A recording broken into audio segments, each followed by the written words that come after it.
Hello to the people, Kwark.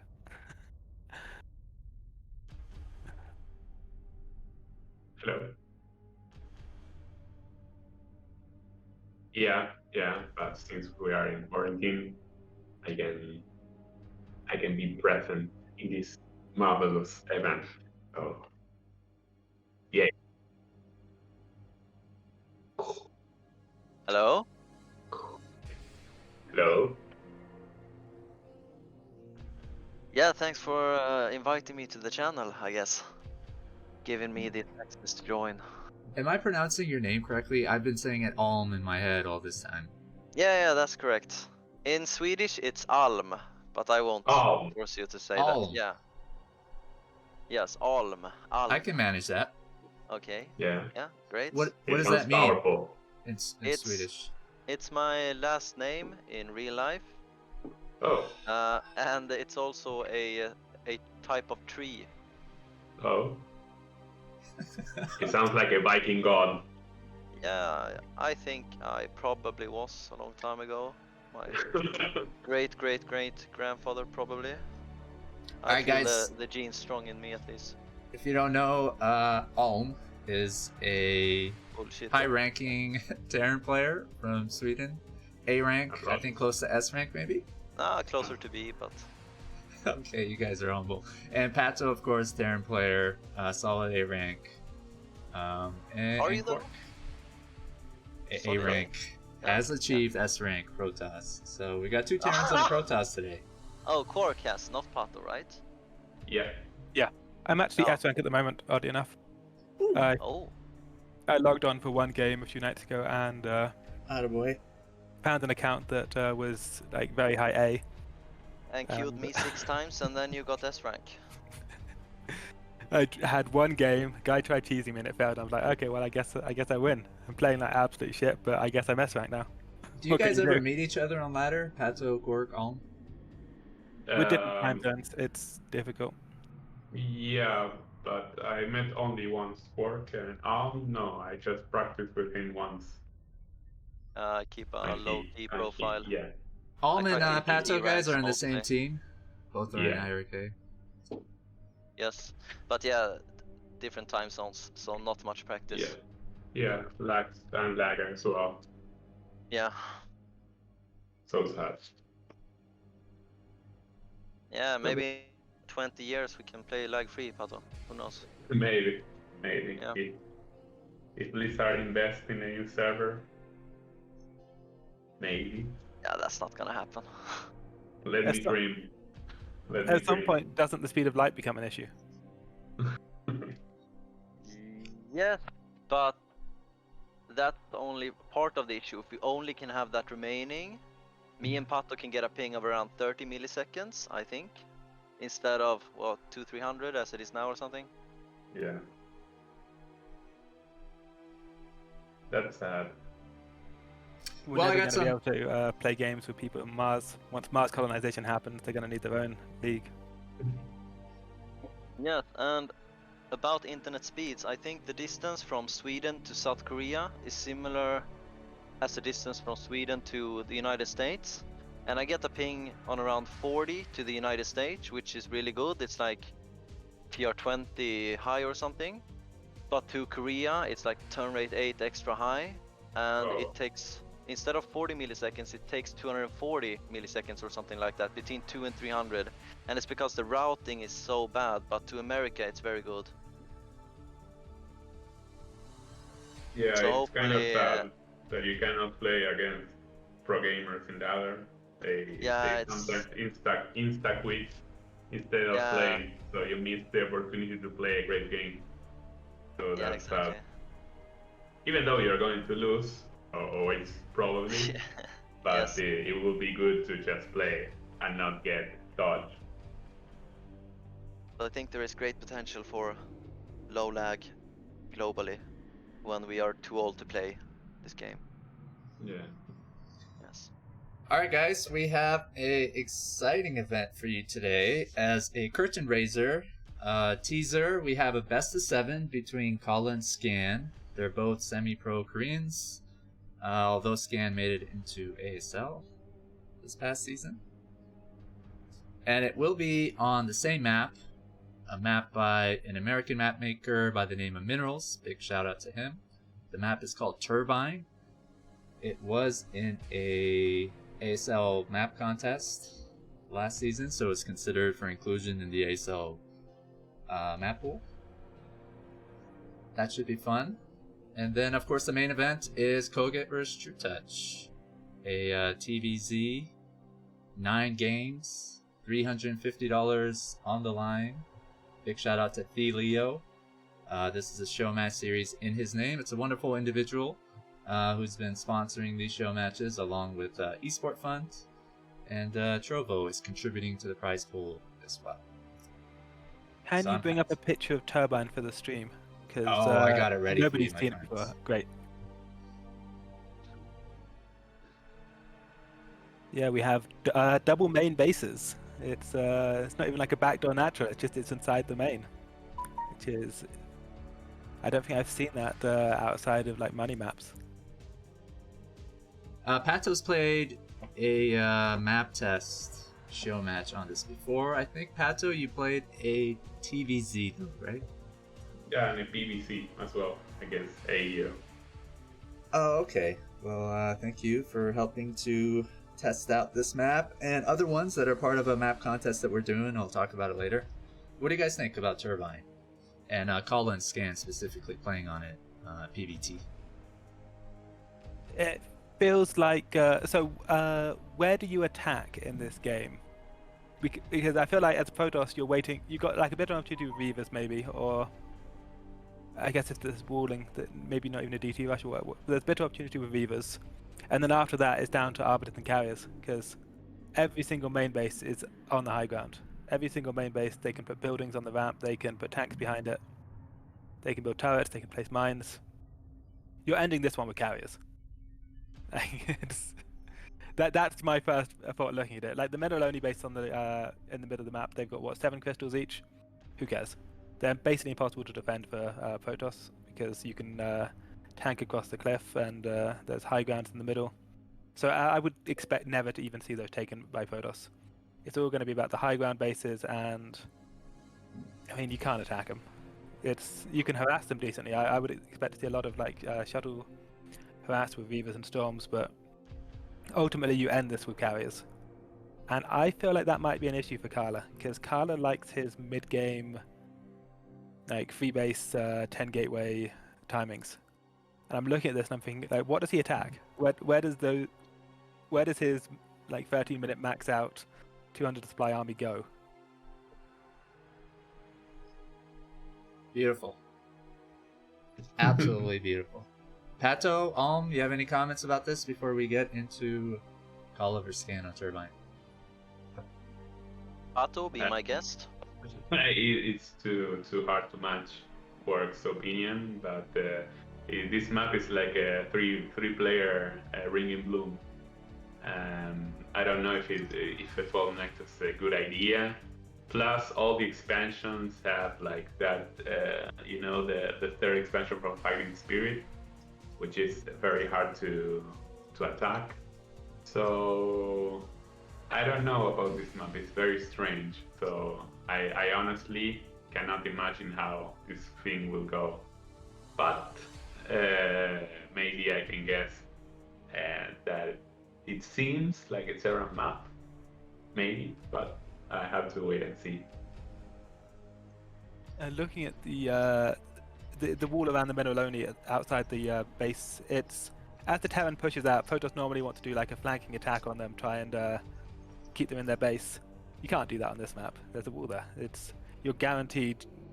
The Terran is guaranteed to have like a single angle of attack.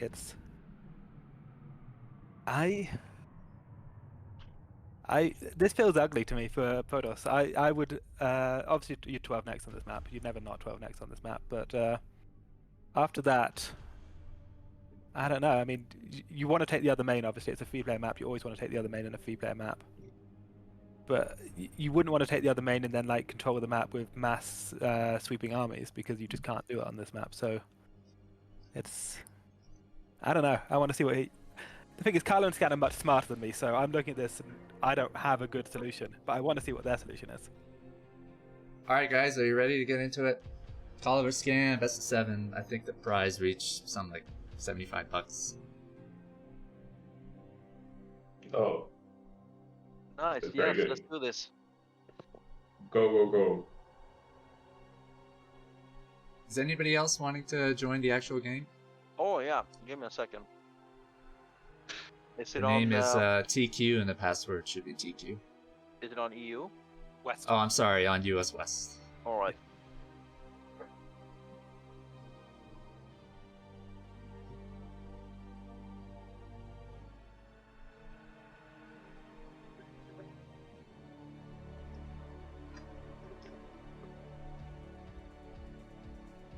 What's your prediction, guys? What's going to be the final outcome? Best of 7. When was this played? A week and a half ago? Scan 4-1, if not 4-0. The last Khala Scan thing we had was before Scan was like ASL ready. I suspect Scan is probably better than he was before, and I don't like this map for Khala's playstyle. This is best of what? Best of 7. Best of 7. Yeah. We've done a lot of Khala vs. Scans recently, guys. Maybe 6-7 of them in the past 2 weeks. So we'll be showing those during our events, hopefully as teasers. But yeah, what do you think, Pato? Is Scan gonna wipe the floor with Khala? I think you have to play really aggressive on this map, because if you go macro, you will die as Protoss.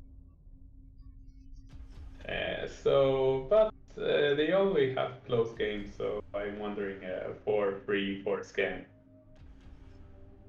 And I'm guessing that Khala will play a very aggressive game, or he has to. I wouldn't play macro on this map. Yeah, I don't think it's a good idea, but we'll have to wait and see. Here we go, guys. Alm, you want to get a prediction in? Not really, no. All right. He's not a Gamble guy. Let's get a player intro. We have Scan as the red Terran in the top right, and Khala as the blue Protoss in the top left on this 3-player map, so that leaves 6 o'clock untaken. 3-player map, so there's obviously not going to be much in the way of rush distance advantages or positional advantages. They're both, I think, going to be competing over the 6 o'clock if it goes late. But I'm expecting to see both players to opt straight for the like 13cc and 12 next respectively. That would be what makes most sense in this map, because this map is, I think, so easy to defend. I'm assuming that you can block that choke. Yep, looked like Scan's going for a wall in. He could go back CC as well, that'd be fine. It's not especially... I'm saying I don't play Terran. Is it much worse than CC first? I think in CC first, you have faster factory, but if you get a seeded rush, you're pretty much dead, or you're complicated. So it's a gamble there. What about the map with the high ground and the narrow choke? Does that make it easier to hold? I think this map is very, very small to gamble with that, but you could. I don't know. More if you think that Khala is going to make a 12 Nexus, like he's going to. So yeah. I'm just noticing this now, but that in-base natural 7 mineral crystals. Now that's interesting. We have maps like I think Ascension has a very rich natural. That has like an extra crystal which gives you extra minerals. This has 1 fewer crystal than normal, I think, which is going to force them to take a third base earlier than normal, in my opinion. Okay, 13cc for Scan, so he's going to take that gamble. Yeah, since he can block this... okay, no, he needs 3 buildings, so this is a bit risky if Khala would have gone for a proxy gateway, is it not? Kwark? I mean, SCVs is the beefiest unit in the game. I'll always bet on SCVs. Khala doesn't seem to be able to find Scan.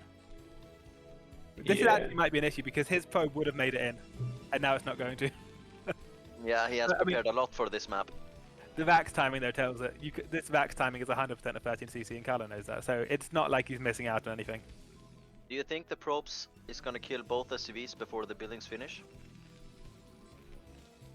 Messing with the depot is certainly going to be annoying because Scan is currently supply blocked, and actually that CC's timed up with his next SCV. He'll be fine.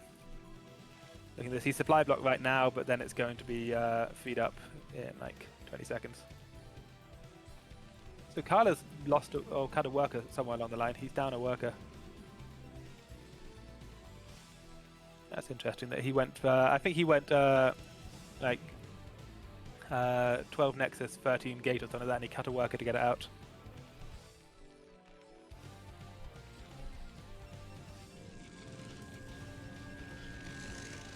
I would be interested in seeing like a proxy robo here, but it looks like Khala's taking a late second gas here, which is odd. Because you normally want to take a quick second gas when... Okay, you're taking it now, but you want to take a very fast second gas when you go for a fast expand build if you don't think you're going to be attacked. Because you want Dragoon range and robo ASAP, and he can't get them off one gas. Now, looks like he's going to cut the Dragoon range. He's not starting Dragoon range. That makes a lot of sense. He's on the high ground, his opponent's on the high ground, he can't attack, his opponent can't attack. So quick robo is a much smarter play here. So yeah, he's just going to go back for Dragoon range later. I like that, that's fine.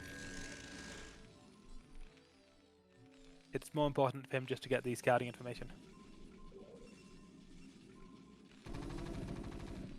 And with the bunker, I don't like that at all. He's been inside his opponent's base. He saw it was one gateway, no Dragoon range. What are you bunkering for, Scan? What could possibly be coming? Oh well. Yeah, if he didn't see the Dragoon range, I guess that's a bit suspicious.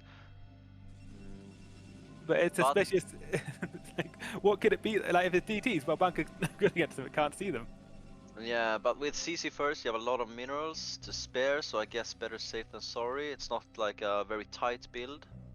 For example, Scan is at 350 minerals right now and 200 gas. So he's got plenty to spend. So I was watching Khala's robo. Robo finished no shuttle. This is a very defensive opening. He's just rushing out the observer just to see where he's at while taking another Nexus. So he's going for just building up his economy and finding out what's going on. This is going to be a nice observer timing. The robo before range into a straight observer. That is going to be a very quick observer, which he will need because Scan is on 2 base, so 2 factory. Isn't he in danger of the 3 tank, 6 marine push? I would say yes, but I'm expecting him to add more gateways because he's not going for the shuttle. Okay, we have a support bay, but no shuttle. What are you doing, Khala? Viva, okay. Now this, I don't hate the idea, but I hate the execution. So this robo so far back, this Reaver is going to take a year to get to the middle only if he wants to defend the middle only. I quite like fast Reaver to hold a 3 tank push. I think it's a good idea. This isn't what it looks. But, oh well.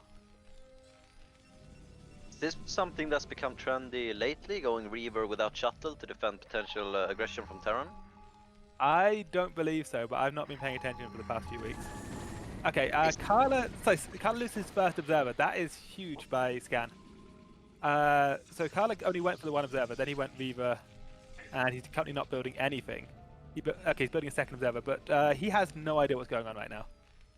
He lost his observer, and he lost his observer at the point where it could either be Starport or CC. He doesn't know which direction Scan's going. Now, we can see that Scan is going for a CC. It's probably going to be for the mineral only. But Khala doesn't know that. Khala could be afraid of like a Volt drop happening at some point. We can see there's goons at the top of his main defending against that potential. It could be a factory spam, or it could just be heading towards a 2 base timing. Or a 3 base as we see. And that Goliath Quick Academy Scan kill the observer is really messing with him. Starport is late for the 2-1. I like what Scan did there with that, just grabbing the 2 Goliaths and making sure that he sees the blur. Yeah, maybe Scan is going for a 1-1 timing here. without the starport and... Starport oh, just there it happened. is. Okay, yeah. Yeah, so Khala got away with a very quick third Nexus. I don't know what he's going to do with all these minerals though. It's... Because he's not stopping, he's not killing Scan's mineral only. And if this goes long, I'm looking at it and thinking, okay, well, is he ever going to be killing, like, how's he going to kill Scan?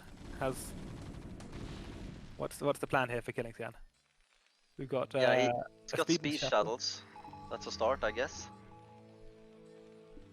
Siege mode and Goliaths. Yeah, pretty good counter to the shuttle with the Reaver in it, and it seems he's going for Arbiter's attack as well. Yes, that this I was do something like. you mentioned. You like that? Yes, so one of the weaknesses I feel that Khala has is that he spends too long on gateway units and shuttles and doesn't like recognize when it's not going to work and bail. Now this is well, that was a nice Reaver scout. It doesn't work. It's not going to work this game, and I think it's good that he recognized that early and is just giving up on it, because what I didn't want to see is him endlessly trying to break this mineral-only base with waves of dragoons, because it's never going to happen. Arbiters are the way forward. I want to see multiple Stargates though. Isn't it a thing where Protoss builds like 3 shuttles and just mass drop? Like, I don't know if you catch the Waltz victory pack. Yeah, but on this map I don't like it. It's definitely a style, I just don't think this is the right map for the style. Also, as I said, I want to see multiple Stargates. Khala threw down the Arbiter Tribunal, second Stargate. We are going to have an Arbiter game, and that is absolutely the right choice for this map, I think. Hey, but Kwark, you say that you don't think the mass speed shuttle is strong in this map. How come? Because the Terran is so compact. Like, if you look at what Scan has to hold here, he's got 3 bases in the smallest area you can imagine. Look at these turrets. And Yeah, then that's if a you good make it through the point. turrets, look at where the tanks are. He needs to reposition the tanks like half a screen. Yeah, that's true, that's true. So Scan is just sticking... Scan's thrown down a bajillion factories, and Khala can't see this. Killing that first observer is huge for this reason. The second observer never got in, there were turrets. The first observer died. And Scan is just going to try and end it with a 3-base 2-1 push by the look of it. This is... that's 7 factories building at the same time. That's Yeah, wow. a lot of factories. Yeah, with 2 more making unit 9. Yeah, this is gonna be strong. But his upgrades were like maybe half a minute late, 40 seconds, so that's gonna hurt the push a little bit if he's waiting with 2-1. Oh, there goes the Oh. Reavers. So the question is, how is the Arbiter energy going? You have one Arbiter halfway done, one Arbiter just started. Stasis hasn't started or has been finished, I don't know which. I wasn't watching the production tab as well as I should have been. So we're seeing Khala doesn't know this map that well. He walled off the wrong side of his bottom, or his like 9 o'clock base. He should have walled off where the goons are and then put like a pylon between the 2 bases and then walled off the bottom one. It's Yeah, you can make 1 pylon between the 4th and 5th and wall it off there, right? looks like it, unless it's unbuildable, but to me I would say yes, you can.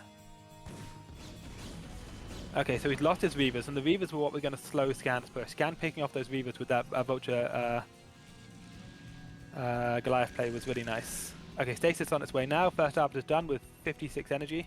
So it looks like he won't have it in time. Scan is unsieged. 60 energy on the Arbiter. And this is when the Reavers need to be alive, because the Reavers were meant to be delaying this push. Reaver's dead, and for Scan it is go time. 1-0 is done, 2-0's on the way. It looks like Khalat's going back for Storm, but it's too late for that. He's not going to be able to storm this push. Just 1? Okay, so where is the flank he's going to need? You see, this is the issue. I was looking at this map and like, where do you flank? Look at this. This is such a bullshit Terran map. How do you flank this army? The army is as wide as the terrain. Yes, yes. Yeah, I wouldn't play Macro on this map, to be honest. I don't a like lot this of Scan, to be speedlots. honest. Yeah, that is a Yeah. lot of speedlots. He lost the 2 Reavers and still this is possible. Is this a Protoss map? Okay, no. Scan actually takes okay. 3 tanks. 100 energy on the Arbiter, but he's lost too much, I think. Yeah. He's now got some High Templar, but they've got 50 energy apiece. They only just came out. He can't hold this min alone. He does need to sack it. Now, these goons can cut off reinforcements. If he cuts off reinforcements, he might eventually be able to wear this army down with Storm and Gateway units. But his macro slipped. He doesn't have the gateways. He went up to 5 bases, and he stayed on not enough gateways. And look at that tank positioning there as well. Yeah. Khala should have been picking off the reinforcements on the way in too. These goons are behind Scan's army, but they haven't actually properly cut it off. Oh, these mines are devastating. It's 5 no vessel. There's no vessel. Yeah. Okay, GG. So that's basically what I was afraid of happening. It's Scan nailed a perfect timing though. That wasn't like the 2-base Arbiter rush, which would have had the Arbiter time. That was a slower Arbiter build, and that's why Scan had the time. But Scan was scanning, no pun intended. He was keeping an eye on where his opponent's timings were, and he said, okay, you know what? I'll just kill you when your Arbiters have 80 energy, and you don't have Storm, and you don't have anything else. It was like he nailed that. That was just too easy for him. He takes his 3 bases, goes up to 9 gateways, and just executes. Yeah, losing those 2 Reavers and the speed shuttle there is so costly. Do you think that could have made the difference in that push? He would have needed to buy like 15-20 seconds. So the right after the fight, the Arbiter hit 100 energy. So there was a timing window there that could have potentially been closed by the Reavers, but I don't know how much time he would have bought, because like range Goliaths would always push back the shuttle. I think maybe had he gone just for Storm rather than the Arbiter, but then you run into the issue that Scan doesn't attack, you don't have the Arbiter. I would have quite liked to have seen Speed Shuttle, Storm harass, and holding the first push with Storm into Carrier. I think that might have been more effective. Yeah, I think that's the way to go as well. Harassing with the High Templar Speed Shuttles and then going into Carriers on this map seems strong. Yeah, because you can hold that timing. In general. Yeah, exactly. Do you, Pato and Kwark, think we're going to see any other build orders than CC and Nexus first? I think that you have to play aggressive. If not, you will die. So I would rather see a Ghost to Dark style as Protoss in this map that try to play macro. Yeah, that try to play macro against a solid mechanical player such as Scan. Well, Khala has great mechanics. I say this every time I watch Khala. I say that he's got amazing micro multitasking. It's his playstyle that I sometimes question, because he doesn't pull out of the build when it stops working. But I don't think Khala can't beat Scan on a macro game. I think that he needs to use the correct strategy for the map. Is the thing.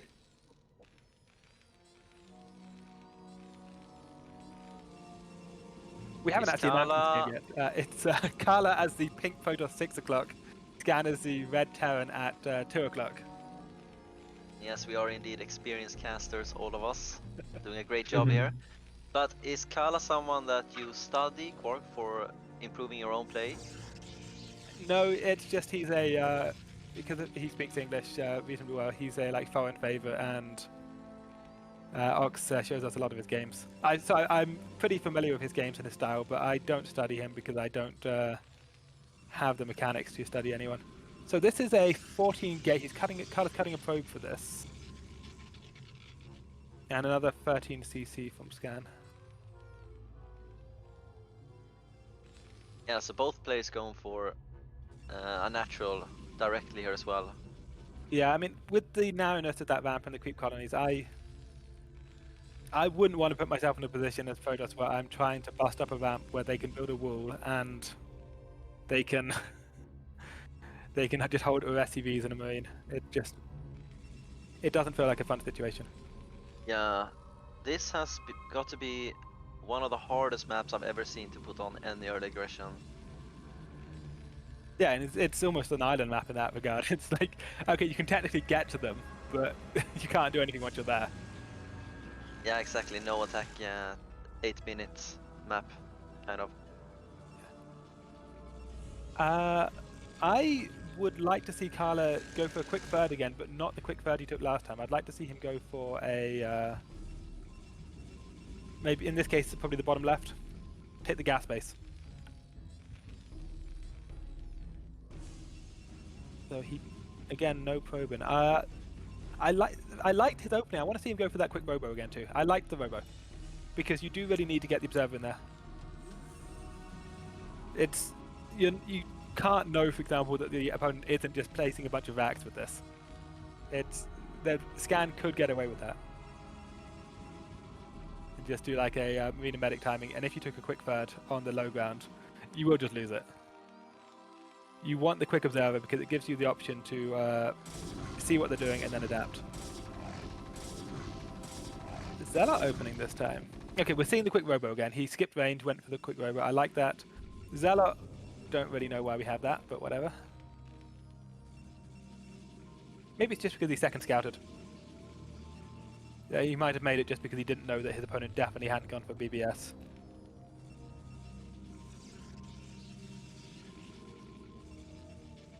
And Scan's build is identical. We haven't got the bunker this time, which is I agree with, but the rest of it, the quick armory, quick second gas. I'm going to see an academy following this, I expect.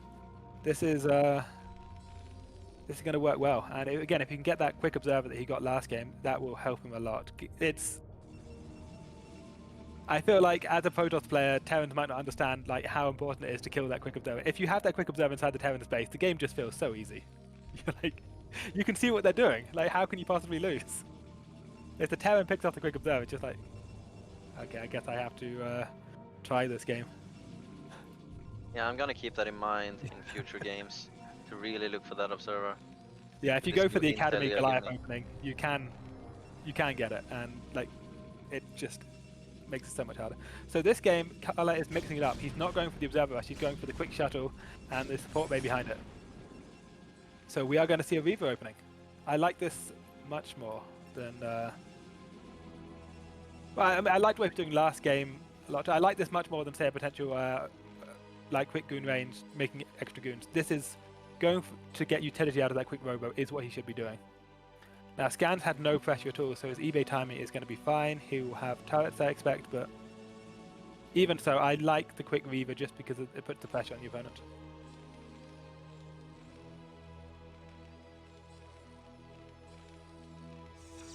Taking the middle only again. I don't think it's the play.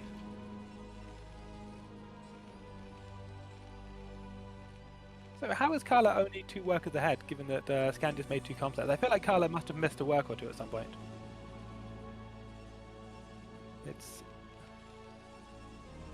because Scan had to stop making them for the comp sets. The CC was done a lot earlier. Khala has his Scout Probe alive. Scan lost an SCV.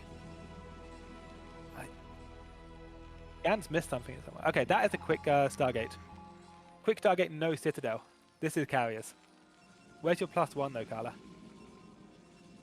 You've got double gas. Where's your +1? What are you saving this gas for? Is he gonna skip goon range entirely? No, he has goon range. It's finished. Oh, okay. He's just not getting his +1 air, which is a like +50. Oh, so +20% to a carrier damage boost. It's you want that upgrade. Okay, Scan with the 5 fact. No observers gotten into his base. Has he seen the Stargates? I don't know. I heard a scan noise. Let's take a look at the energy. One's got 89, one's got 40. So he has done a scan, and the Stargates aren't hidden. I don't know where he could scan that wouldn't catch those. Yeah, because this is a good counter to what Khala is doing, is it not? It depends on the Reaver. Kala's putting a lot of... Okay, where was that scan? Oh, that was the observer. Okay. Picked off the observer at the front. That observer could have gone in and seen the factories too. Maybe Scan would have seen the blow and killed it, but like Scan, so Khala needs to see these factories. He needs another Reaver ASAP. He didn't see them? I don't think so Kala's seen the factories, and he needs to see those factories. Yeah, because this is kind of a 2-base all-info scan. He's only got 46 SCVs with this. Yeah, and the timing it's going to hit is going to be strong. Also, I think that Scan can probably build turrets with his push too if he wants to counter the carriers that way. You can build the turrets in the down terrain, like in the stair. I suspect so. And like accompanying a push with turrets is really strong. Oh, shuttle goes down. Yep. Oh, that was a big scarab though. Yeah. That did like 400 damage on that one scarab.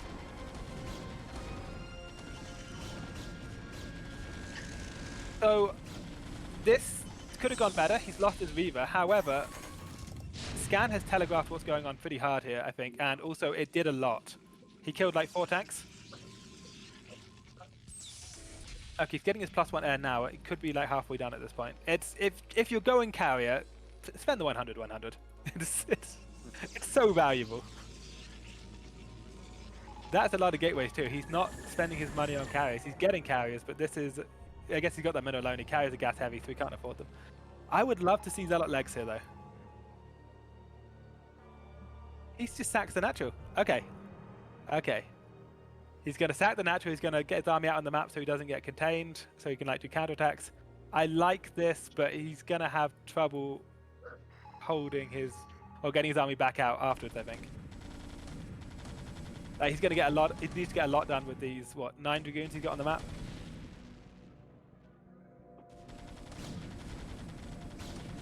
Oh, there goes the Dragoon for nothing. Got 2 What's carriers. Scan's next move here? Should he push the main or retreat or? Turrets. Turrets, yeah, and look at him go.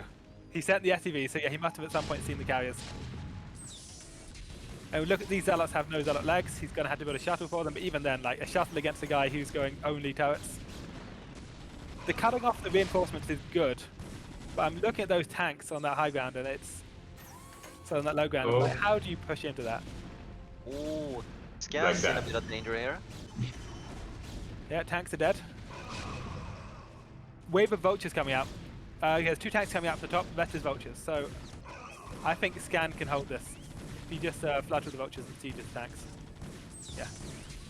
And Khala can't hold it. Carriers though in Scan's main. Oh yeah, okay. 4 Goliaths on the way. These vultures can lay mines, there's no observer there. These vultures lay mines. I think it doesn't matter. Look at that. No, Scan's lost it, so Kala's lost his entire army defending his main. Whoever GG's here first is making a mistake. This game is close. Okay, wait, Scan can just bring his army home. Scan's fine. Khala doesn't have an army. Scan's got a giant army. It's fine. Yeah, I think Scan's got this as well. Yeah. GG. Needed that first observer in. First observer would have told him what was going on. Because if the first observer goes in, sees your opponent going quick 5-fac, no starport, you don't keep with the carriers. Even if you made a Stargate, you just leave it idle. You like make a second shuttle for Zealot bombs, and you make a bunch of gateways, and you make a citadel. Yeah, I'm curious about like Protoss making carriers on 3 and 4 player maps that are a bit bigger. Is there a point in trying to hide the Stargates and a cybernetics core in like the top left of the map in this game, for example? I don't hate that idea, but on the other hand, a smart Protoss, a smart term will work it out. I mean, there's only so many things you can be doing. And also, yeah, they scan the cybernetics core, so you would need a second cybernetics core, which is an expensive building. Yeah. I feel like had the observer been in there and seen the factories, Khala would have been fine, because that Reaver and the Goons did a lot of work against those tanks. He just didn't have anything behind it. He didn't have Zealot bombs, he didn't have like 6 gateways to make another round of Dragoons. So he got a great trade, and then he was stuck on 3 gateways against 5 factories, and what could he do? It just, they both replaced the units they lost, and Khala had fewer units. Yeah, so once again it comes down to not having the intel on Scan. Yeah. That first observer you were talking about. Well, this game, last game, Khala went Shuttle Reaver Observer rather than Quick Observer. I love the quick observer, but if you're playing against somebody who will get that quick comp set and the Goliaths and just kill it, it doesn't feel as valuable. Yeah. Okay, so we have same positions as last time. Scan as the red Terran, top right. Khala as the blue Protoss at 6 o'clock. And I would expect to see another fast expand play.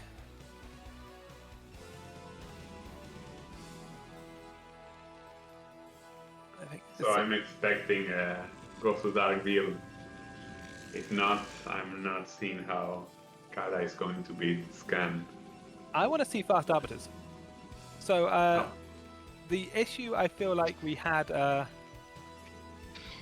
in game 1 was the arbiters were late. He didn't do like the 2-base R build.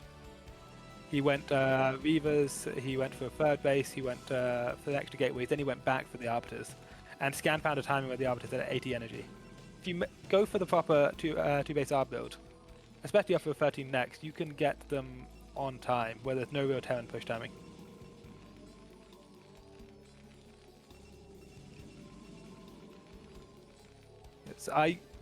You can either or the storm play that we were talking about, where you go storm into carriers, because you can. Khala can hold the early game if he goes for like a gateway build, but then he's stuck on a gateway build. He needs to try and find something that can make Scan not attack early while also not opening himself up later. Yeah, is Khala and Scan on the same MMR? No, I think Scan has a greater MMR.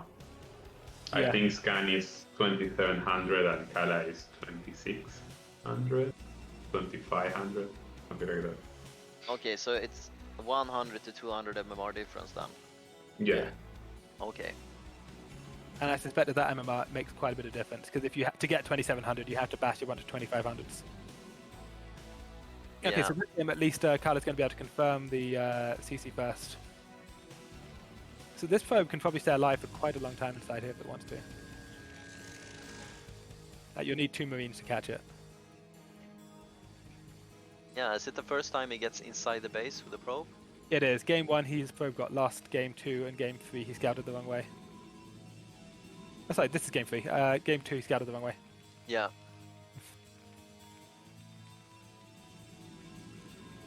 No I'm not Zealot sure. this game.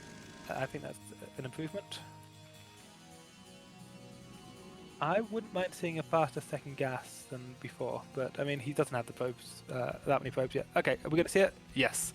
Good. These are the adaptations I was looking for. Faster second gas means that he can go for more techs. He can get either Dragoon range and Robo at the same time, which I would not approve of, or he can go for Robo and also towards Arbiter at the same time, which is what I'm hoping to see.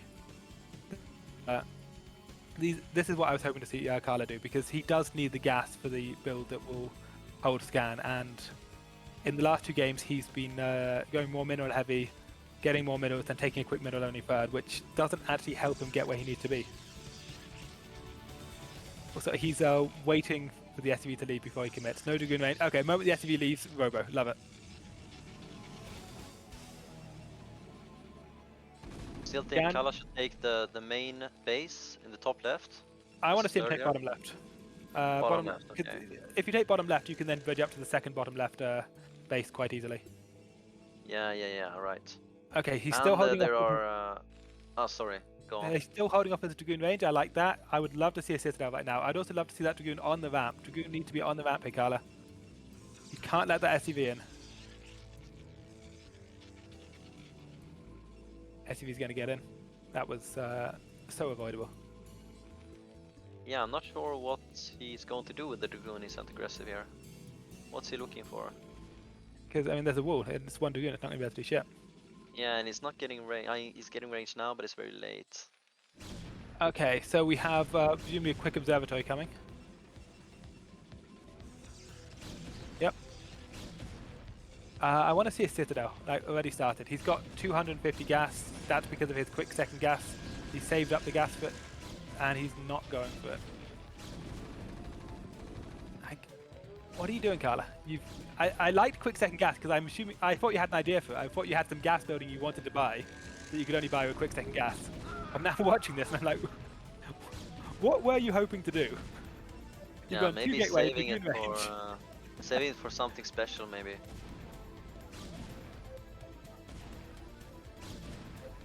Okay, I love the quick observer. At least that he's going to get the vision in this time. Khala's so Scan's probably going to hunt it again, but okay, I like the expansion he's taken. You could have squeezed a Citadel in here. Like, you could have slowed down the Nexus by like 10 seconds, sped up the Citadel by like 30 seconds, and you would be much further along the way to Arbiters. Yeah, he's got 400 gas. Yeah, and he's taking a gas third, so it's not like it's actually going to make a difference to him now. Because if you're taking a gas third, you don't need to get all that early gas. And he's adding gateways with this. Oh yeah, Khala, I don't know what this is. It was looking very promising. You had a lot of strong ideas, and then they... I don't know what you're doing anymore. Maybe is he hiding? Is he hiding stuff in the top left as I suggested last game? No, he's not getting.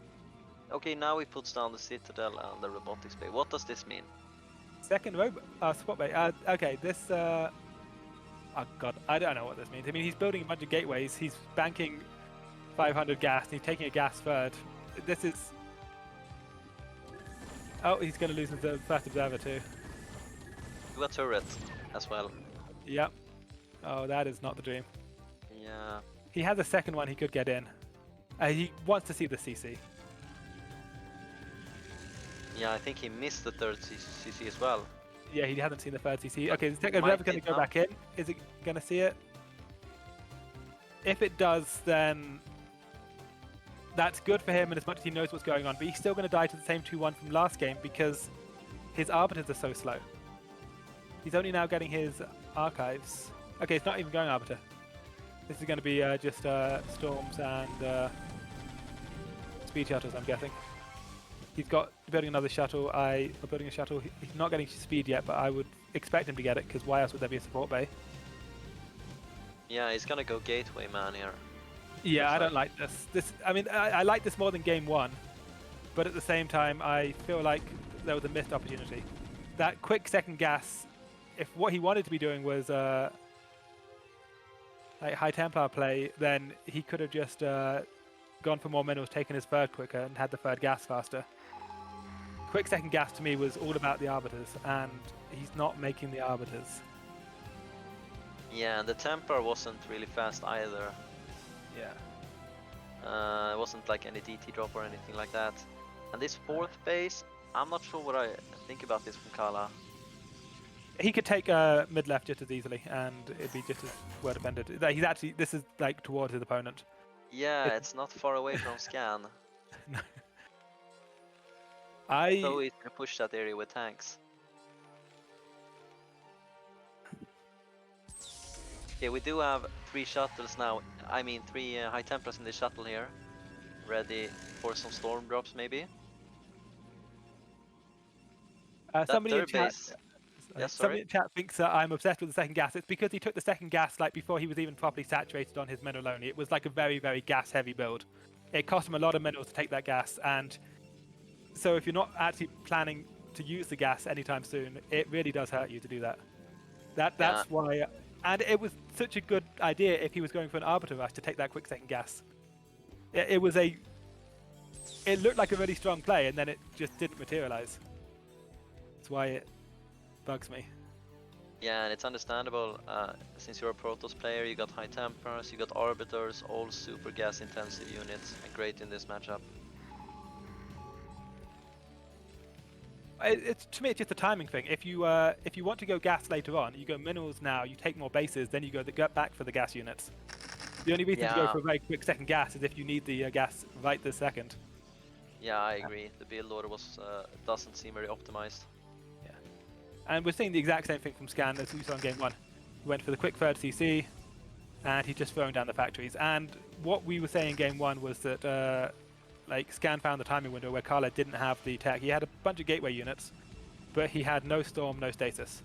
This game, Khala is trying to close that by getting storm, and he does have storm on time. There is speed shuttle coming, so he will be able to hold this first push if he micros it correctly. The issue is gonna... Not bad, but could have been better. Issue he's going to have this game is that... Probably the worst storm I've ever seen, to be honest. He got a tank. No, it damaged a tank. I don't think it did anything else. He's going for a bust. Oh, this is not the base to bust. Pato, is this what you were wanting? Is this the Gustavon build? No, I was thinking about the proxy reaver robotics or something like that. Okay, that's done a lot against the SCVs. This choke is very narrow to do a timing push like this, so I think you have to play really aggressive or you would die like this. So this is what Khala likes to do. This is like Khala just going back to his like preferred style. If you watch Khala on like Polypoid or a map like that, he does like the quick free bases, bunch of gateway units, high Templar and shuttles, and he'd like to try and bust you. That's what I was saying before this series started. I was looking at the map and I was saying, this feels like if Khala tries to do a bust, he's going to have to do a bust on this minnow only, and that's going to be the hardest place in the world to attack. So Khala's just going back to his like bread and butter, his comfort style, but this is not the map for it. And we just saw it was a good attempt. He had 3 shuttles, he had high Templar in them, he had a lot of units, didn't work. It's not necessarily that this map is like unplayable for Protoss, but Khala's preferred style with that timing attack with those storms where he just kills all the tanks. It's not the map for it. We're not going for high Templar. He's got more gateways than he had game 1. I like that at least. Oh, these tanks. Okay, he's not gonna engage that. Loses high Templar as well. He can't engage. Look at this map. This is carrier arbiter map, but I mean he's got a lot of units even on supply. But Khala's got what 2, 4, 7, 11, 12. 12 gateways fewer than I thought actually. I was expecting more than 12 gates when I said how many gates he had. Yeah, and I think there are only 2 high Templars, and they don't. Oh, have he's gonna any lose storm. the high Templar too. If these vultures see them. Okay, he's just going for the counter attack. But I mean, these tanks that are on the push are also on defending home.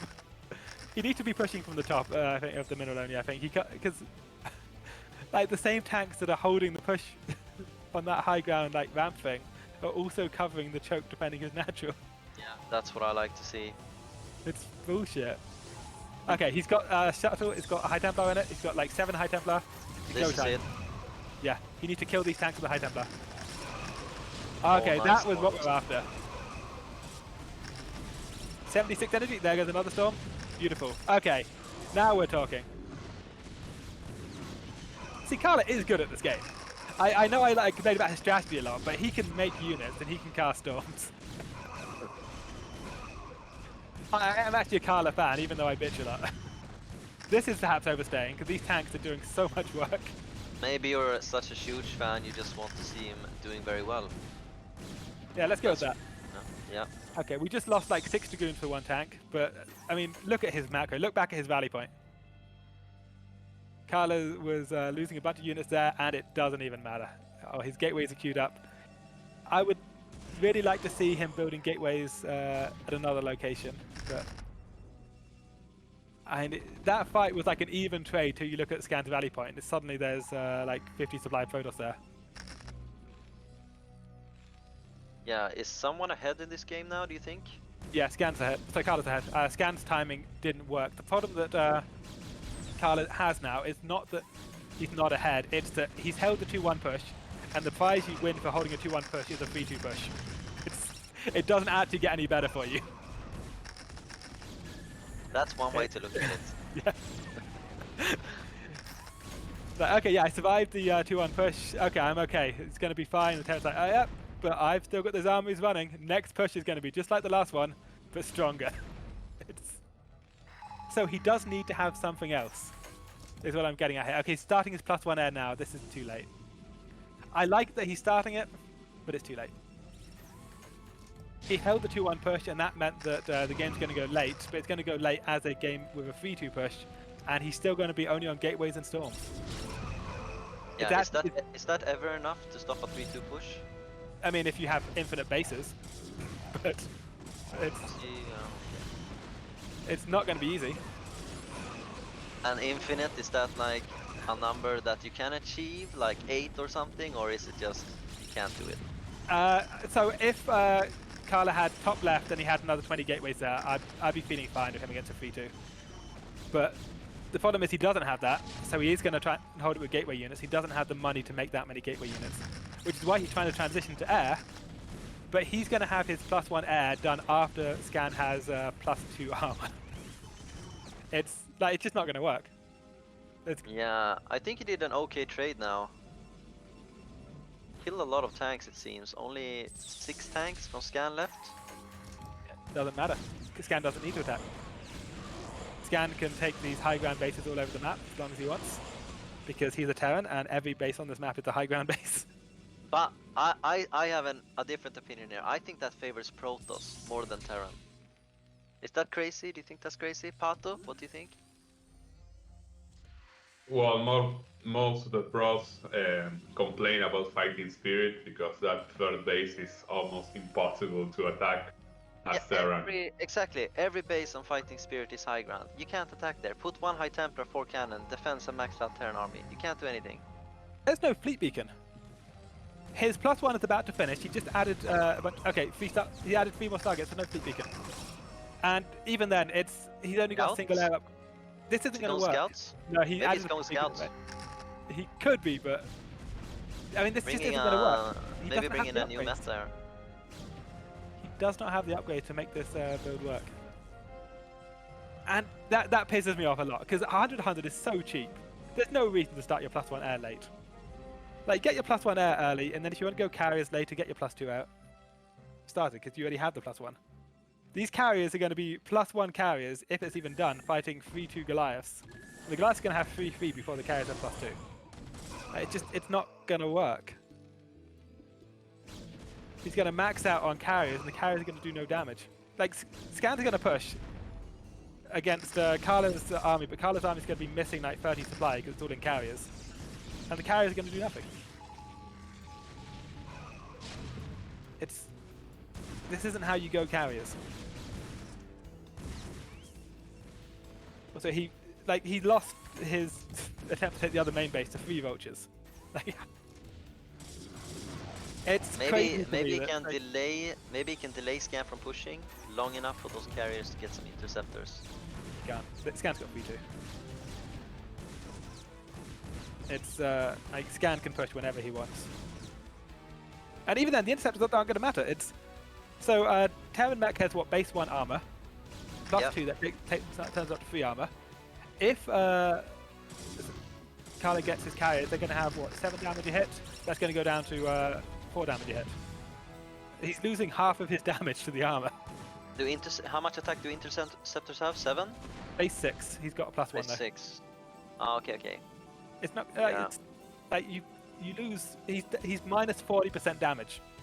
Is effectively what's going on here. Yeah.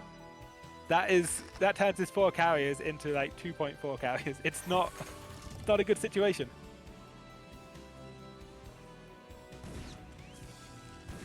These storms don't care about Terran upgrades. Maybe there's a chance with them.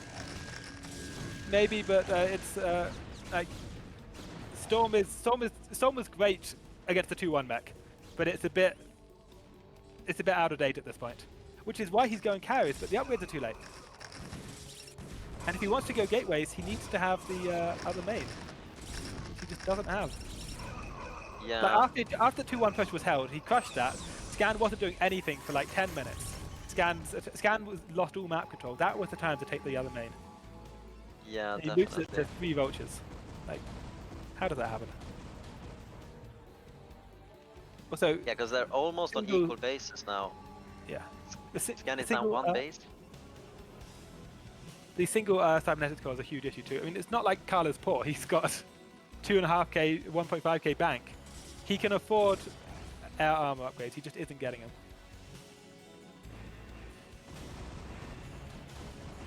Do we have Goliaths? I think Khala missed this. So I think Scan missed this. I think Scan didn't realize this was a carrier switch. Yeah, I think so too. The interceptors are just tickling the tanks. They're not doing any damage. But I mean, there's no Goliaths.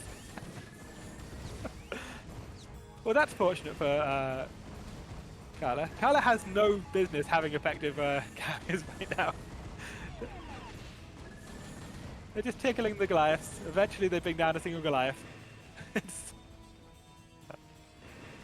But they're being really effective just because Scan apparently neglected to use Scan this game. That's irony, right? Yeah, that. Also, we now have +2 finished, I think, on the carriers. Oh, high tempers go down. Yeah. This is what we were talking about after game 1, though. The High Templar play into carrier play is at least a concept that will work on this map, because the High Templar can crush the 2-1 push, and then the carriers don't care about the high ground. Yeah, but I wish he had them in. I wish he had them in the shuttle there. That doesn't have any units in them. He just lost 4 high tempers. I wish he had the other main too. Because I mean, Scan's happily expanding across the top of the map. Scan doesn't care. Yeah, and he's got some Goliaths out now as well. Yeah, like Scan will build Goliaths and lose Goliaths and then build more Goliaths for the rest of this game. Because Scan has all the money he could wish for. And all of these bases have gas. He's depleted on both his main and Nat gas, but he's just taken 2 more. Just the Nat gas. I don't think Khala has any high templars left. I think they all died. Oh, I don't like those goons trying to take the high ground against the... This is where you want to see the upgrades for the carriers, just because the carriers... Okay, if he could knock out these 2 bases, Scan is actually going to be gas style. Scan has that Minoloni, of course, but the Minoloni has no gas. These 2 bases are where the gas is coming from. Once these go down, the Goliath production stops.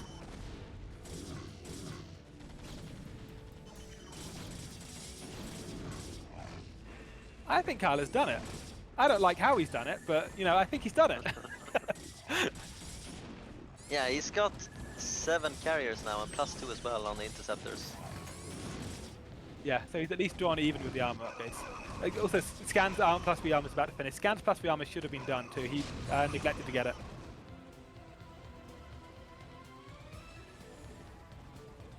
Yeah, Scan is down to 38 SCVs right now.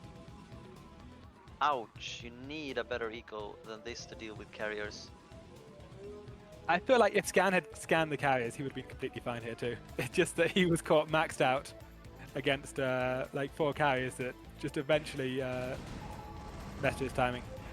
They weren't even doing that much damage, but they were just like Scan maxed out. He was ready for his push. He unsieged, 3-2 done, about to push across the map, and there's 4 carriers there. Yeah, that's how it is to play Terran. You make one mistake, and that's it.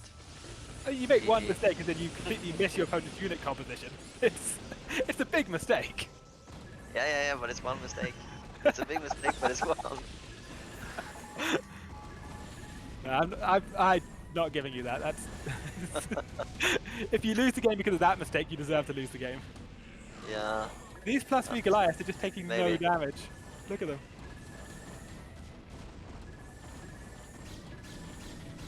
There's 7 carriers or whatever, but they've got they're down in upgrades against the tanks here. 5 tanks.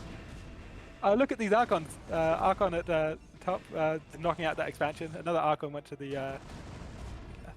Oh yeah, I mean, Khala's got this, but he didn't deserve it. Had there been Goliaths with that army at the time that he showed his carriers, he would have had nothing.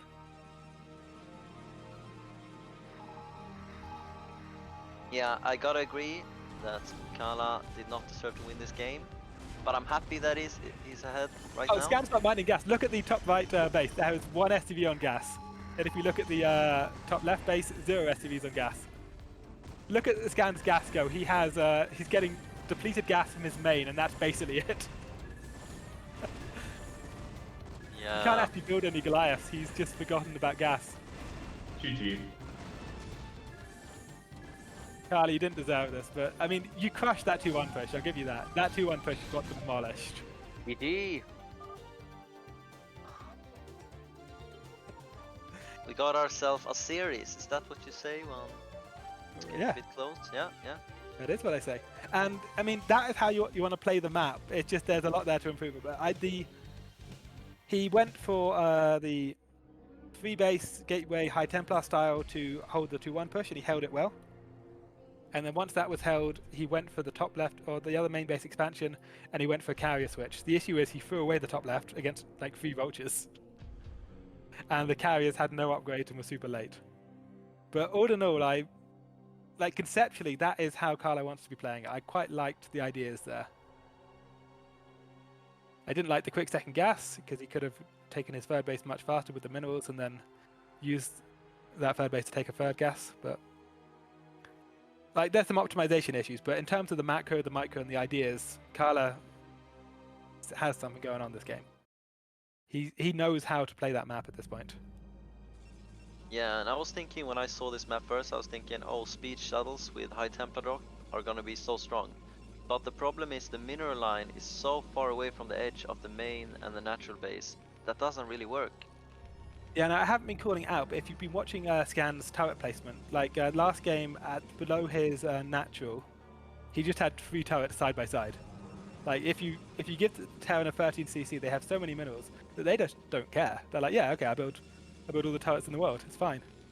And it's difficult to get drop play going against that kind of turret coverage. Yeah, and even if you get out the high Tempers, they are far. They can't storm instantly. They have to walk a few seconds and then storm. If you don't get the shuttles into the base itself. Yes, I mean I agree that like high Templar drop harass is going to be really good on this map. I think that Scan also agrees, and that's why he's building so many turrets. Yeah, but like on Polypoid, the turrets are placed right where the minerals are, so you can drop you just on the kill turrets. The shuttle. Yeah, but you can't do that here really. You can't drop on the turrets and then storm. You have to get in a bit further, which helps Terran out a lot against high Templar drops. I'm expecting that we're going to see another quick Nexus and CC. This time Scan is at the top left, Khala's at the 6 o'clock, so I want to see Khala taking like bottom right as his third, going that way. But I think, yeah, okay, Scan's not making it back, he's queued up a bunch of SCVs, so they're both agreed that like quick Nexus or CC is the way to go. And again, I can't fault it. You don't want to build a proxy gate here and then just have them wall you out. And you don't want to have them like okay, I put a pylon to block a building, I'm going to try and buy time, and then they just put like 4 SCVs on the ramp, and there's nothing you can do. Like, you want to play aggressive on this map for sure, but you don't want to play aggressive, like, quick zealots. That's not the way.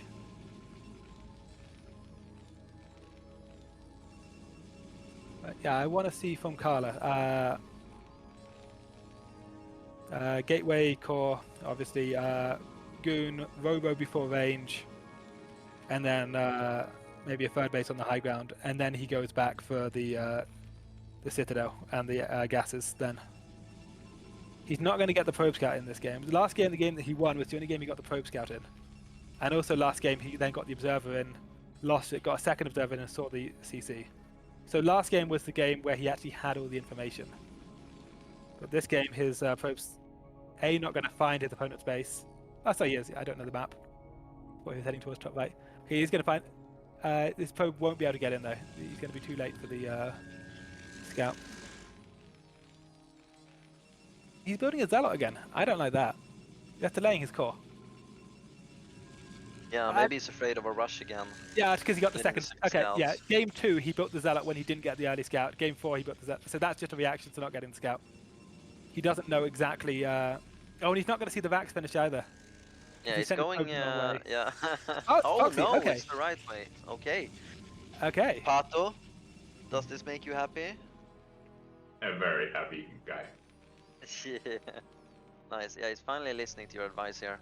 And stealing the second gas. Interesting.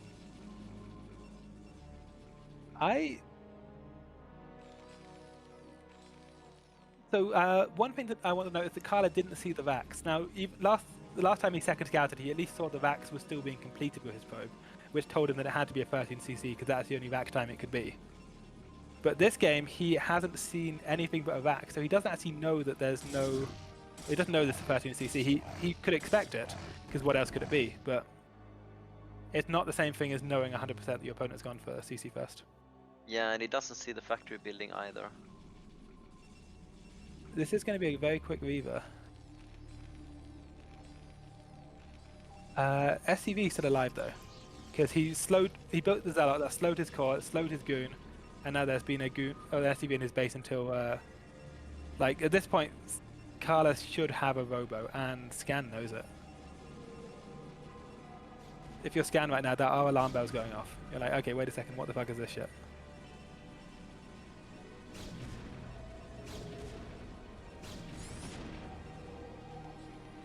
Quick Starpot. That is what you do against a quick Reaver. Love it. Double starport. Interesting. Okay. I wasn't expecting double starport, but I liked starport as an idea. Because, I mean, it's... If you rush a shuttle into their base, you're relying on the fact that you can lift and drop the Reaver forever to make the Reaver do the damage. And if they get a quick Wraith, then none of that's going on anymore. The Wraith just shuts it down completely. But double starport is an interesting... yeah, and Pato said at the beginning of this stream that this is like a 3-player Ring in Bloom, right? Yeah. And I think double starport was actually an okay build on that map for Terran players against Protoss. Support base late. Shuttle's going to finish before the support bay. And I mean, the shuttle, the Reaver's not even starting, the first Wraith is being built. He has missed his time. Is this going to be an elevator into... It's probably going to be Reaver into elevator rather than elevator into Reaver. But it could be either. Now, with all this money and all this gas going into Wraiths, you do have to wonder what is going to be going on with the actual ground army. We've got 2 tanks with no siege. He's going... He thinks that his opponent has no robo. He's just doing a cloak rush. He hasn't... I don't think he's read that this is a proxy robo. I think he's read this as a no robo. Cloak is started, but it's not going to be done in time to hold this, but... I do not think this is gonna end well for Khala. Had he stopped that depot from building, that one where the SCV died right as it finished, he would have supply blocked his opponent for a year, but yeah, he's gonna... Surely he's just gonna lose his shuttle because there's mass Wraith. Shuttle against mass Wraith. Oh, he's broken the front. Oh, he loses the... Oh, no. Oh. Okay, well at least he knows it's mass Wraith. Yeah, he throws down a forge instantly. He's gonna lose both to this. Oh, that could have... There were some ideas there, but I don't know if they were good ideas. Cloak's finished, Forge isn't finished, First Observer is not out yet, and once the First Observer is out, I mean, there's 2 comsats. He's gonna be able to just kill them. And the Robo's not in his base. Oh yeah, that's right. That's annoying. It is. He would have. I think he would have been better had the Robo been at like 9 o'clock. But I mean, he's down in workers. This is. He's having to build mass cannons. Yeah, but I think this was a smart play from Scan, because he knew that something fishy was up, and the only reasonable choice is a shuttle play from Khala. Yeah, I mean, it could have been, I don't know, like proxy DT rush. However, if it was, then he's still going to be fine because he's rushing his comsats. Yeah, exactly, and they have to go into shuttle to get into the natural and the main. Yeah.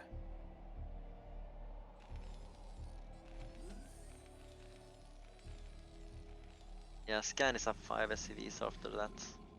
Yeah, and they're both going for a quick third base. I mean, this is just going to transition into like a 2-1 for... Scan has no upgrade, but he's just adding factories. I don't think Scan cares about upgrades. He's adding 3 more factories. This is just going to transition into a bunch of vultures, I guess. I was going to say like a 1-1 push, but it's not even going to be that. He doesn't need 1-1. All Khala can do is make gateway units and hope for the best.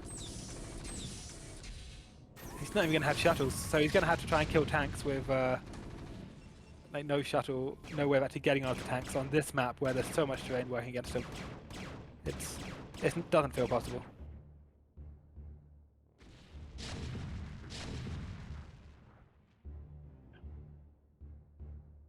+1 is on its way. Lots of factories, more factories being built. Scan's building towers just to be safe, but I mean it doesn't even matter. The Robo's being powered down. Also at this point, every observer he kills isn't getting replaced too. I think he was just doing like some scans and sweeps for the observers, and he picked off one at his mineral only. I don't think Khala has a chance here. And they're even in supply, but if you look at what Khala actually has to work with, it's slow Zealots and Dragoons without observers. Yeah, he's not remaking the robotics facility, I don't think. I feel like he doesn't think he has the money. Yeah, and no High Templar archive either. Every game he does that pylon wall between his what should be his third base and his fourth base, and I don't know why, because he could do that just as easily at the fourth base and then put the pylon between the two bases, and it would still be walled off, but it'd be walled off with another base inside the wall.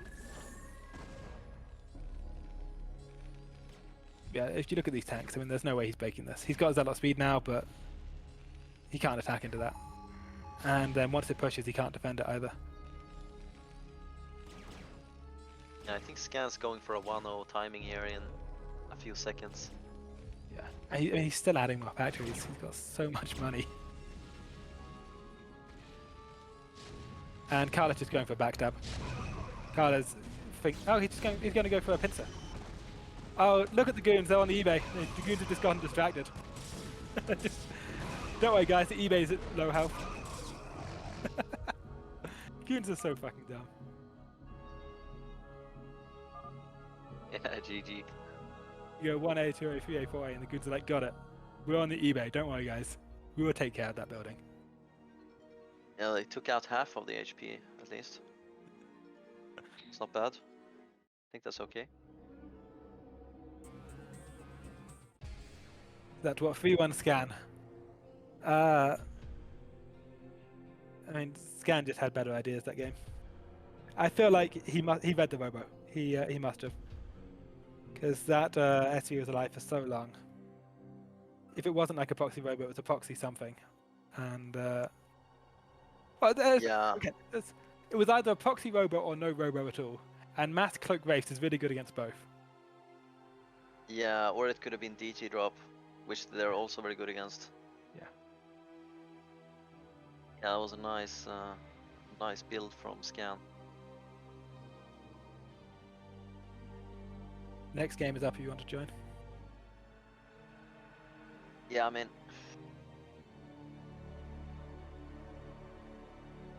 I liked game 3. I want to see that again. Obviously against some optimization, as I was talking about, but I want to see just a like 3 base gateway storm into like 5 base carrier. I think that's the way to do it. So we have Khala as the yellow Protoss at the top left, and Scan as the red Terran at 6 o'clock.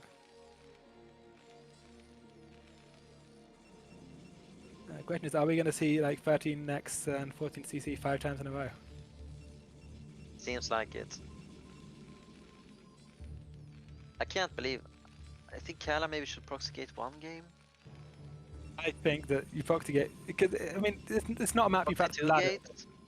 You don't practice this on ladder, so you don't know how it's going to go.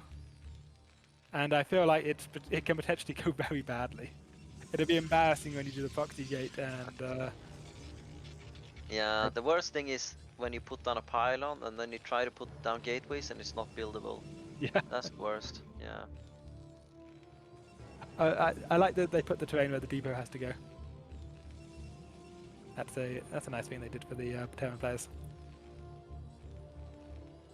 Yeah, have they done it on every spawn? I would imagine so. Oh, okay, I haven't noticed it until now. I didn't yeah, know I they think put so. the depot right on it, because most games you don't see it because there's a depot on it. But this game I was watching. Yeah. That's a good point. Yeah. Oh, Vax. Okay, we have our first deviation. Yeah, maybe fearing the proxy gate.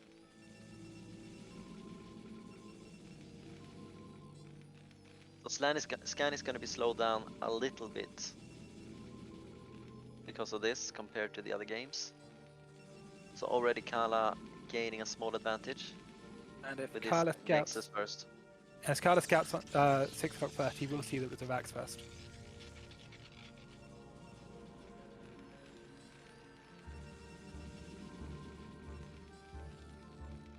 Okay, we're going to build a gateway now.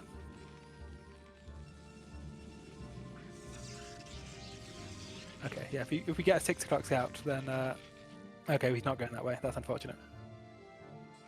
And it looks like it's just a Vax expand, so it's not going to be any kind of pressure. What do you think about for this? Because how's it going to impact the timings? Favorably or unfavorably for Scan? With this build he's doing here? Yeah. Compared to like a 14cc. Yeah, I think this favors Khala. The economy is going to be a bit worse. I'm not sure about the factory timings. I think they are quite similar. Because you get rack CC depot gas. Otherwise, yeah, I guess you have to get a depot more. That delays, but he got the racks before the depot. So I think factory timings are quite similar. But it's just going to be down a few SCVs with this build. But of course, you he can see now doesn't he's supply blocked. die. Yeah, exactly. So this is going to cost him, I think maybe just a few seconds of SCV production. Yeah, he's fine here. Is again going for the Zealot because he scouted second. Yeah, but he starts it. Now, okay, maybe he didn't get off the ramp. Why doesn't he cancel the Zealot when he sees this? Oh, he doesn't know if this is a factory build. Yeah, I guess. Because the Vax timing is what tells you if it's a factory build. Versus the 14cc. He thinks it's a 14cc, I think. Yeah. But it could also be like a one base build.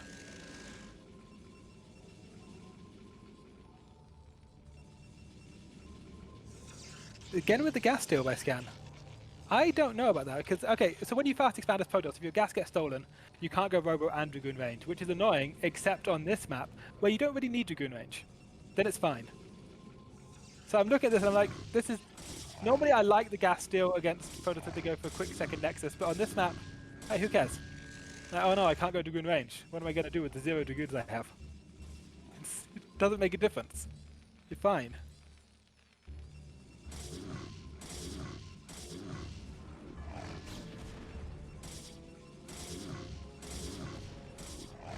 Yeah, Scan is going for 2 factories and a fast second gas, as in previous games. I think, if anything, that gas steal might have helped Khala. Because it forced him to go more mineral heavy, and the more mineral heavy option is going to incentivize him taking a quicker third base. If he's going to go delayed tech and like free base anyway, then you might as well do it off of one gas. Yeah, we can see that Scan is down around 4 SCVs, between 3 and 5. Were they on similar SCV and probe counts in the earlier games when Scan went for CC first? They were, so yeah, we've got a huge difference this time. Also, we have a quick Citadel. He's got an Observer Citadel off of 1 gas. I don't know what this is. You wouldn't want to go DT drop from here. Can't afford anything. He can't make anything from the Citadel right now. Yeah. So yeah, I don't know about this.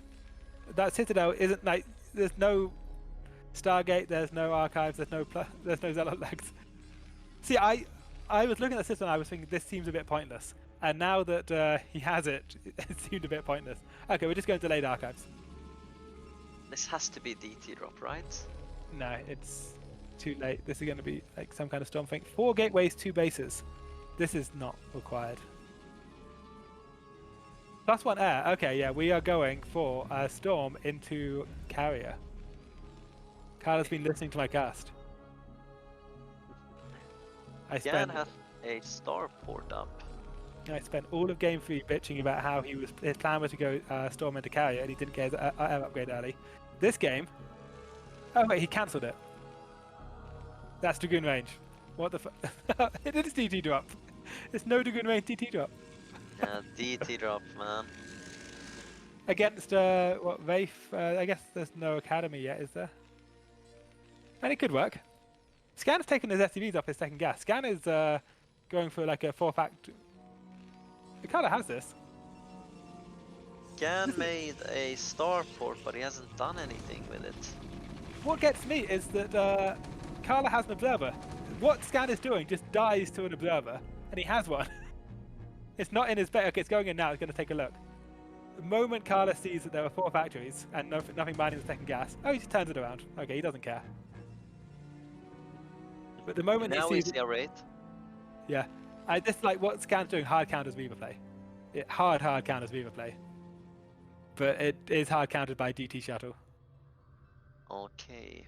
And here comes does the the DPs. push come before the Reaver comes out, or?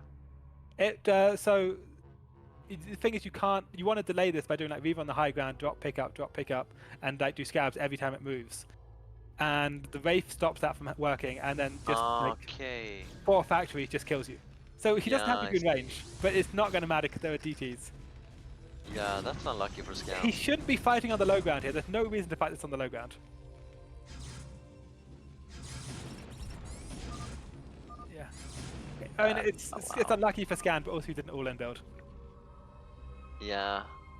But Maybe that's cool adding the starport there to counter the Reaver. I haven't seen that before.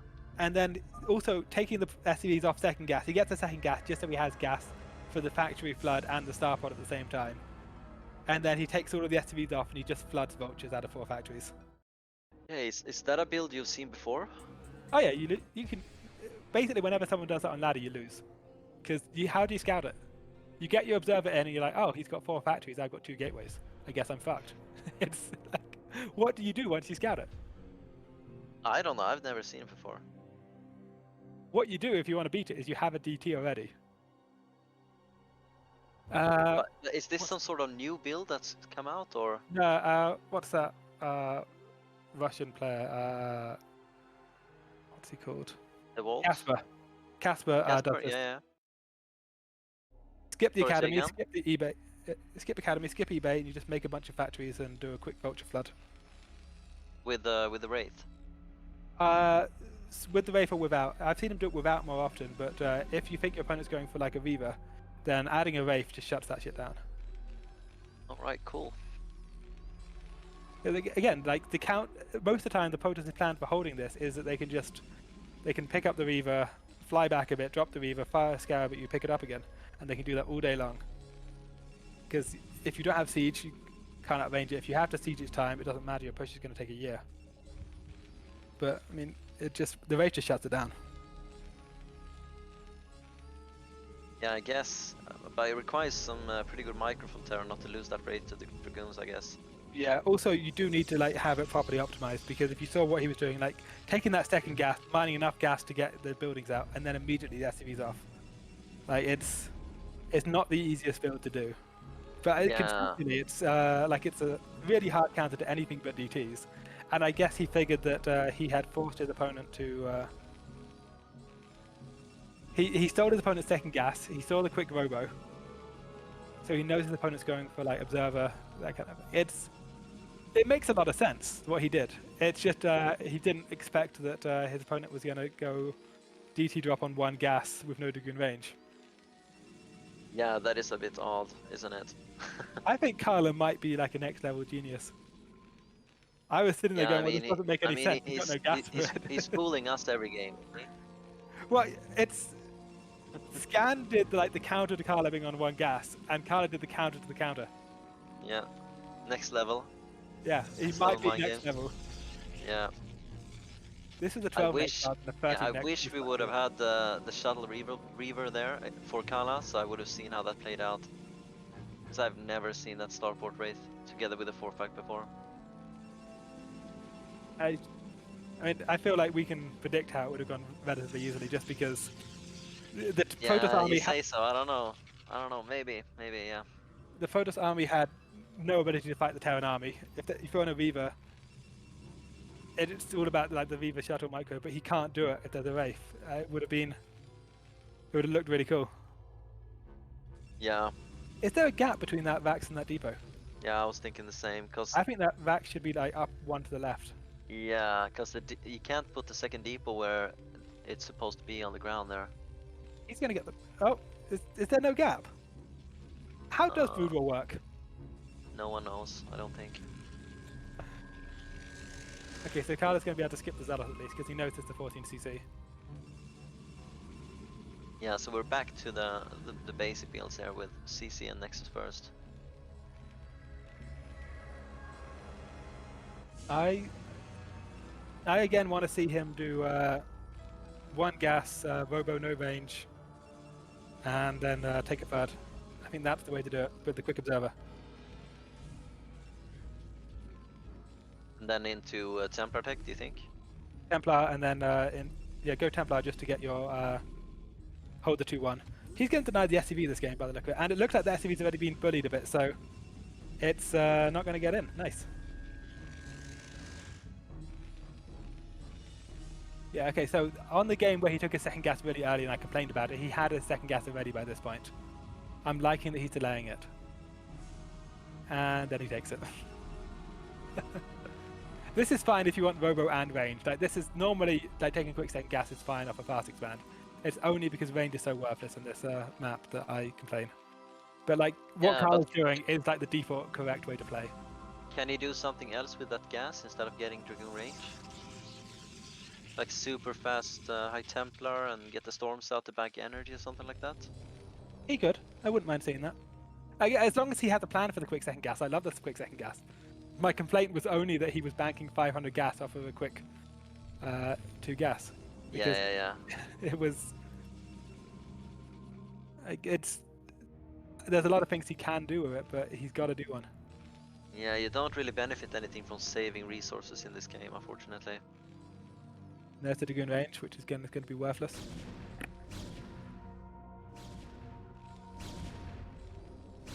Gan is doing his 2 factory opening again with a second gas.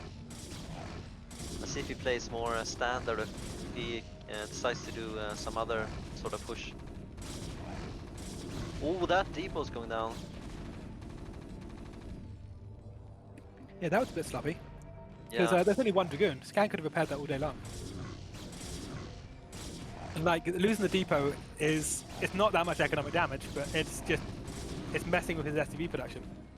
Yeah, he's supply blocked and he loses it again here, so he's gonna be behind quite a few workers if Khala keeps up his production here. Yeah, so Khala's going 2 Gateway Goon while he gets his Observer in. Once the Observer's in, I would love to see him stop making Dragoons and take an expansion. Like, that's all I want to see. Because there's no actual threat coming out of Scan right now. Scan doesn't have anything. Okay, Observer's not done yet. Where's my Observer? Oh, the Observer's just sitting at home doing nothing. Bad rally. That's unfortunate. He sends it now, but it's he's going to have to keep making goons for longer than he would like. Because the moment this Observer gets in, you know, oh, you've got 2 factories. You've neither machine shop spinning, you've got an armory, and you're building a CC. Okay, yeah, I'm just going to double expand. I'm going to wait for your push to arrive in 10 minutes. Yeah, he's going to scout the 3rd CC, and Scan won't have any Goliaths to kill this before Khala gets all intel either. Yeah, it's just you don't want to be making goons while... Like, once you scout it, you turn off the goon production entirely, because you don't need them. You know that your opponent isn't doing anything. But if your scout is late, then it delays everything else. So the Goliaths are on their way, and the comps that's the building.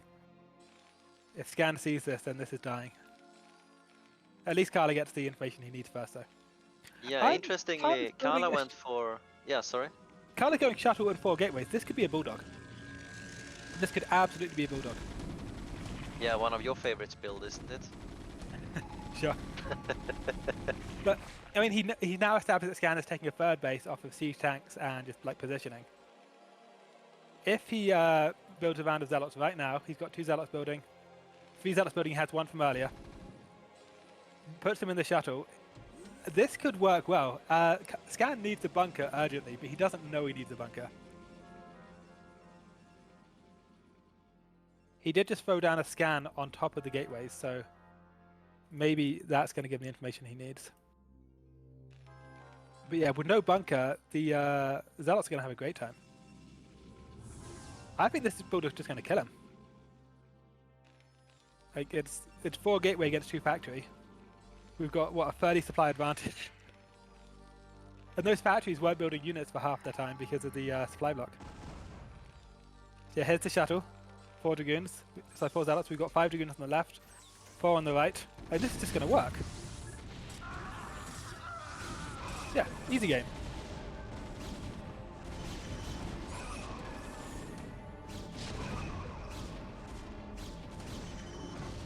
And even if Scan holds at this point, I mean, he holds now, but there's 4 gateways against 2 factories. It doesn't matter. Like, Khala can just keep going. And he's taking another Nexus. I mean, that was just easy game. That depot death, though, really, really messed with Scan, because he then went to replace the depot in the exact same location and lost it again. Yeah, he was flyable for like a minute. I'm amazed he let that happen, because it's not like the depot died out of nowhere. It's not like it was being hit by DTs. No, he had like 20 seconds to repair it. Yeah, he just sent them really late. Yeah. Just we watch it just slowly die, and it's like he's got to do something about that. And he sent them late. Yeah, I gotta say it's refreshing to see a bulldog. You don't see it very often in the pro level anymore. So he set up for the bulldog before he got the scouting information. He was already went 4 gateways before his observer got there, but it was a reasonable assumption that Scan would go for the siege third. And then if there wasn't a siege third, he could. If it's just like a push, the bulldog's fine for that too. If it's not a quick push, if it's like a late 2 base 2-1, then the bulldog's worthless. But it's it made sense for him to set himself up for that kind of attack. We got a tiebreaker, boys. All your predictions were wrong, except Alm, who didn't predict. So he was wrong I said 4-3 for Scan. I said Scan 4-1 or 4-0. And based on the first 2 games, that looked like a safe prediction. Because the first 2 games went exactly the way I said they were going to. Did you say 4-3 to Scan, Pato? Yep. He's lying. Yeah, I think you're making that up as well. I don't recall it. Does anyone recall that? You had to check the archive. Yeah, we had to check the VOD later on.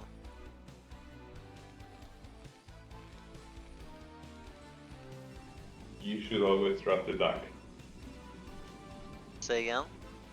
You should always trust the duck. Pato is that. Yeah, I will remember that. So, it's 3-3 now then? Or 2-2 Yeah. or 3-3? 3-3. Okay, yeah. If you look at the markings, Depot and the Vax have been marked on the map. Yeah, but only one depot is marked here. What do you do between the 2 markings here? I don't know, I mean it's too narrow for Vax, so if Depot right between them. It's gonna be a big gap there. You can't wall it off, unfortunately. Since there are no tile sets there. It's gonna be a hole. Okay, so Scan has queued up some SCVs, we're just going to see a 14cc. And this is going to be our 7th game in a row of a 13 Nexus. Well, technically it was a 12 Nexus last game. But I don't think that made a huge difference. Yeah. What do you think about... because we've seen quite a few of these maps throughout the Brood War history where we have a natural inside the main base like this. I don't like them for exactly the reason we're seeing, because Terran can just do this.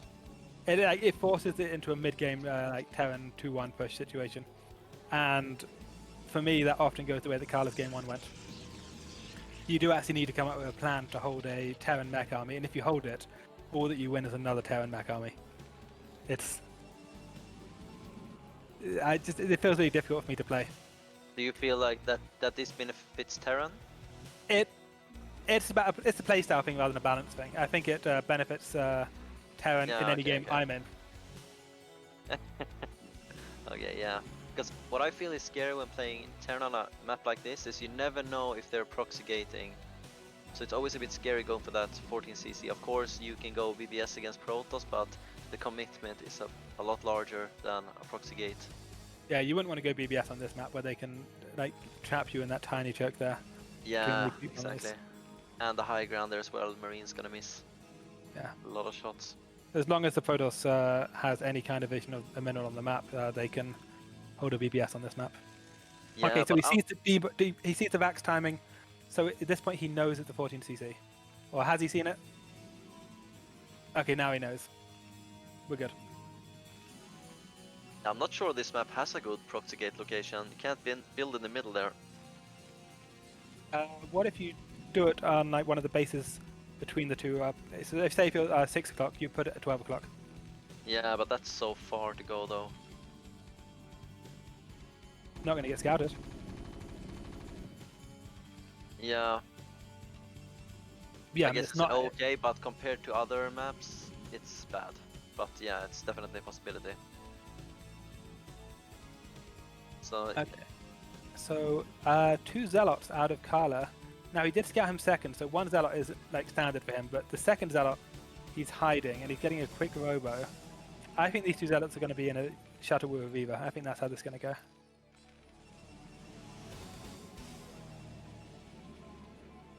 yeah, And as always, I like the delayed range quick robo. yeah, for a Terran player, there is nothing more scary than 2 Zealots together with a Reaver coming to your base at slightly after 7 minutes, and you are not aware of it.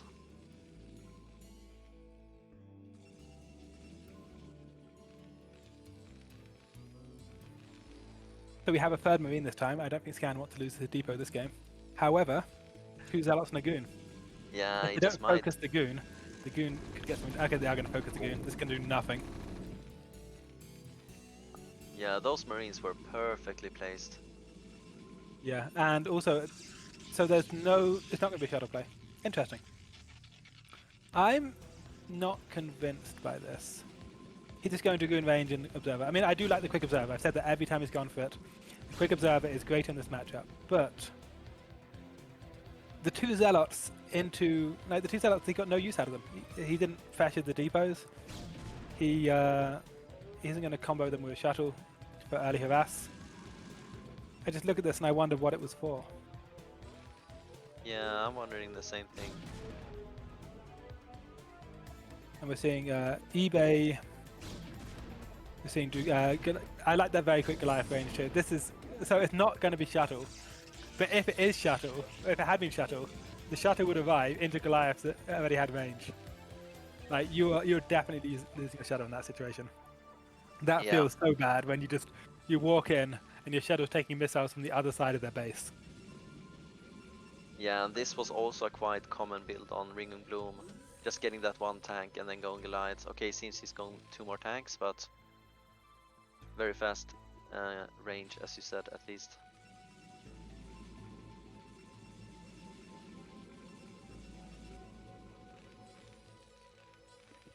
Okay, he's getting the shuttle now. First Observer's about to get in, and he's taking a Minoloni. I like this quite a lot for Khala, as long as he doesn't add a bunch more gateways and make a bunch of units. Because he doesn't need to make units right now. He's in his opponent's base. He can see the army. He can see the 3 factories. He knows roughly where he's at. And he's adding gateways. Khala. Once again, you are disappointed. Scam's just going to add a CC and a starport. Like, what are these gateways for? Are you going to bust the natural? Maybe he's going to bust the 3rd again. And this is a different game to the game it worked in there. I don't know that it works this game. The Scan is holding off on making a decision, but I'm really expecting to see a CC soon. Is he going to kill the Observer first? Is that what we're doing? Come on, Scan, you've got 400 minutes. Make a decision. Okay, there we go. So it's going to be a CC. And at this point, Khala should not be making any units at all. He should be double expanding, and he should be getting towards his storm. Yeah, it seems like he's going carriers as well with the Stargate going up. No +1 air, but yeah, it could be. I mean, he's still building units and he's building a bunch of pylon to move.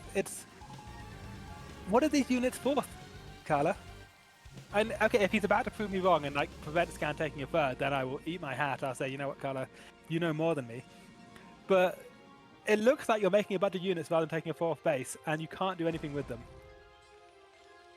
He's going to lose his Observer. No, he's not. Okay, we're good. And, like, okay, I have the advantage of being an Observer. I can see what's going on. But you have an Observer in his base, Khala. You can see what's going on.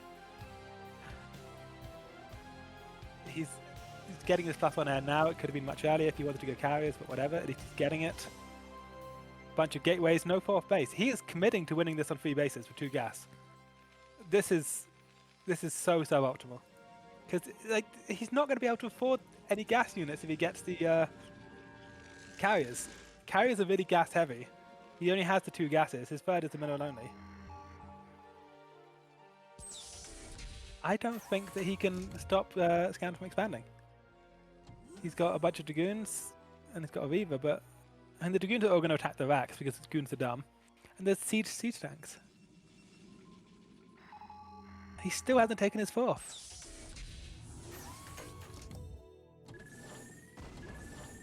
Yeah, like trying to prevent a 3rd base here on this map. I mean, Yeah. he's going for it. But look, the Dragoons are just attacking the Rax, just like I said they would.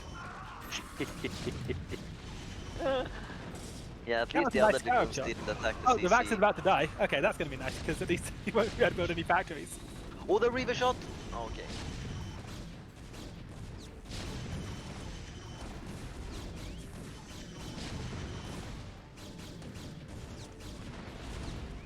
Did that work? It did way better than it should have. That was some really nice Reaver hits. And also the fact that the Dragoons at the top killed an entire Rax and didn't fight anything. It should have And done it better still than- went well. Yeah, it's crazy. Yeah. However, I mean, Khala is still on 3 bases. He didn't take a 4th base during that entire time, and that is an issue. Yeah. Like, I think he should just let Scan take that and double expand. He would have been fine.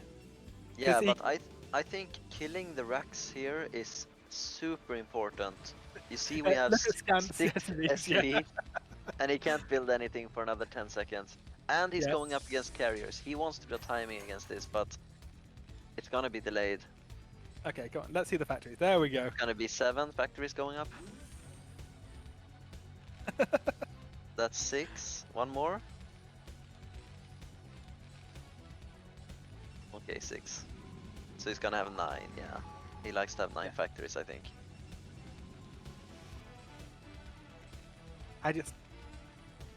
It's not what I would have done. I would have said, okay, I can see my opponent taking a CC. I can double expand and go carriers, and I'll be completely safe. Or he could have double expanded at 6 o'clock, taken the main and natural, and started building gateways there. Yeah, but by now we know Khala is next level. Maybe Scan was thinking the same, not prepared for that attack. And And that's why Khala it did is so well. still on 3 bases. 4th is about to finish. But, I like Khala's position here. I mean, Khala's up a bunch of supply, but the thing is, he's up a bunch of supply in a game where he can't attack. Yeah, but he's got carriers and they are scary. Do we have a starport? No, we do not. This is going to be 1-1. I don't think Scan knows this guy, because you wouldn't go for 1-1 against carriers. Yeah, that's true. Oh no, he's only building Goliaths. Okay. He Okay. knows. Yeah, maybe he wants to hit the timing before plus to attack then. I'm not convinced by this. Also, if you look at what Kala's doing, he's going to string together the Zealots to kill the turrets with the carriers. That's always great when they do that. Yeah. But like, if I was in this business Scan, I'd think, okay, well, my opponent did a really good attack, but he then didn't have a 4th base. I just need to defend and go for upgrades.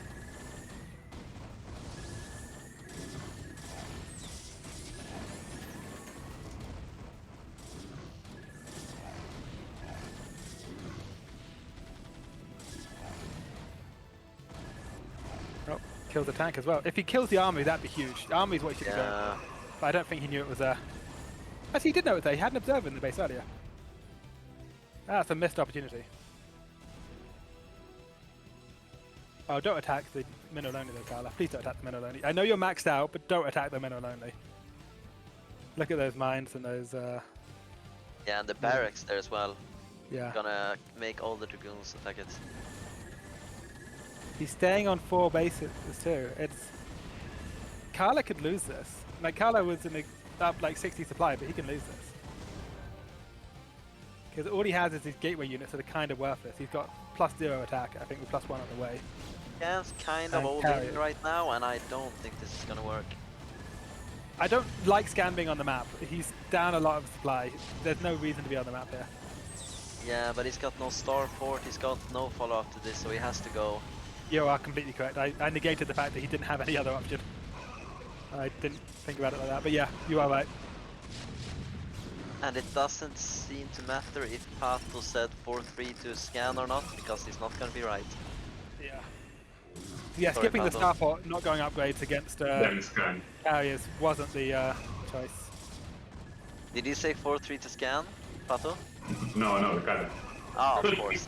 Yeah, of course. Yeah, I know. I know. I called him out the first time. I don't believe it. Protoss OP. I always say that. Yeah, we know that. We don't even need to talk about that. We don't even need to discuss that. Even Kwark can agree that Protoss is OP, right? Right. Right. V2 But Terran is maybe- OP, and Scan Yeah, went but for you the can't style get of Terran Terran. where you don't get V2, so it's not ideal. Yeah. But that's Hidden because expansion once counts. Protoss gets 6 carriers, you might as well just go and do something else or leave the game, you know? But maybe this is not over actually. Yeah, I mean, they drew roughly even in supply. There were a lot of Zealots there, and the Zealots just got stuck on the CC and all died to Vulture Goliath. No So, gas, though. And the issue that Scan's going to have is that his upgrades have stopped, whereas Khala is getting +2 air. Yeah. And I don't even want to see carriers against mech when carriers have better upgrades than the mech. It's just 20% more damage per upgrade. Yeah, only 20%. That's right. It just turns 6 carriers into. Too many. Well, I guess if you got +2, if you're +3 against +1, then it's +40%. So turns them into 9 carriers. Easy game. I don't know about this hidden expansion. You can't put any probes there.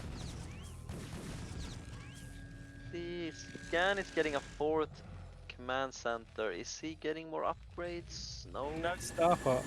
Yeah. That's just weird because he doesn't have a win condition against like +3 carriers, I think. Yeah, but he's on 2 gases as well, and he needs to make allies here. He's in a very tough position. Yeah. When you're against mineral-only third bases, I think that carriers are always good for that reason. Just because it's if you can force them to make Goliath, they can't make any tanks. Yeah. That's so right. And again, like the lack of upgrades is just so painful for the Scan. He's going to be on 1-1 forever. +2's finished. I wouldn't mind being +3, but I guess Khala is spending all his gas on DTs instead. It's not going to make it. All the glass are just dying, and it's.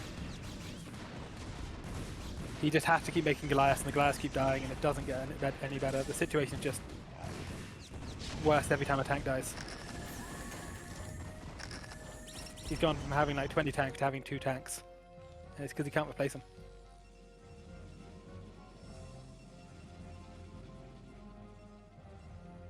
Yeah, I can't believe we are watching Khala potentially go 4-3 after the first 2 games we saw. Well, he's mixed up his style so much. The first 2 games... The first game he went for like a delayed arbiter that had nothing at 2-1. And he had his ground army, did nothing because this map is weird. Game 2 he went for a timing attack that just completely failed. Which is something that he likes to do. And then he stopped playing the way he likes to play and started playing the way the map forced him to play. And it started working for him. He's shown more depth than I thought he had. Scan's going to mine out his main gas soon. And when he does, he's not going to be able to make Goliaths, which is an issue when your opponent has carriers. Yeah, he's about to get up his 3rd gas though, but it looks like it's going to get intercepted. Yeah. Also, for a long time there, Khala wasn't making carriers. He wasn't getting his +3 air. Khala switched back into full ground army and just used the carriers to force Goliaths, which I liked a lot. Like, it's just because you have carriers doesn't mean you have to go carriers. Yeah. It gives you a lot of flexibility, but if you can make the Terran's army Goliath heavy low on tanks, then you just switch back into Goons and you run over it. Goons are really strong units, as long as there aren't siege tanks on the field.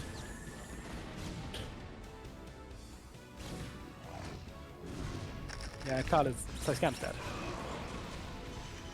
That expansion was the expansion you needed to win the game. At this point, it doesn't actually matter if what Khala does. Khala could lose his entire army, it wouldn't make a difference because Scan cannot make Goliaths once he's out of his gas. 300 gas left on his main gas. This mid alone is so worthless. Look at his resources.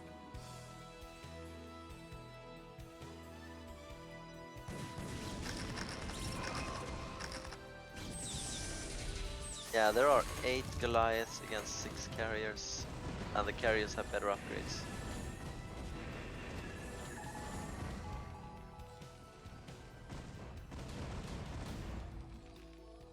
I've noticed that Khala doesn't go for air armor. I don't know why, because Goliaths have double attacks, so yeah, you can't negate the entire Goliath damage to get +4 per attack, and your armor only does -2, but it's still something. Yeah, it's still pretty good.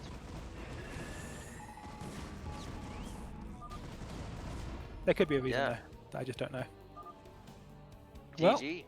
Well, I said what 4-0 or 4-1 for Scan, 4-3 for Khala. Yeah, that's what I said, right? 4-3 Khala. Everybody was wrong. Can't everybody be right instead? And I forgot the result. Otherwise, I would have predicted correctly.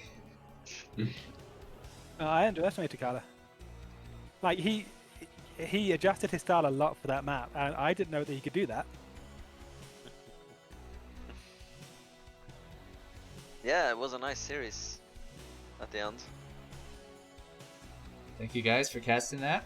That was our teaser event, guys. We got Koget versus Trutacz, $350 on the line. Every single map is worth an equal percentage of the total prize. I think that comes to what, 38 bucks? On BWG's weekly 2021 map pool. A lot of old school classic maps, experimental maps.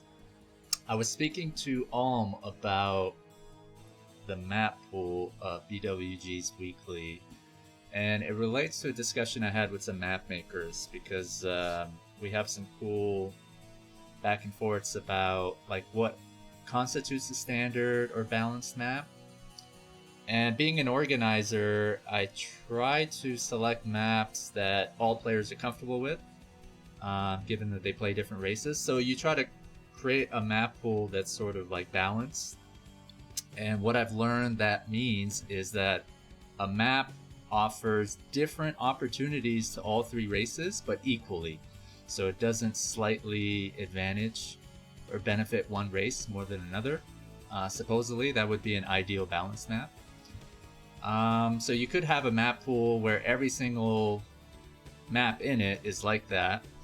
An alternative way of setting up a map pool, I think, is by including maps in it that might favor one race more than another one. So when you have like a best of series, the loser or whatever player that gets to pick the next map, if that's how the map pool works, would ideally select a map that benefits his or her race, if that makes sense. And I think, you guys can correct me if I'm wrong, a lot of these old school maps, maybe they were considered balanced at the time, although some of them obviously might not be, like Lost Temple. But what I'm thinking of, because it's the first map is by default referee picks and then it's loser picks, is that the player can just pick a map that benefits his or her race. What do you guys think about that idea? Yeah, it's at the very least, if there's imbalanced maps that favor both races in there, then it kind of evens out.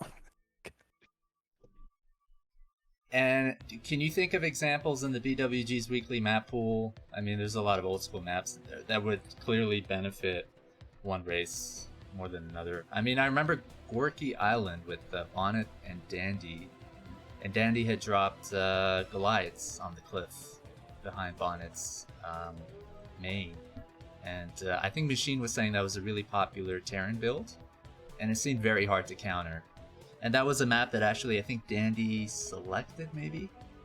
I don't know that it was so hard to counter. It was just a difference between a Bonnet going observer, observer, shuttle, and observer, shuttle, observer or something. It was because the Goliath jumped out of the dropship and then the shuttle was finished, but he couldn't get the shuttle to get his units up on the high ground because the Goliaths were already up there. I don't know that's so much like a balance thing. It's just like being a very narrow timing that he wasn't ready for. Alright, so I think our bot has been spamming the 9-game map pool. There it is. So, the first map will be Reverse Temple. This is kind of a spoiler. The second game will be on Neo Forbidden Zone. Third game will be on Outsider, Longinus, Gorky Island, Blue Storm, Fighting Spirit, Estrella? and then Python. So that's going to be the map pool. And those maps are selected by the loser. This is a TVZ, so I'm going to be taking the backseat on this one and just enjoying getting a chance to watch the games. Yeah, so wake up, Pato. No. Make me.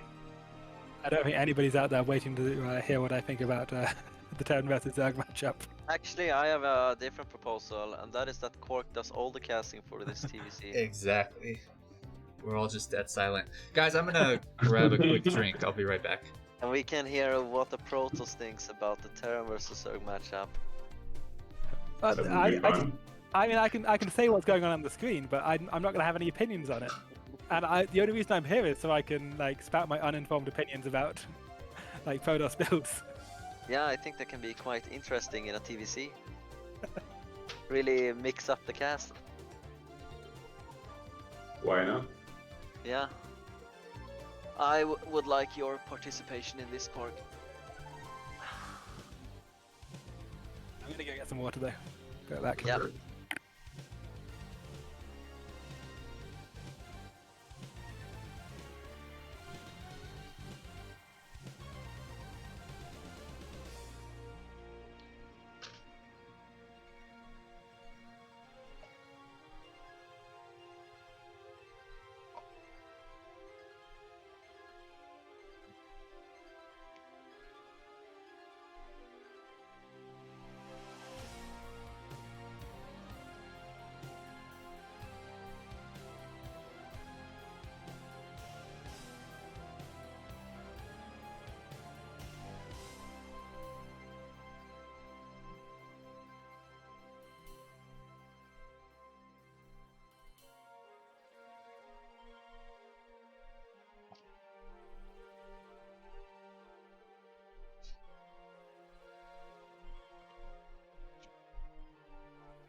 And we're back.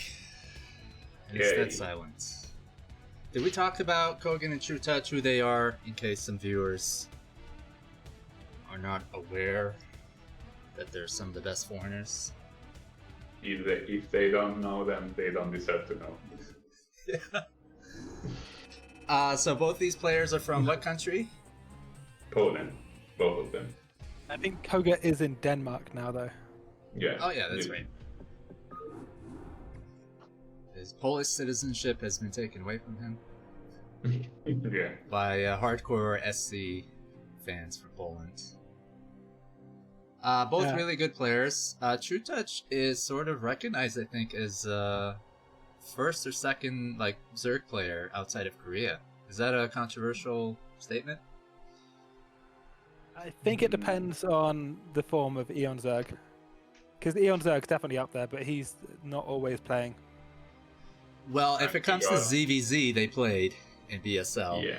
And I'll never forget this quote that Trutacz once told me, and it was in BBT, because I got the reps.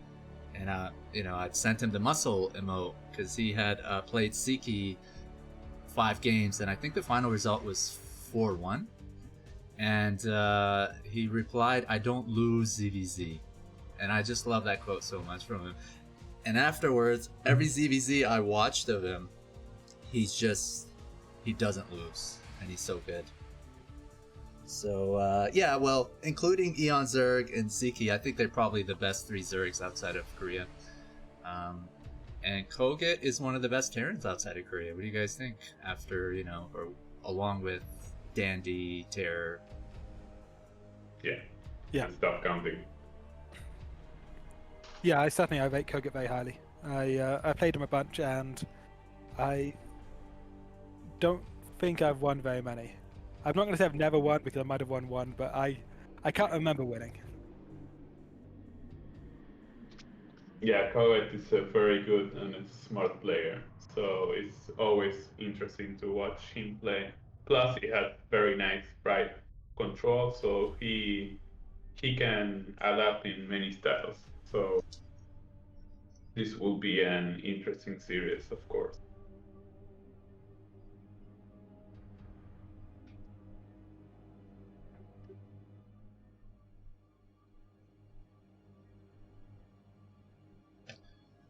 All right, Pato, what's your prediction?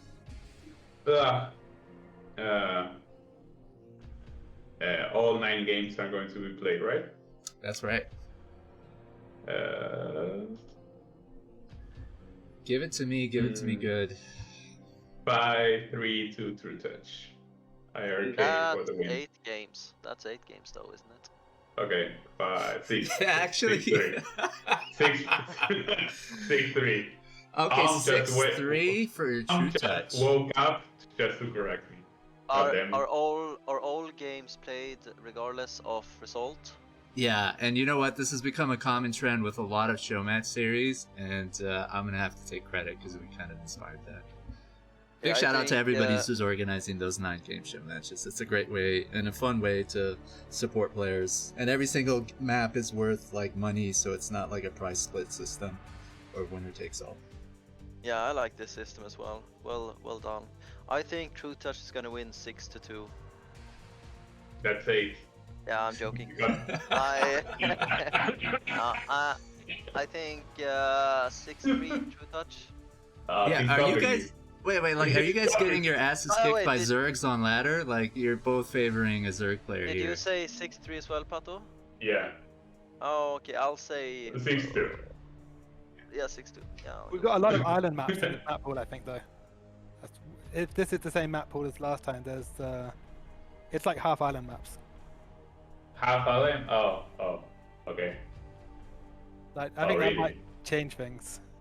Yeah, that benefits Zerg quite a bit, doesn't it? No, the lack of a second gas. Terran. Island maps are for Terran, or they were. I think Mutas just don't care if it's an island or not. Mutas with one gas. Goliaths. Very good. Goliaths. Baby Goliaths. Alright, get your asses in the replay, guys. Let's do this. Koget vs Trutacz. 9 games. No, it's all good. I'm just joking. I'm just going to watch the cast on this one. Kwark, did you have a prediction? No, I'm completely out of the loop with... okay, if there are half of the maps are island, I will bet 5 for Trutacz. Like, I think it's really hard for a lot of people to predict what the results would be, even if they were normal maps, because these two kind of are seen on the same level, if I'm not mistaken. Yeah, but this is an interesting show match, one of the best ones out of the Thelio show match series. Yeah, but Trutacz is a powerhouse, so both of them are, but... And they're both kind of inactive. They're not on all the time. They have, work and other commitments. So it's really phenomenal how good they are, given how inactive they are. That's true. But they are both very smart and very talented, so this will be an amazing series. on that note, let's get into it, guys.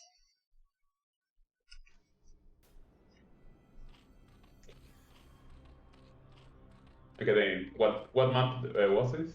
This is Reverse Temple. So we Reverse have Koget, Temple. purple 12 Terran, and Trutacz is the pink Zerg at 3 o'clock. And between them, they are going to have a like an island low ground, right? Okay. Yeah, there's going to be like a low ground behind Koget's natural. So this is good for Muta harass. Mutas will arrive like 5 minutes 30. So this will be fun for Trutacz. I don't know if the terrain's going to make that much difference on this layout. Obviously they're very close by air, but I feel like the low ground main isn't going to have a huge impact. Well, if he does a pull first with order, maybe he will be able to harass, because you need, when they do like a 9 pull with order, you need to pull out the SCVs in the ramp, and if you are fighting from the low ground, you can take more damage. So maybe it's not a bad idea, but I don't know about this early scout from Koget, because okay, he's seen that his opponent is going for a quick hatchery, but what does he actually do with that information? maybe he was afraid of the 9 pull. Okay, that's what he does with the information. Suddenly it all makes sense. Yeah, and he gets to block the natural hatch from going down. Yep.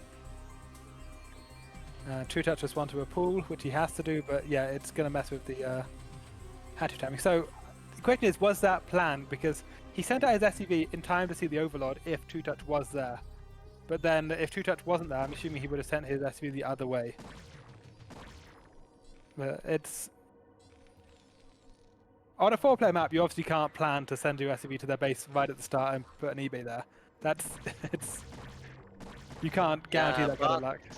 With this map, there's 2 out of 3 chance that you can do it, right?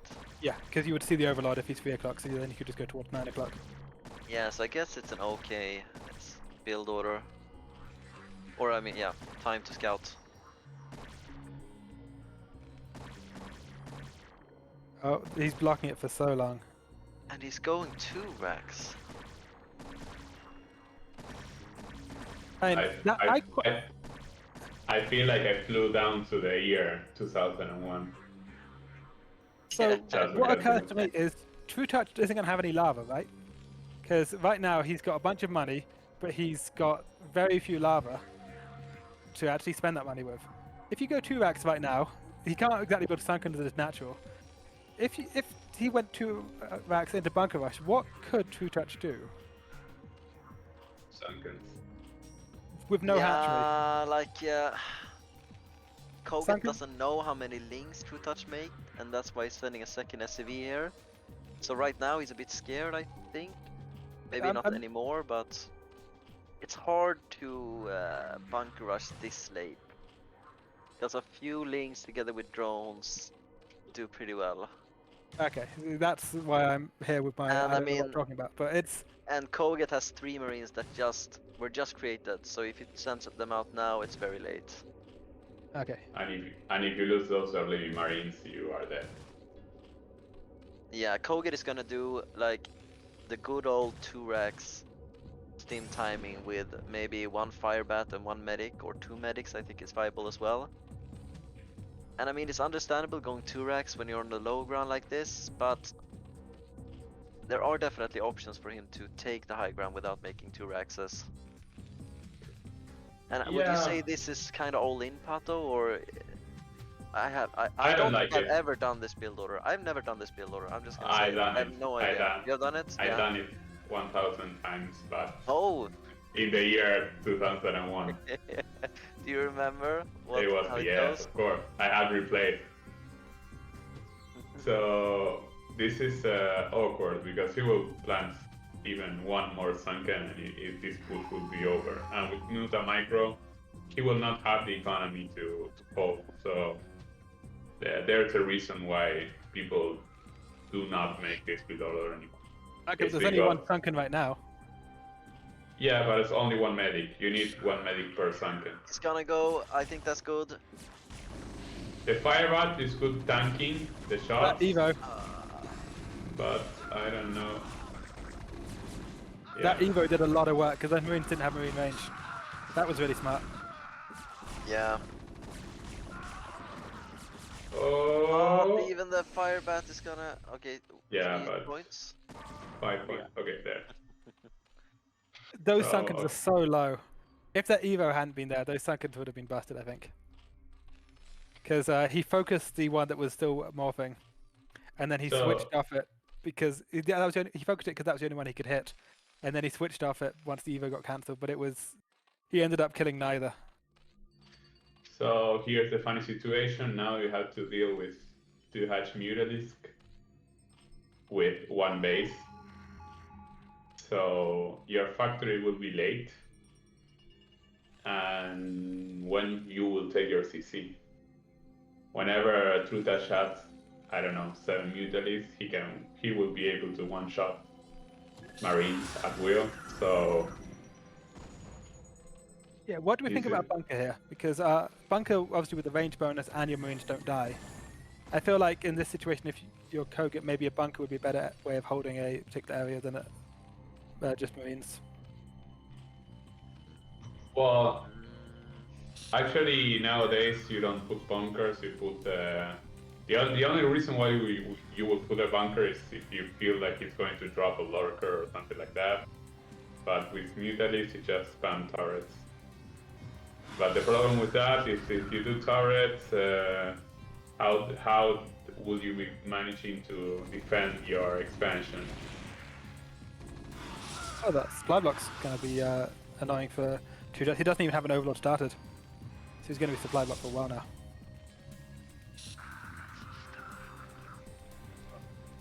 Koget not building any SCVs. I don't know if Koget wants another CC. Okay, he's building one. Never mind. A bunker is super good against mutas, but the problem is your Marines are locked to that location, and you need to make like 3 bunkers for them to actually make sense against the mutas, or they will just go where the bunker is not. Yeah. I look at it for situations where like the Terran doesn't have range anytime soon, and the Marines are going to get picked apart early on. And I think maybe if there's a bunker in that situation, it would keep the Marines alive long enough to get range, but... Yeah, I mean, yeah, it is okay sometimes. Okay, so Koget pumping out the SCVs up to 29 SCVs. He stopped now. Don't know if that's on purpose or not, but it would make sense if he's staying on 1 base. Yeah, he's going 1 base. That's the sound facility. For him to stop the SCVs. That's what I was waiting for. Because more SCVs would imply he's eventually going to take another CC. Pausing the SCVs implies that he's just going completely all in. Yeah, he wants to wait for a vessel to move out, but obviously if Trutacz gets 3 lurkers, it's game over. Okay, so this is a build to punish the Zerg before he gets his lurkers out. Yeah. You can get a timing with the +2 attack, and it's kind of hard to stop if you're rusty and you don't play much against this type of players. I think the only player that I see that does this kind of 1 basis is Terror that did it for a time, but I also saw another Polish player named Radley that play a lot of 1 base Terran against her.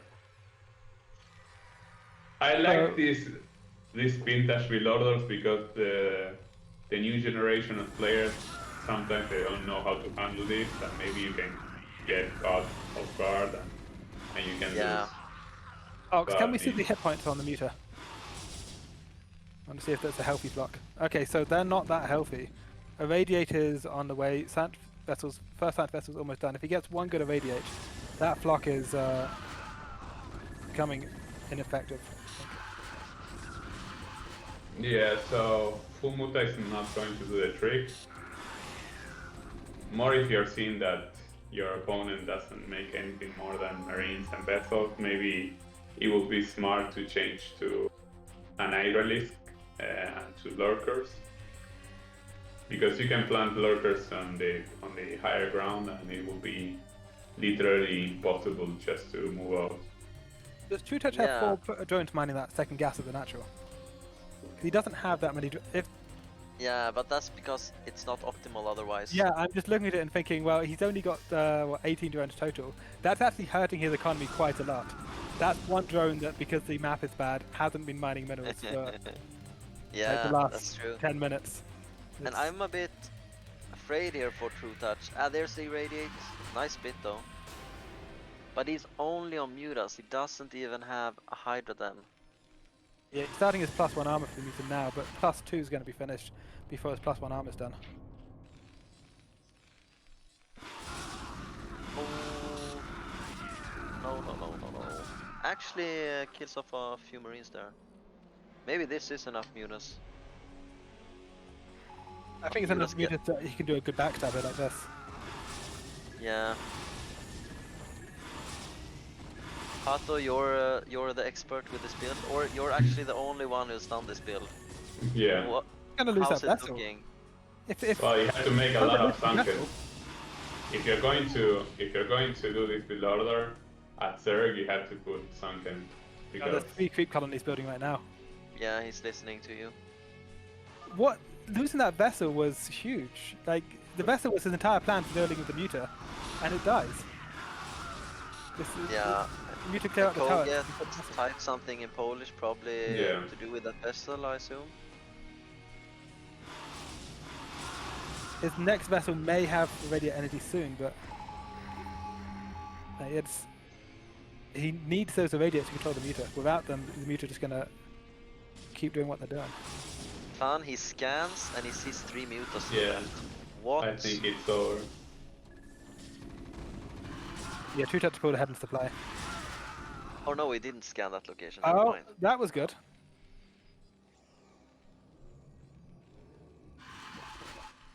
And Koget's worker count is not healthy either. There's If he so had many Mutas. he's not building vessels. If he had a strong vessel count, He's gonna lose another vessel. Yeah, and the vessels are his only. Oh, there's the Scourge in there too. Yeah. And the vessel that died was the fresh vessel. That one there has already cast its irradiate. The lack of vessels is hurting him so badly.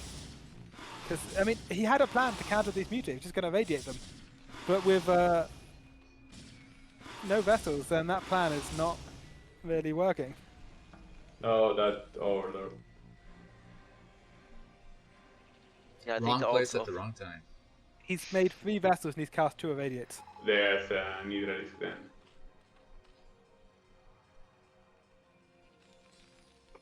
Yeah, but what are the Marines upgrades? +1, +2? 2-0. 2-0, so that's very dangerous. Oh, lurker upgrade's coming. Also, just the lack of these Muta are just wrecking the bases.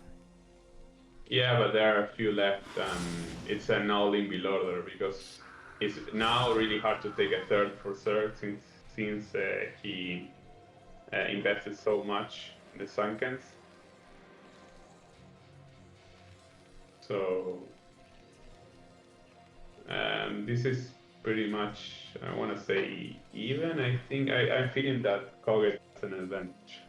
Look at the worker count. Trutacz has stopped making Mutalisk. He pulled his drones off of his gas at his natural. He went only mineral income, and he's been spending it in building workers. He went from like 14 workers up to 21.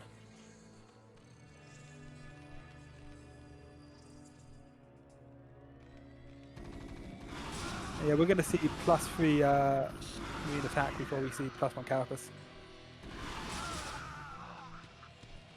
These marines are going to be hitting like beasts.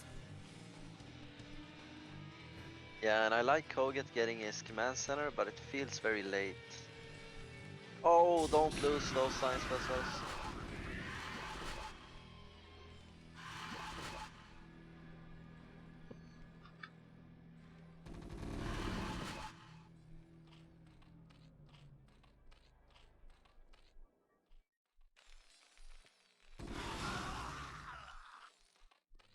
Yeah, and the Mutas have good upgrades as well.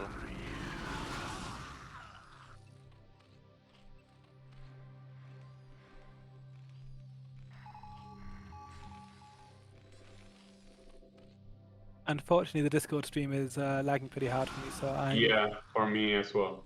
I'm just watching the regular stream, so I'm far too late to actually cast anything. Yeah, that's happening to me as well. Are you not in the game, Pato? No, I'm watching the stream. I restarted it. Yeah, okay, it's working now. Oh, that's a lot of lurkers. He's going to have to irradiate every one of those. He doesn't have that many irradiates. Yeah, this is gonna be almost impossible to hold. Yeah, He no just bunker. slowly goes up with the lurkers like this. Yeah, GG. That was nice. I liked that Trutacz identified when the muta were going to stop working and did a double round of drones. He adjusted his income by taking the drones off of gas and then switched into a third base plus also the lurkers. Well, 3 bunkers and he would be able to stop that. So that was a bad read from Koget. Well, 3 lurkers with what money? He lost a lot of SCVs that game. Forbidden Zone. Wow. This map was very, very imbalanced for Protoss. I think Testy, a Canadian player, was like 40-0 in this map. Wow. About the prediction there, I'm gonna say 5-4 to Trutacz now. I think they're gonna win every map they pick. So this is like one base Terran island map. That to me screams Koget very surely. This map is like the main side are then the rest of the map is on. So it's kind of a different map. Was Pato cutting off there in Discord for? Yeah. Could you repeat that, Pato? Sorry. No, this map, all the mains are on the higher ground, and the rest of the map is on the lower ground. So this is back in the day, you have to like build all your gateways, for example, on the lower ground, and you almost leave nothing on your main base. It was kind of tricky. Have you played this map? Yep. It's 2000 year map. So are we going to see Wraiths from Koget is the thing? Because for me, this map looks like a one-base Wraith map. Yeah, 100%.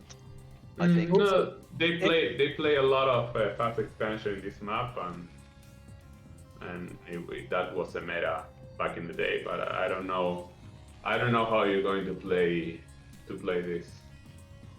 Since but can you fast expand on this map? I mean, Terran's can float it.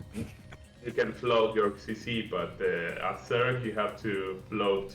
You have to make the upgrade to transport your drone slowly into the low ground.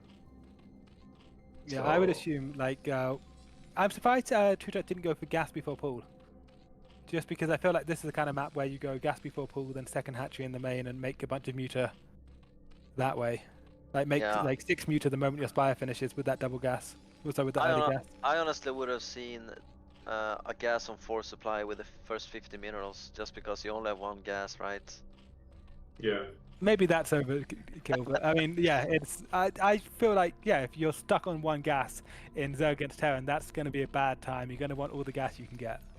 Yeah, I don't see how Zerg even wins on this map. Well, it's very hard. This was a Protoss map back in the day. It was nearly impossible to beat a Protoss. Yeah. Like the current ladder map pool then. Although exactly.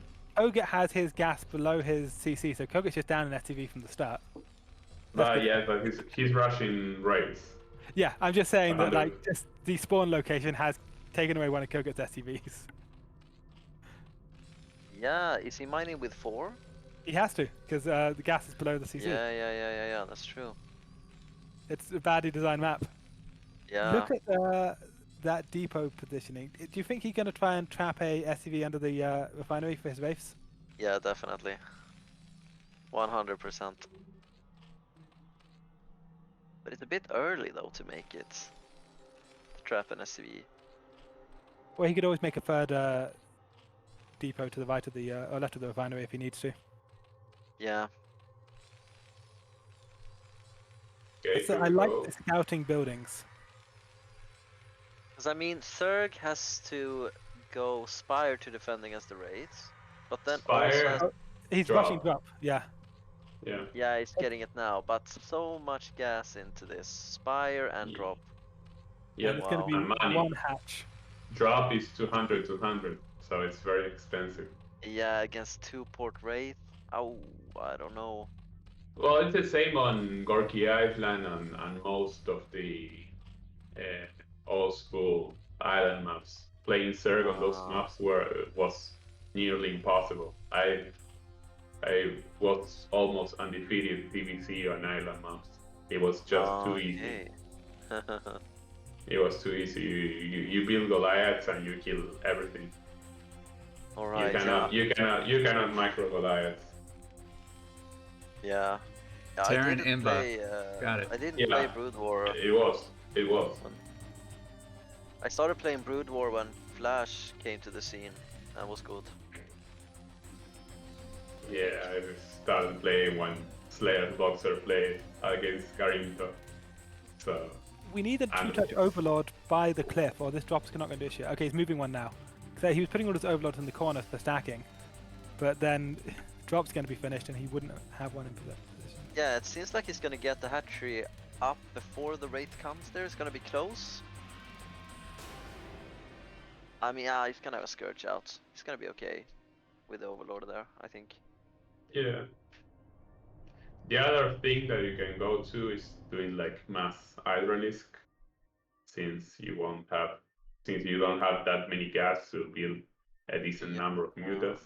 What do we think about Spores here? Because once he takes his natural, he doesn't actually need map control at all with his muta. The muta necessary against like the first Wraith, but after that, I would quite like him to build Spores at the new base at his natural. Yeah, but take this in consideration. If he doesn't do a lot of damage with these raids, the problem is that Koget will not be able to expand. And if, for example, Trutacz switches to Hydralisk, there's no way he will be able to defend the low ground with tanks or raids. He will get demolished. And that's the thing about this map. You can do this right build order in another maps, but in this one, you kind of have to think it as an island, but it's not an island map, because normally you will build all your structures in the low ground. Koget has landed his factory. Do you think we're going to see Vulture or anything out of that, or is that just there for fun? Maybe. Yeah, one Vulture. Oh, more drones coming down. Okay, he's got the Evo coming, putting more drones at the natural. I think the moment that the hatchery's up, he's going to place double creep colony. Yeah, what is the normal opener for Terran on this map, Pato? I think Goliath. It's a better choice. Okay. I know that Koget is very well known for his raid micro, and he can maybe pull this off like no other Terran could, but I don't think that you have to take in consideration that you have to really make units on the lower ground, or you will die, because it's very hard to defend your expansion. So Koget's getting a Vulture out. That will give him a bit of map control, and he's also building his own CC. I feel like if his CC can last, so his Vultures can give him enough map control for the second CC to get into to become effective, that might be effective for him. Yeah, I think that should be like a mission objective on this map, Pato. You need to make units on the low ground or you die. Where is Koget's Vulture? Koget made a Vulture. Did he cancel it? I think so. Maybe he needed a supply. But Koget is building an armory, so maybe he's building Valkyries. So maybe he's expecting a full Muta build from Trutacz which I wouldn't do. I would just make Hydralisk and screw it. Well, if you make Hydralisk, you then have to either make a Nidus or you have to slowly mess around with ferrying them downhill. Mutalisks are just like, I feel like if you're on an island map like this, it's just easier to go Mutalisks. You can pretend it's not an island. Yeah, of course. You have like 5 expansions on the low ground. You make Hydralisk, and Terran will take forever to have a decent army to contest your mobility and your numbers. You can smash him before that. You can drop, you can do whatever you want. Oh, that Wraith energy is running down. Ouch. Okay, this is very bad. Yeah, Where is Koget's dropship? He's got a second CC, but he hasn't made a dropship. He's just building all the SCVs on the low ground. He's doing +1 attack and +1 attack air, +1 attack for marines. Pato, who would you say is in the lead right now? Definitely Trutacz. But I would like him to switch to another thing that it isn't Mutas. Would you like to see more drones from him? Because right now he's basically just using his natural for gas and going pure muta. But if he wanted to try and dominate the map, he'd need drones, more hatcheries, and so forth on the low ground. Well, for example, see the expansion from the Terran. You can attack with Lurker from how many sides? It's impossible to put bunkers to cover all attack fronts. Do we think Trutacz has forgotten about the drone at bottom left? Because he sent the drone down there like 5 minutes ago, and it's been there the entire time. It's building a hatchery. Okay, now it is. But it's been... That's. It was just baiting you, Kwark. Waiting for you to call it out. He's not being close to saturated as natural, so this is like pure gas income he's going for here, right? He's not. This isn't a hatchery for additional minerals. It's. I think he's gonna try to bust the natural here. Go good with those Wraith micro there. But he doesn't have speed overload yet, and he isn't researching it. So that's interesting. You got the Valkyrie. Yeah. Yeah, I'm surprised he doesn't have speed on the overlords as well. Do we think that Koget's gonna keep making marines, or is one marine or one bunch of marines all he wanted? No, he will. If he's doing +1, he has to. But maybe he has to build it on his main and float them to the low ground. That bunker up, that bunker is not going down. Yeah. That was kind of an all-in from Trutacz. Yeah, he was up in supply and he's not anymore. But, I mean, killing the bunkers there, nice. Yeah, that's a win. Also, if he gets these overlords, it's not like there's any more overlords on that side of the map. There's 2 overlords and that's it. There's the Hydrogen. Okay. I'm always shocked by how hard it is to kill a bunker when SCVs are repairing it. It's actually insane how good repair is. There were like 6 lings and 8 mutas, it didn't matter. So right now Koget is he's continuing to build Wraiths. He's got, actually just cancel them. They're baiting me pretty hard here. But Koget has air control right now, I think. He's he can't attack with it, but if he were to keep building Wraiths and Valkyries, he would take it. Trutacz has given up on the air. I wouldn't make so much air. Going for round 2 air. Trutacz. Ouch, ouch, here goes the bounce. ouch. Oh, Koget pulls him back. Nice. Okay, now he's switching into Hydralisk. Oh, the vulture is gonna have a nice day there. If it returns to the hatch, no. There's better play at the other one, although there's Hydras in the eggs. Yeah, he decides to just stay between them to maybe make up his mind a bit later. What? I don't know about that. The vulture. And it's gonna die. Koget deserves so much more from that vulture. Yeah.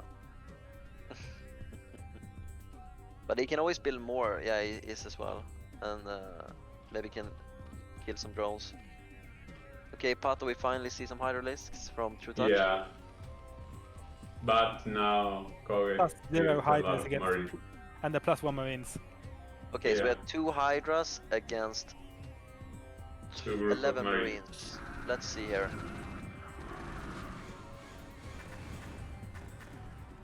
Oh, the Valkyries are not taking any chances.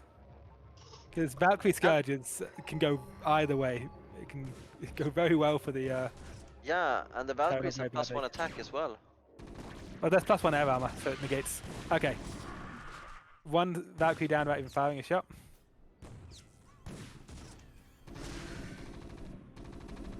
I think Koget has this. And I'm looking at this army, and what does Trutacz do? Most of his production's in the main. There's a bunch of Hydras just sitting on the cliff in the main. These science vessels going down. There. Oh, Marines are getting butchered. No medics. He could have taken all of those, but it's fine. That vulture slowly killing the spore colony. With the drones next to it. It's great targeting. Koget's vultures are not getting what they deserve. I feel like also, I feel like Trutacz knew it was there and was just fine with it. He goes, yeah, okay, you can kill the spore colony. I'm not going to pull my drones off mining. Just for a vulture that's attacking a spore.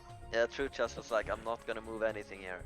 I'm not going to do anything. This is good. Keep attacking the spore. Yeah, I see you. I don't care. You're not doing shit. Do we have Overlord speed yet? Because if not, these Hydralisks are going to be so difficult to ferry out of the main. Yeah, and there are 5 Overlords very close to Koget's natural, and if they get scouted and killed, that's going to be expensive to replenish. It'll be exactly 500 minutes to replenish. Yes, 5 times 100 is something, right? Yeah. It looks like he's gonna kill them. Oh, that's kind of sloppy. I'm assuming those are just from Muta stacking, and they ended up on that side of the map. Yeah. So I'm a big proponent of just using the 2 Ling trick, where you put 1 Ling in like a crack behind the middle lines, and you ball it in with a 2nd Ling on hold position. Say what? What were you saying? You put 2 Lings behind the middle line, 1 blocking in the other one, and then you stack with the blocked Ling. I've seen, I think Effort do that, and it seems like a much easier way of stacking Muta. Ah, okay. Because you just need a unit that isn't in the same place as the Muta. Overlords are what they use generally, but you don't need to use Overlords. You can use anything. Yeah. In fact, you don't even need to block it, because you can have the Ling on the high ground on this map.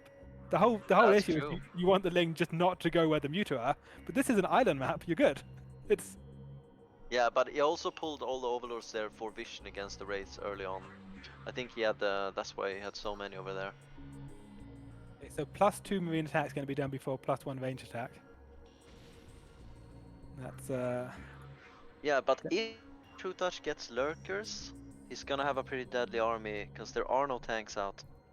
Look at the drone count at Trutacz's natural. It's 24 drone to 40 work SUVs. Okay, actually, Koget's mined out as main. I didn't notice that. Wow, that was fast. Is it 1500? Yeah, it's been 17 minutes in this game already. He needs to drop ship. Feels like it's been like 10 minutes in this game. He's not even got 1 SUV per crystal in his natural. He's got 15 SUVs not mining in his main. Okay, he's noticed. We're good. Triple science vessel. Oh, okay, 1 down. Scourge is so stupid. Yeah. Trutacz deserved more than that. That was a really nice timing there with that. With those. Okay, 2nd one down. Trutacz is working very hard to get rid of these vessels. Yeah, he's doing a good job. But lurkers, will they be in time? I think so, and that's gonna do great against the army Koget has. That bottom left CC, what do we think about that? He's going to have to build a lot of turrets, because there are still Muta on the map, but... Now it's impossible to defend the main of drops. He So had to build... He had to spend all the minerals building 2,400 turrets. It's I guess too also big. there's drop and lurker in this game, so... Yeah, it's too big, it's not worth. Okay, so he's just hoping Mutas. that Trutacz doesn't find it. Okay, Mutas are all dead. Yeah, I think he's hoping it's a hidden base. But Okay, yeah, we have 2 science vessels out, but this lurker attack can actually maybe do some damage. But I think it's Trutacz only hope. Koget took another base with the gas below the CC. Yeah, and he dropped a bunch of SCVs there, it's nice as well, so he's gonna have Yeah. instant mining there. Yeah. It's a pretty wide open map. I don't know how effective these lurkers are going to be. Well, at least stopping the attacks, because these +2 Marines, there's no way he can hold them with anything but lurkers.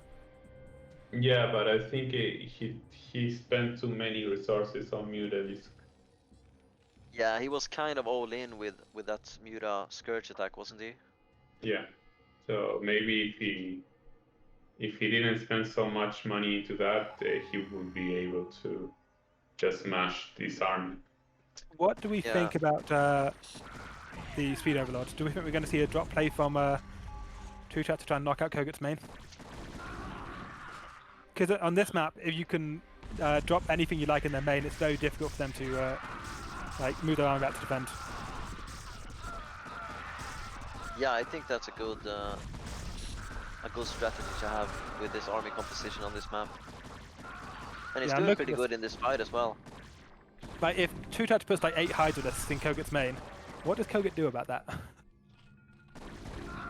Yeah, he can try to sneak in bio because it's a pretty big main, but if there are a lot of lurkers there, he's gonna have to do it a lot of times. Yeah, but it's GG, Koget won. Yeah, he lost his entire army. He has a small squad in the bot left. So Trutacz mined out his main as well. If he finds bottom left right now, I mean, it's still going to be just one base against one base. That'll be fine. But he does need to find bottom left. Look at this cute little army from Trutacz in the bottom left here. It gets countered by 8 Marines and a medic. But there are no medics defending the home. Yeah, it might work. Is he gonna drop? Saying there's a chance. Yeah. He's going for the drop here, but unfortunately it gets scouted. But he likes what your idea, Kwark, about dropping in a small army into Koget's main here. Yeah, where are Koget's dropships? He's got one dropship. His dropships are moving into the top right. Yeah, he's got 16 Hydralisks in here. Yeah, I wish there was like 2 lurkers with it, but... the great thing about Hydralisk is if you need lurkers, you can turn them into them. Yes, that is very true, yes. High-level strategies. Yeah. You gotta drop out the Hydralisk though. No. Yes, okay. Okay, there we go. Or kill the dropship. There's no medics. He can actually kill the units in the dropship and then hold the main.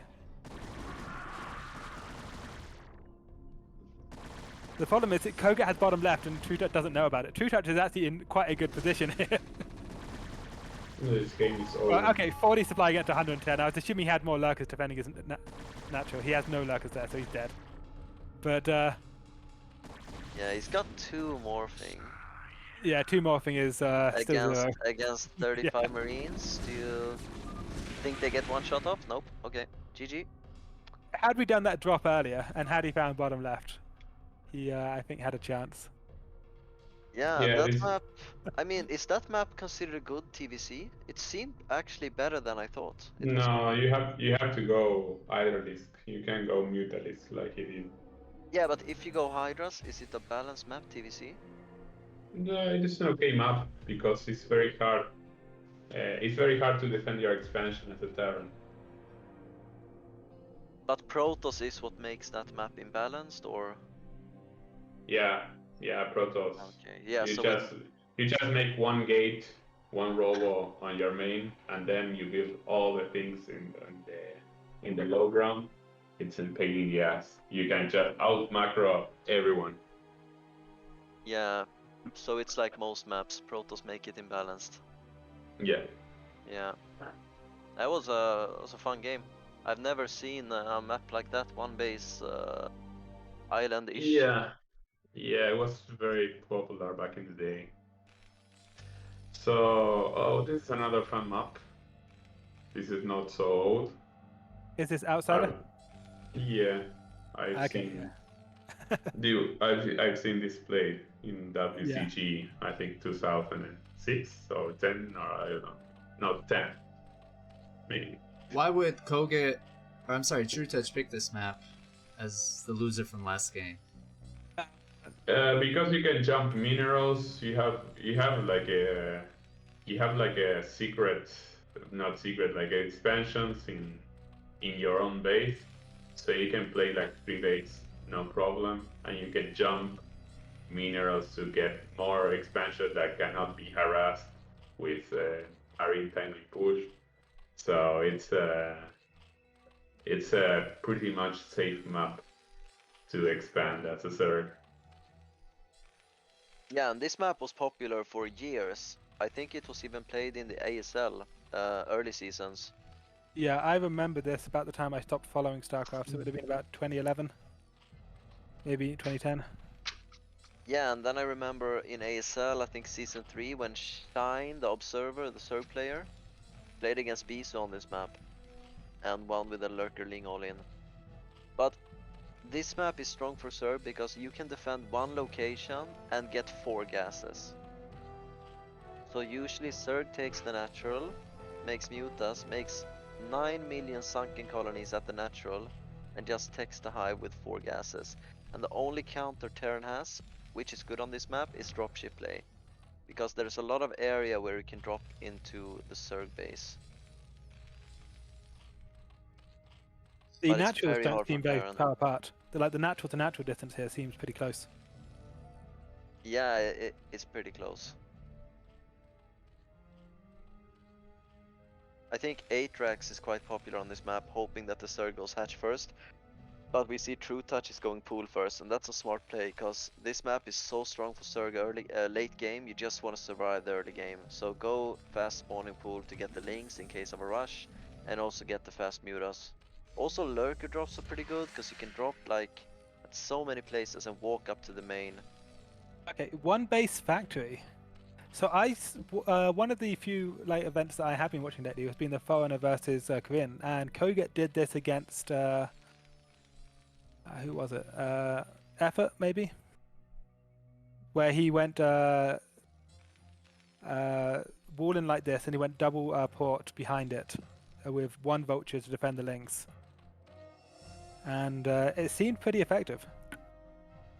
So I would be interested if we get double star pot after this, because that is a build that Koget is comfortable enough that he does it against Korean pro gamers. Yeah, and this is a great map for the Wraiths as well.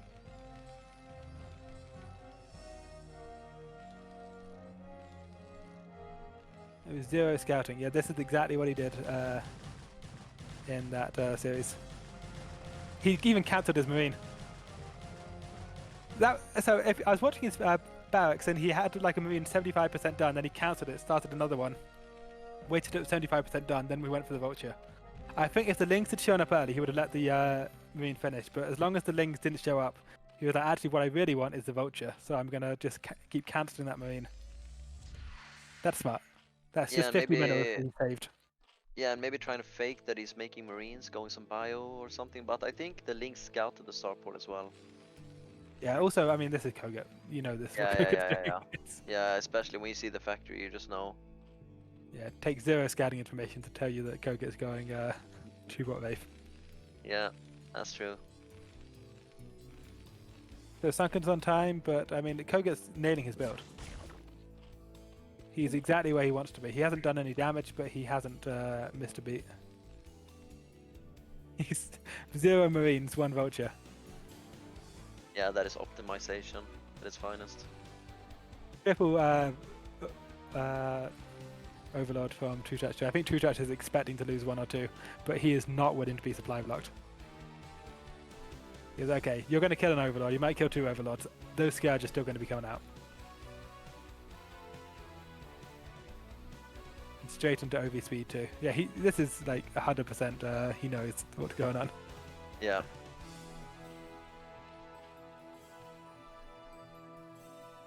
18 out of 42 display.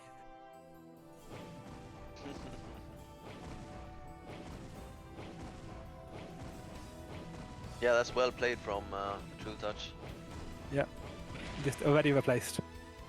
But he might get supply blocked. I mean, he got the mutas out, so now it's not that big of a deal, but... He didn't have to waste any lava, I think is the thing. He wanted to be able to make, like use the 6 lava he would have when the Spire was finished, use all 6 of them for air units. So when earlier on in the game, when he had lava to spare, he used those ones to overmake overlords, and then he was able to have extras. Yeah, that's true.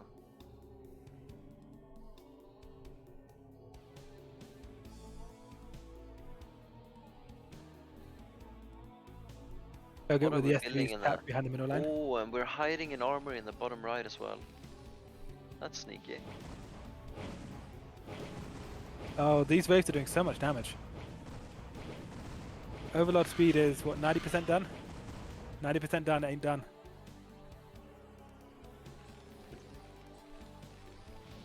Okay, now it's done. Oh yeah, that's very fast speed on the Overlords. Wow. Yeah, but he's lost like 2 Mutalisks. He has the third one with 9 hit points. He lost all his Scourge during the intervening time. Yeah, that hurts. Especially with just 17 drones. Like Trutacz, he's got 2 drones mining his natural. Oh look, he's doing the thing with the middle, link. Look behind his main middle line. This is what I was talking about. Yeah, that's how you stack him. Okay, he's doing it because he has Overlord speed. Because he can't use Overlord for stacking because they're going to follow his Muta around. See, Trutacz knows what's up. He's a smart dude. Yeah, we already got a Valkyrie out. This is nice from Koget. There are 2 I'm liking his position right now. If Trutacz manages to get the Scourge onto the Valkyrie, then he can just win with this timing. Yeah, this is when this build is fragile, I think. So this is Trutacz's time to shine. Where are the Scourge? Yeah, they're nowhere. He built Scourge, I saw them on the production tower. I don't know where they are. He's gonna lose the Overlord. Okay, he's building 6 Scourge now, so he will at least be able to give it a second attempt, but there's going to be 2 Valkyries this time. Maybe even 3. So he will need to get like the absolutely perfect connections with the Scourge. Yeah, and I think that was Trutacz timing, because now there are going to be so many Valkyries out, it's going to be really hard for the Mutas to do anything. But maybe, I mean, it comes down to micro, we have a lot of Scourges. Yeah, as you were saying, he needs the Scourge to connect. If the Scourge connect, get rid of the Valkyries. He's got something, but... Oh, and there's Koget with the repair too. Nice. If he repairs all these wave up to full hit points, it probably doesn't even matter. The Muta, I don't think, can finish it.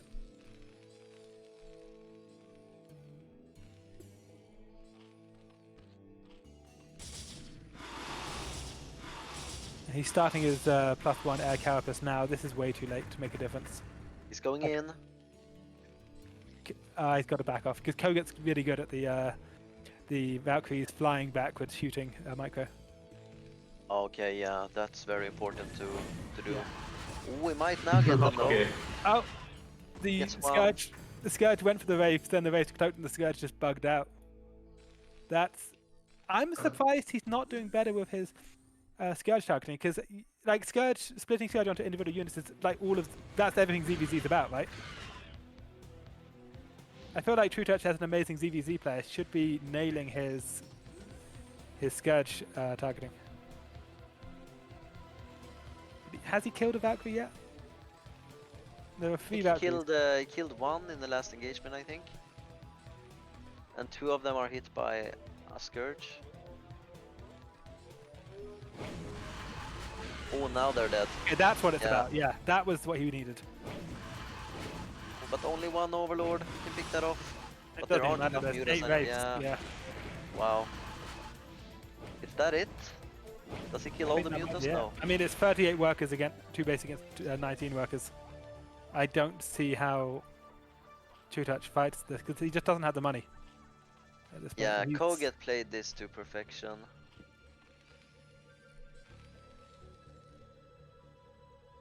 And if we look at what the base Trutacz is taking, he's taking the mineral only. I mean, it's very impressive to pull off a build like this against Trutacz. Oh, As taking you the middle said, only and the double gas. yeah. So I mean, considering we are playing this map, I don't think it's over yet. 66 to 36. +1 is halfway done. Stims coming, medics are coming. I mean, yeah, but maybe. I don't think Koget knows how far ahead he is, or maybe Trutacz doesn't know how far behind he is. I quite like the middle loading the double gas actually as his choices. He could have taken like 2 proper bases, but he's like, no, it's fine. All I really want is the gas. I'm good. Yeah, it's very common for Zerg to take that hatchery in between the 2 gases there. To get 4 gases, but defending only 1 entrance there. Okay, +1 carapace is done on the muter. That was a lot of Scourge onto just 2 Valkyries. And then the 3rd Valkyrie shows up afterwards. He uses all of his Scourge, but at least the Valkyries are dead. And then the Valkyries aren't dead.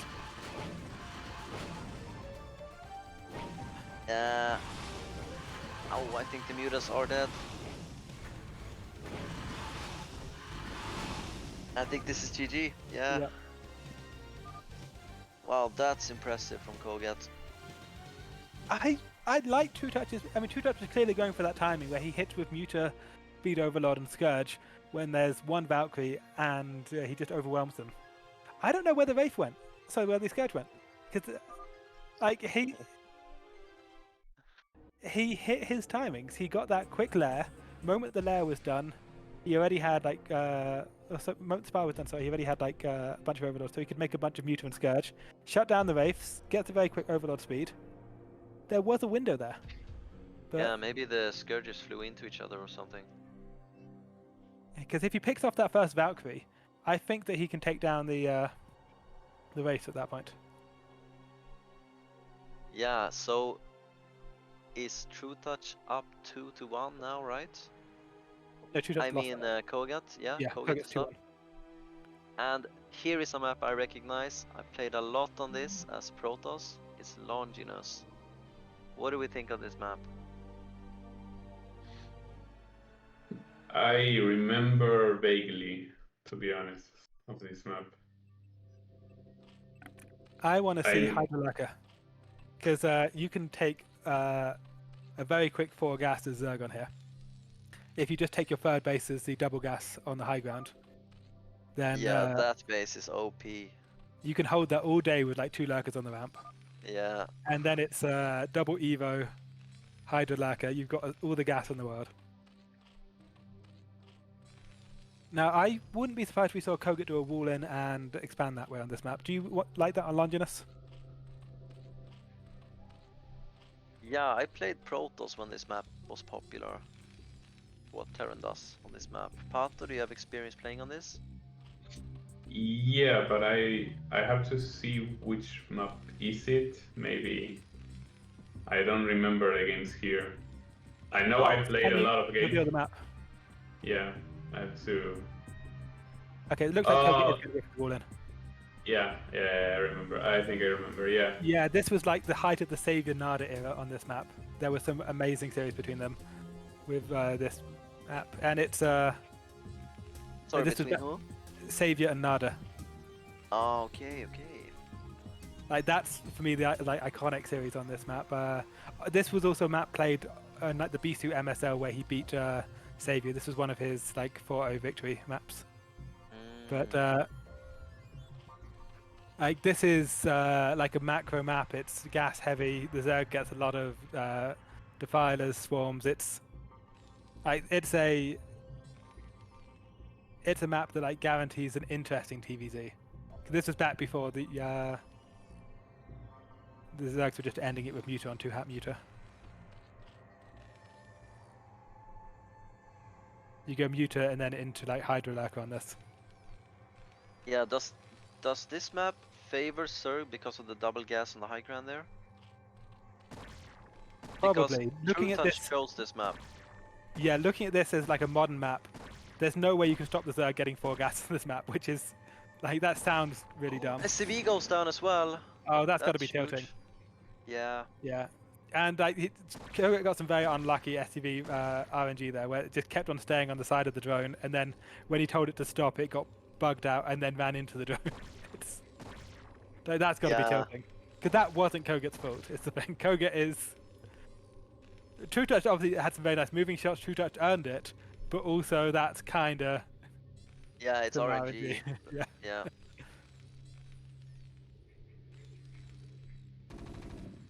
You see Trutacz going with a 12 hatch and a 2 base gas follow-up, so he's gonna go 2 hatch something. Probably Muta. Because this is a pretty good map for Mutas. It is. If you can get map control with the mutas and secure your third, your third can be just a double gas. You can keep going muta all day long.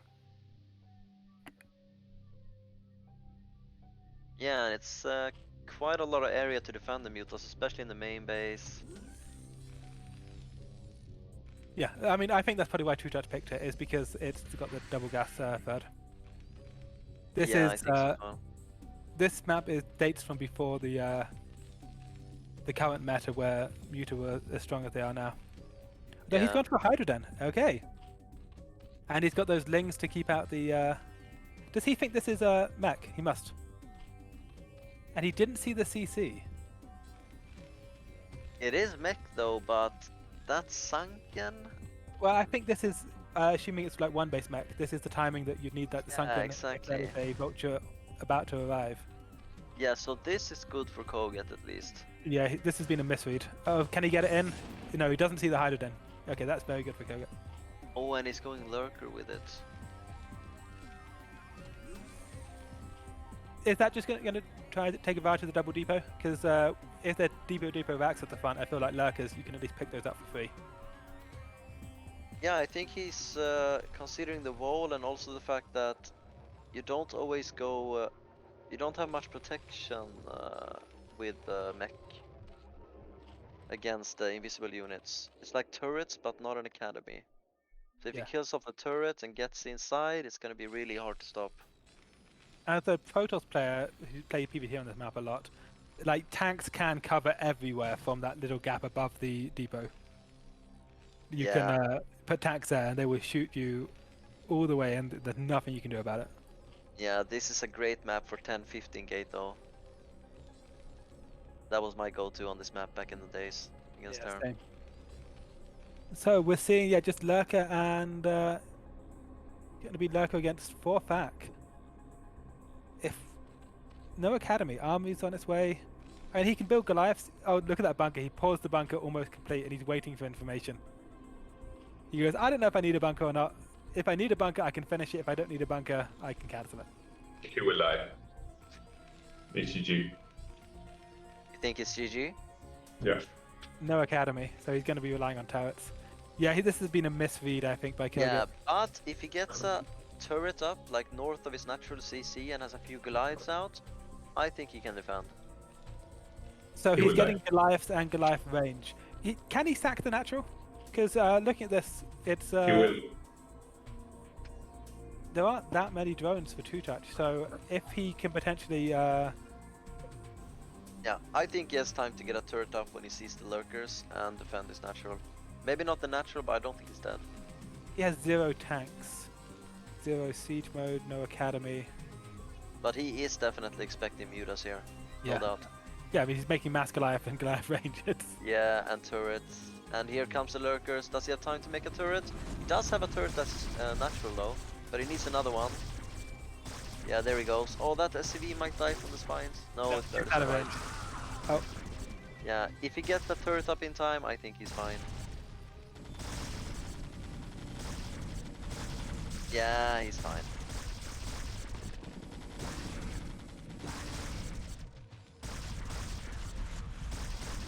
He's still getting Goliath range. I guess he's been busy. It's like there's a lot to do right now. Yeah, and it's a good upgrade to have anyways. Not great against lurkers. in my experience. Oh, yeah, but against Overlords and maybe a Muta switch comes in 2 minutes. Might forget it later on.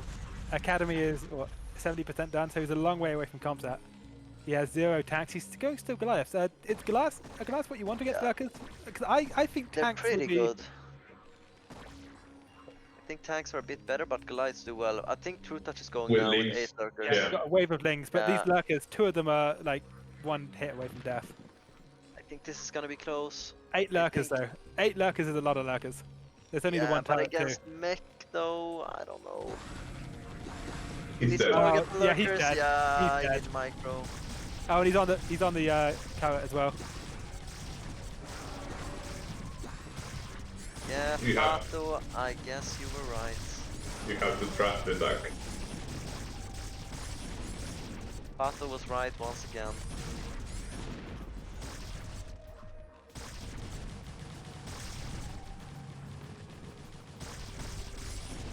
Yeah, Pato sees like 2 lurkers morphing, he's dead. No, it's a Koget is Villardo. dead. I played mech a lot, and I know. I know this. Yeah, I mean you were right, he was mega dead If when you- those 8 lurkers came in. If you don't make tanks with full Goliath, you're dead against that. Yeah, it looked very good in the beginning though, when only the first 4 lurkers were there. Yeah, but if you spot that, you have built like a spider mines or even tanks. Yeah, The siege. With only Goliath, you cannot stop that. yeah, Even though if you have a wall like that, it's horrible. Okay, this map is the most imbalanced map in the whole world for TVC. I don't remember losing a TVC in this map. Oh, I need to rejoin. Hold on. yep. This Kwark map is Island. What map is it? This map is an auto win for Terra. What's the 13 map? Gorky Island. Can you just 13 CC and float it up onto the other Yeah. expansion? Yep, that was a build order. Just fast expansion into full Goliath.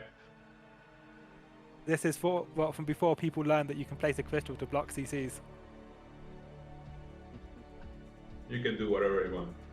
Yeah, You just will like win. map makers eventually learned that you can have island expansions near the mains, but they have to have something to block the CC from landing.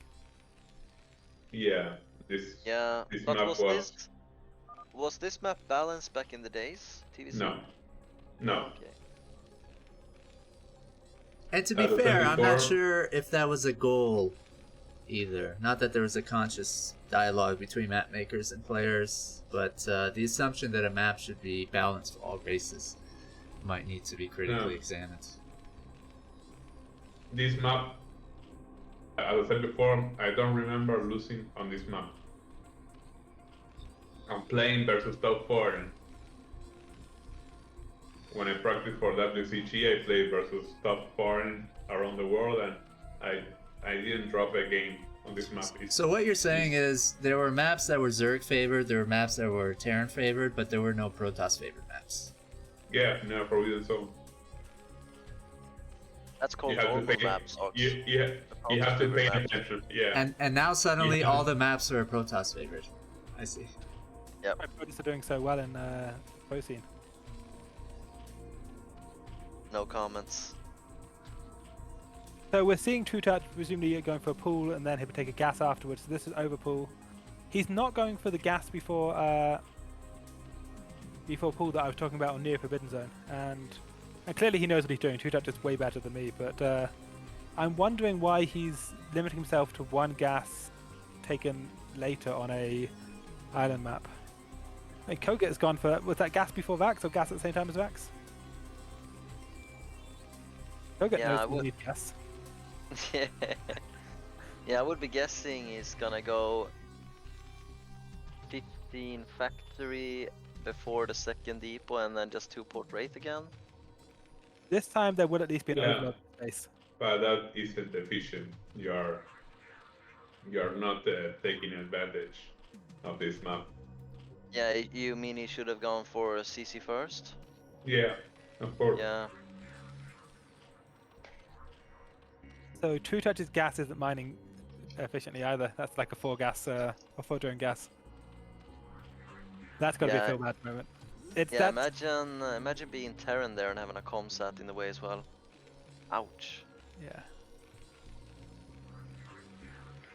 I feel like, especially given that he's only got the 1 gas, he needs to put another drone on it. It feels bad to be in that position. You're like, fuck, I just had to suicide a drone for no reason. But you got to do it. Yeah. He can't just accept that he's going to have like 90% of 1 gas as his entire gas income. Yeah, because it's on the top or the left that is optimal, right? Gas placement. I think the gas just needs to be like 1 lower. If you look at how it is with Kogets. Okay. Is that one? No, Kogets is not working efficiently either. No, I think it needs to be to the left or to the top, but I don't remember. Yeah, top is definitely good. Bottom is Yeah. definitely bad. Top is definitely good, but I think that this is just not lined up with the left. Oh well. Okay, so double port Wraith from Koget, as we were expecting. And, he sees those with the Overlord. Yeah, and Koget's gonna get full scout on Trutacz with his barracks as well. Do we like the quick spire once you know that your opponent is definitely going 2-pot Wraith? I'm feeling like I would go drop Evo and Spores here and just take a hatchery on the high ground super quickly.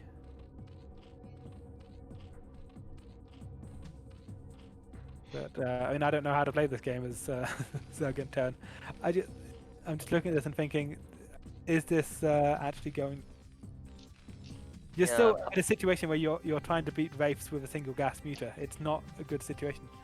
He's not even trying to get Overlord drop. Pato, you're the island expert. What do you think of Trutacz build here? For this map, it's okay. You have to like rush drop to get a fact expansion, and you have no other choice than go Muta on this map. Neo Forbidden Zone, you can Neo Forbidden Zone is map where I would have played Hydralisk instead of Mutalisk, and my second hatchery I would have put it on the lower ground. But I don't know. Trutacz has I think you are doomed in this map. He's making a sunken to defend against the Marine up there. So Trutacz noticed the issue on his gas and he did actually fix it. He now has 4 drones on gas. But it took him a long time to get it fixed. But a sunken colony against 1 Marine, really? I mean, what else was he going to do? Yeah, send up the mutas.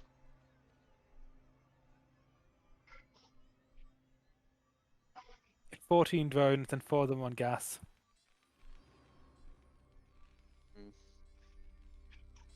Oh, the Scourge miss out on the Wraith too. Koget is just very good with his Wraith micro, and Scourge are not the cleverest units. Yeah, that's for sure. Ooh, and cloak. Nicely done. He's gonna get 1 muta and the Scourges, I think. Yeah, Trutacz really should have split these off in different directions, I think. Oh, good. We have to put the many just chase the race. Still no drop, so Koget is just gonna. So Trutacz is trying to win this with Muta, but if you look at his money, he doesn't have the resource allocate. Like, he's got no gas income, a shit ton of minerals. If this game goes long, Trutacz is gonna have like 2k bank. It's gonna be silly. Whereas Koget can at least spend all his money on turrets. You gotta eventually get drop, or you are just super all in, and he's just going super all in. Yeah, this map is just stupid. You won't be able to win a third. Yeah. I can't help wondering about that gas that he didn't have at the start because of his inefficient mining. Like he could have more gas than he has right now. And when he's this constrained by gas units, it makes a big difference. He can't afford overload speed, he can't afford drop anymore. This map was played in 2003 in the WCG, and a Korean, Go, won that WCG against Ishai from Germany. And he won the game PvP on this map. And I think that he won Zerg versus Protoss, Zerg versus Terran. Zerg versus Protoss. And This I was think back before people used Corsairs. I don't remember if he won 2-1, but I'm not sure if he won the game on Gorkia or if Ishai won the game on Gorkia. So, I don't know, guys. Trutacz looks like he's kicking some ass. Yeah, he's Koget's doing starting well. his drop. So he's starting his drop, so eventually he will be able to take his backdoor expansion. Yeah, and he killed the starport as well. Only 3 wraiths remaining. Yeah, this went surprisingly well. I'm surprised that there should have been turrets covering it. There were a lot of turrets, and none of them near the starports. Oh, look at that Angry micro. Yeah, Angry Muted.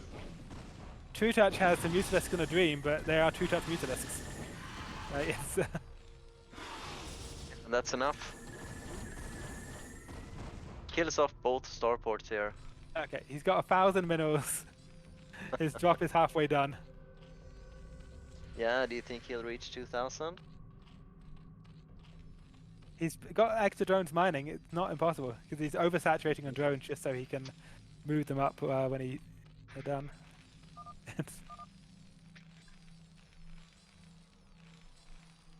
And of course, now that Koget has no starports, he can't actually take his own expansion easily. He's building a CC on the low ground. He's building another starport so he can like fly up some Goliaths, but it's not going to be.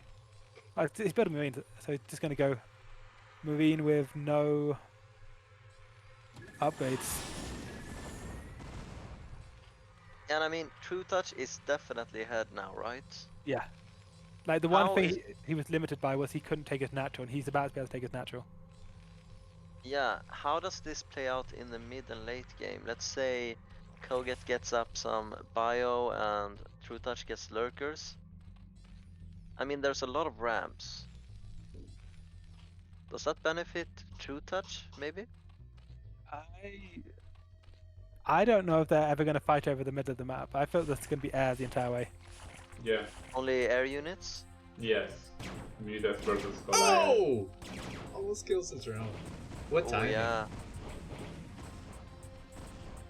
But it seems Koget is going for bio, so he won't be making any glides, so. Yeah, so that's not smart. Is that bad? Yeah, you don't have the range and the mobility in this map to make good use of bio, because you expand on another mains, and you won't be able to intercept Mutalisk with no Marines. overlord speed. I feel like the Wraiths can defend the CC at the back forever. Where are the Wraiths? Oh, so they're attacking. Okay. Koget, you need those, and you need them to have energy. They're how you defend your CC. Oh, so Pato, Zerg is now OP on this map. It went from being totally disadvantaged to... No, Koget just played. No, Koget just played very bad. Don't ask Pato for his expertise. It's been totally wrong. We have the worst casters, all. Okay, he still lost one. Of his 3 Wraiths he had left, he lost one. He lost 2. 3. Those were meant to be holding the CC, and they could have held that CC up there forever.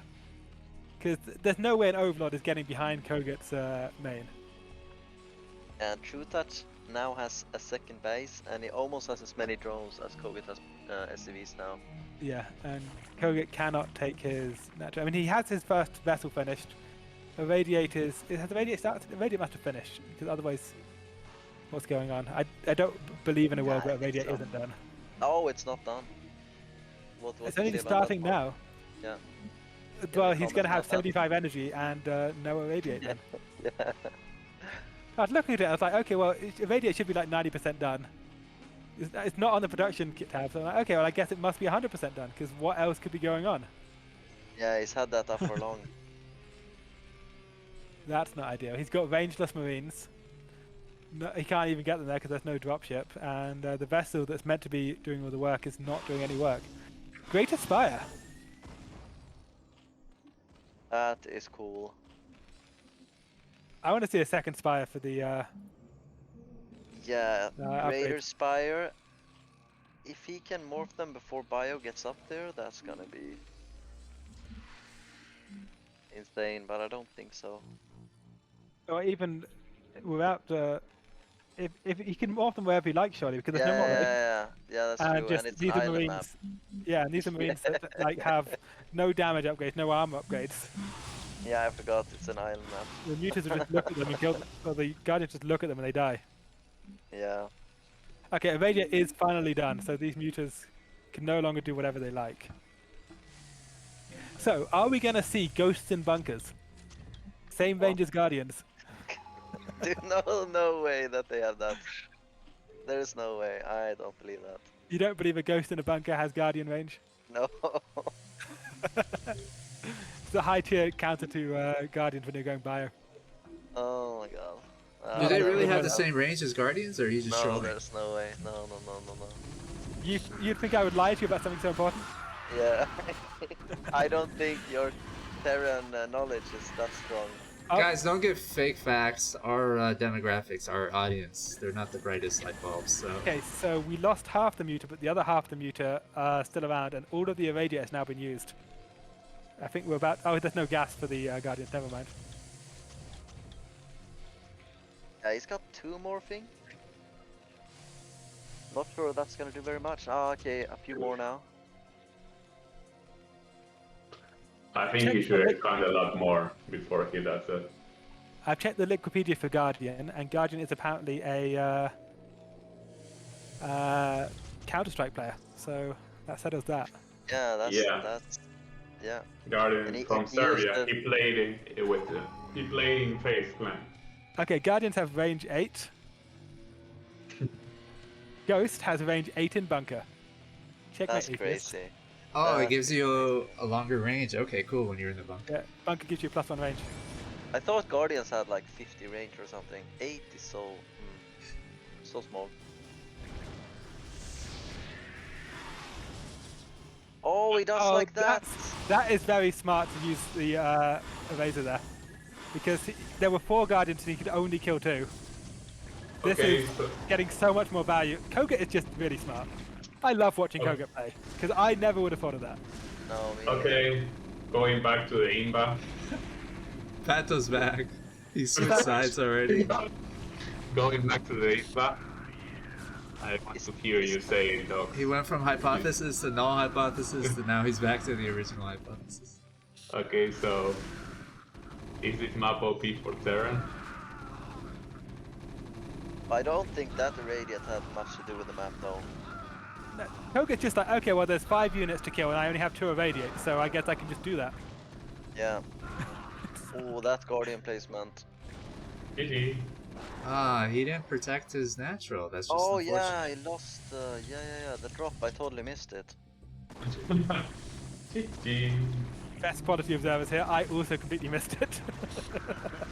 Yeah, that's why Pato switched his argument. Is he talking about ghost range in bunkers? Which was extremely relevant to this game. Yeah. Okay, so Okay, Pato, you called the game, right? It's GG? yeah. Yeah, then we GG. know it's GG. Yeah. I mean, It's GG. Koget's mined out his main, so he's down to 1 base. He's got 6 o'clock. Trutacz does.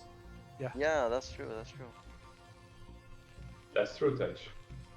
And That's Trutacz. there's $39 on the line, so Oh, per game, 39? yeah, because it's a $350 Showmatch. Oh, I would play for my life. I would too. I won't go until the last building is setting on fire. And if Yeah, I lose, I will just that's an amazing prize pool. Per yeah. map. Yeah, shout I out mean- to Thelio and Rustbrain. And Trovo pitched in Yeah. $50. Yeah, if I that's lose awesome. the game, I have to leave all my buildings and hide them because So you know. Koget's entire army is now on the low ground. But I don't know if he can do any damage to 6 o'clock. It's got 2 Guardians and Sunkens. Oh, can the Scared pick off the vessels? No, of course they can't. Oh! That 9 hit point vessel should have died a long time ago. There was a Devourer that was obsessed with killing the vessel next to it. Yeah, The I think Devourer just chased the vessels into the base. I think the Zerg's biggest nightmare is science vessels on low HP. Because they're always on low HP from plague and everything, but they never die. And it's gotta be so tedious seeing science vessels on red HP just radiating everything all the time. Okay, so Trutacz can hold 6 o'clock, and he is taking his natural. Whereas Koget is taking 12 o'clock. I don't know if 6 o'clock can hold though. Yeah, I think that's gonna be hard as well. Okay, there's the spore. Oh! Beautiful. Get another one off. It was a spore that killed the vessel. Get 2. Oh! Okay, the Guardians are going to be down though. We're going to have one more Guardian, but is it going to be enough? Go, go, go, go, go, go, go, go, go, go, go, go, go, go, now. Oh, that plus base 2 is Marines. dead. Yeah, plus 2 Marines. He's gonna lose like 4 Marines to those Sunkens or something.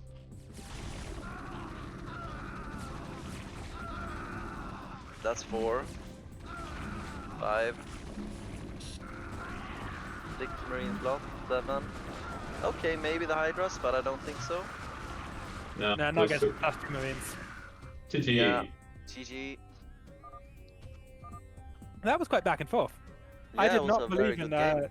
I did not believe in Trutacz at all, and then the mutas just went to work. Did you not believe in the one base delayed gas, not optical mining? Muta out in against 2 Yeah, 4 with like 1,000 minerals and 0 gas, just trying to build muta. Yeah. Is that 3-1 to Koget? Or 3-2 to Koget? Yeah. 3-1. No, it's 3-2. Yeah, Trutacz won the last game on Longinus, right? Yes, he did. So Yeah. I've lost track of what's going on. I'm just having fun. Yeah. Yeah, I'm just guessing here, and sometimes I hit, you know. Alright guys, the next map is made by, I think maybe my favorite map maker. His name is Earth Attack, Korean guy. He's made, this map is Blue Storm. He's also made Optimizer, Circuit Breaker, Destination, Plasma, Match Point, a bunch of other maps that don't come to mind. But what do you think we're going to see on Blue Storm TVZ? Oh, that's a lot of lot of maps. Well, I remember this map from back when I started playing, and I saw a lot of Guardian rushes on this map. I'm not sure if that will work in the current meta, but mutas are just insane. And Ling run-bys, this is a nightmare for Terran, and that's why Trutacz picks it. Oh, he's also made Hidden Track, which is in the ASL map. Oh, okay.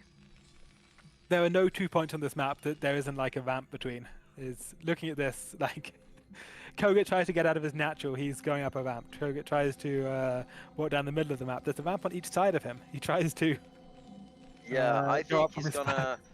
The good thing about this map for Terran is you can make it a link-tight wall with 1 supply depot and 1 barracks. I think he's gonna do that, and I think he's gonna go 2-port raid. Because that's a pretty good build on this map. Yeah, and that transitions into he did the same thing he did on Outsider. Yeah, that exactly. Valkyrie play, and then he can secure his natural without worrying about the mutas. Yeah, and it's a great map for air units. Yeah, that's I hadn't thought about it, but that makes so much sense because Yeah, but he's going to Atrax, which also is a great build on this map. If the Zerg goes for hatchery first. is he gonna get the Overlord? No, there's no way. It's not gonna be finishing time, is it? There is an epic game on this map, long time ago, where there is Atrax, double Atrax, and the Overlord just scouts it. I can't remember what game, but it was like a final in some MSL or OSL or something. Is this Blue Storm? Yeah. I'm looking at this and thinking, if you did like a 6-vax or something, you could pick off the Overlord, surely. Yeah, but it's not that Okay, much faster than Atrax. Atrax. Yeah, and Trutacz is gonna go hatch first as well, so this is a dream scenario for Koget. He's going to be scouted. Yeah, but it's too late, he won't be able to stop it. Yeah, but he'll have vision of the natural mineral line with his Overlord, and then once he has vision of the natural mineral line with the Overlord, he can drill in that choke with drones all day long. Yeah, I mean, yes, that's... Oh, he sees the Vax, he knows what's going on. But this is still very hard to stop without losing too many drones. Yeah, the first Marine isn't going to be able to do much because of that drone drill, but I think once he gets multiple Marines, then obviously the drone drill becomes exponentially less effective. Yeah. So it's if there was a map where you had to try and defend with drone drill and vision, like this is the map you want to do it, where that choke is so narrow. Oh, look at that micro. Is he going to get it? Yeah, he's going to get it. Yeah, he does. One That's drone, a one good Marine. trade. Yeah, that's a good trade. Oh, and look at the other drones coming in. He's got 9 drones pulled. Yeah. And he's got the vision. He can just stack them and go. Yep. I think he's doing that right now. Yep. That vision with the Overlord is just so useful here.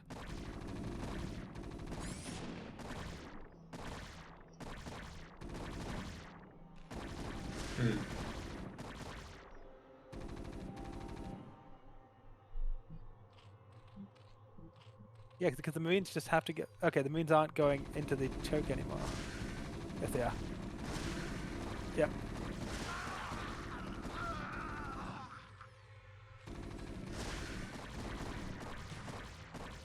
He's killed 5 drones so far. Yeah, but he's lost a lot of Marines. Yeah, but this was a good trade for Koget. I mean, that's double hatchery. He can recover all the drones so quickly. He's got 3 of them building right now. Yeah, but I think if you kill 3 drones, it's like balanced. Yeah. After the trade, and he killed 5. But I mean, this is a great map for Zerg, so I would still say it's pretty close. Oh, Koget building a CC with the wall. I like that. That just to me, like, that's classic Koget. Koget is he always has a plan. Like he knew that if it failed, he was just gonna had 1 Marine at home already, and he's just gonna wall off with the CC, quick 2 base. Yeah, that's a nice ball. Like Koget, whatever happens with Koget's build, he has the follow up already worked out, and it's always smart. Still, I mean, this is a lot of. He's recovering his drone count. He's got a good income here. I'm not worried for Trutacz.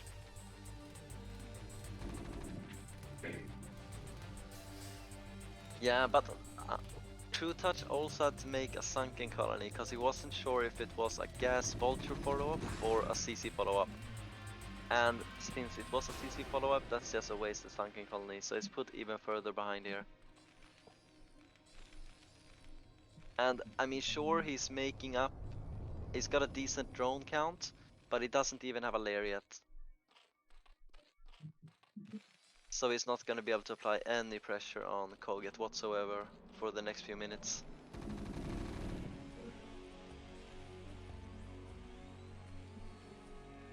So this timing with early mutas that is so strong on this map is not gonna be a possibility here. Okay, that's a lot of lings he just made. I was not expecting that. There's no ling speed either, is there?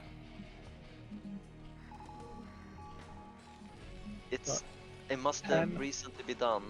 No, there's no link speed. Yeah, that's 16 lings against 6 Marines. Okay, 2 firebats just finished. That's not what you want to see as Trutacz here. Yeah, it's slow links, right? Oh, Hydroden. Okay, this is going to be a ling-like bust. Okay, yeah, that makes a bit of sense. Koget just scans some. Oh, okay. He sees the firebats, he backs off. I like the retreat, but where did Koget scan? Was it the main or the nat?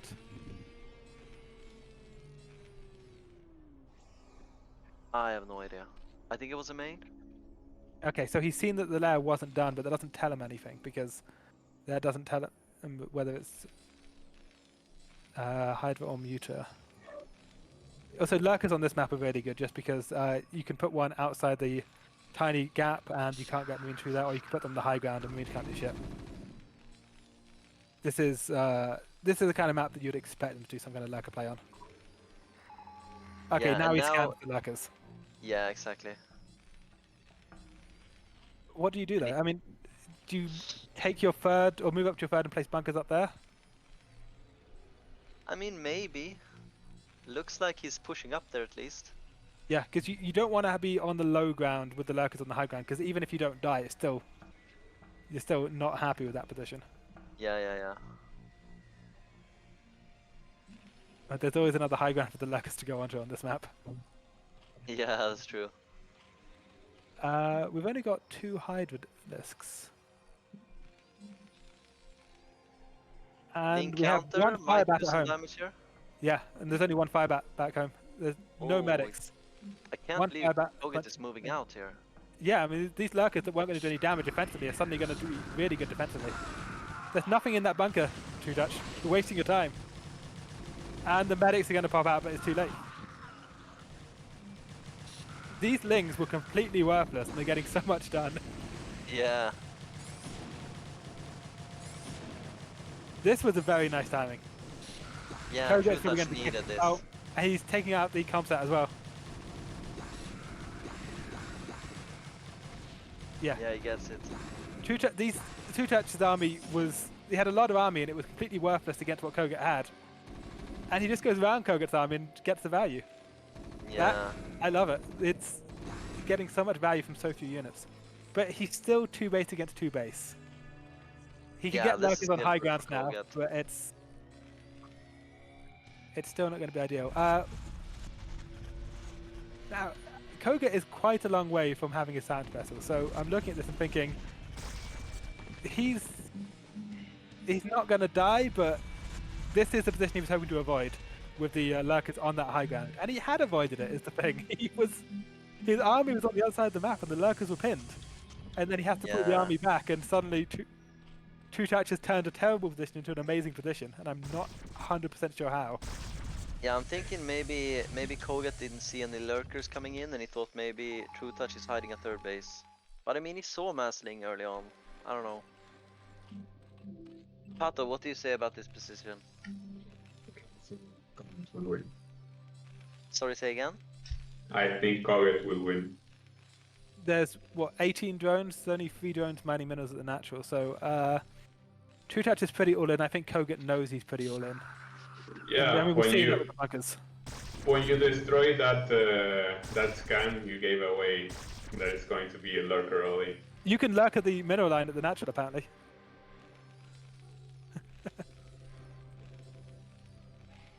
With 3 bunkers. On the top. Yeah, but it's in range of the SUV, but it doesn't know. It was splashing the SUV while shooting at a marine. Ah, I see. Here he goes. He has a lot of lurkers, but that's not gonna be enough.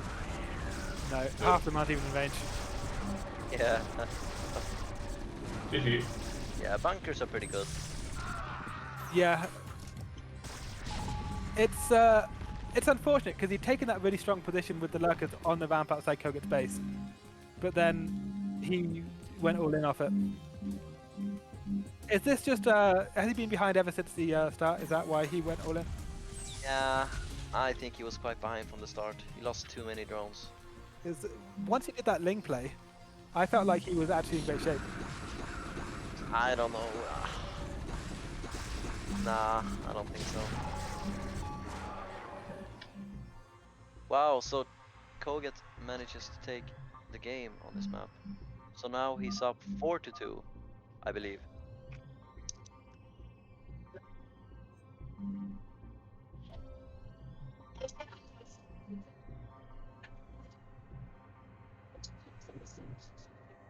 Pato, are you there?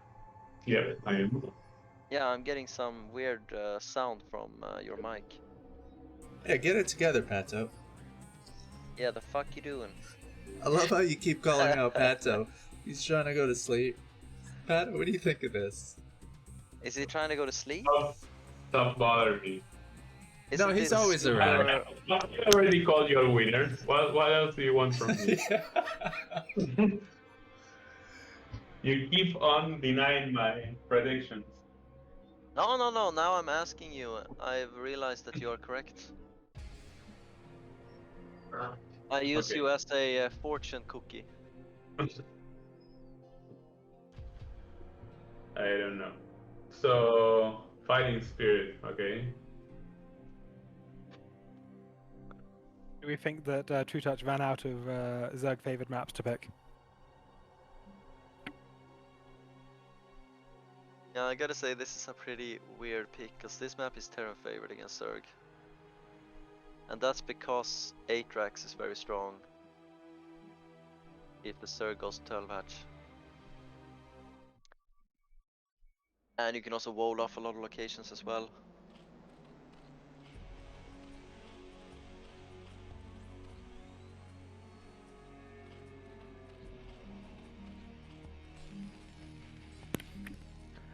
But, I want to see if Koget does the mineral boosting thing, because I'm told that if you spawn with the minerals to the right of your CC, you can get ahead by doing mineral boosting. oh, is it only in this location when the minerals are to the right? I'm told think that on it's the better when the fence. minerals are to the right. I think it's on Eclipse, where on the top mineral patch, if you hit the C hotkey, your SCV does like a faster path to return the minerals, and you earn extra minerals. But I don't know. It's a thing that Scantol Artosis. Well, then it must be true. Yeah. Yeah, But and unlucky. Yeah, sorry, continue. no, continue. It's a thing so important. Yeah, it's not a big issue, but I think this is a pretty bad spawn for Koget, because he can't wall off his natural, and you get the comsats towards your minerals at both your main and your natural, which means diving with mutas is very strong, and it's hard to place turrets at your natural because the comsat is in the way of two turret placements. Isn't bottom left even worse? Because bottom left, the SCVs just spend all the time behind the mineral line, getting killed by muta. At the natural? Yeah. Yeah, I think the bottom left natural is bad. I think that's the worst one. I remember watching, I think it was Eon Zerg versus Guyan Boss or something, and it's the entire game, the SCVs were just dying to muta behind the mineral line. It was crazy. Yeah, I think that natural is super hard to defend. It's a similar issue with the comsat is close to the minerals, so you can't really place them anywhere.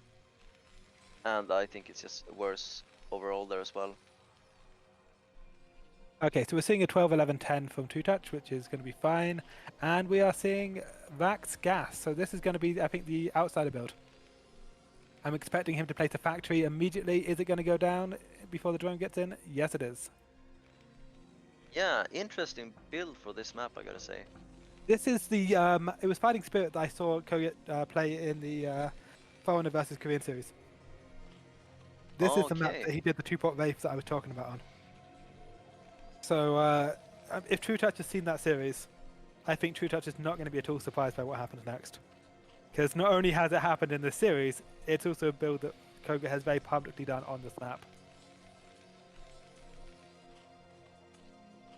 Like Trutacz has shown no difficulty with the with handling the Wraith openings either. Yeah, I think Trutacz knows what's up already when he saw the factory there. Oh, look at the Vax. He cancelled his Marine twice again. Marine got to 80%, Marine cancels, and that's because Koget hasn't scouted at all. There's been no scouting, so at any time 6 lings might run in or no lings might run in. He doesn't know which is going to happen. Yeah. I like that so much.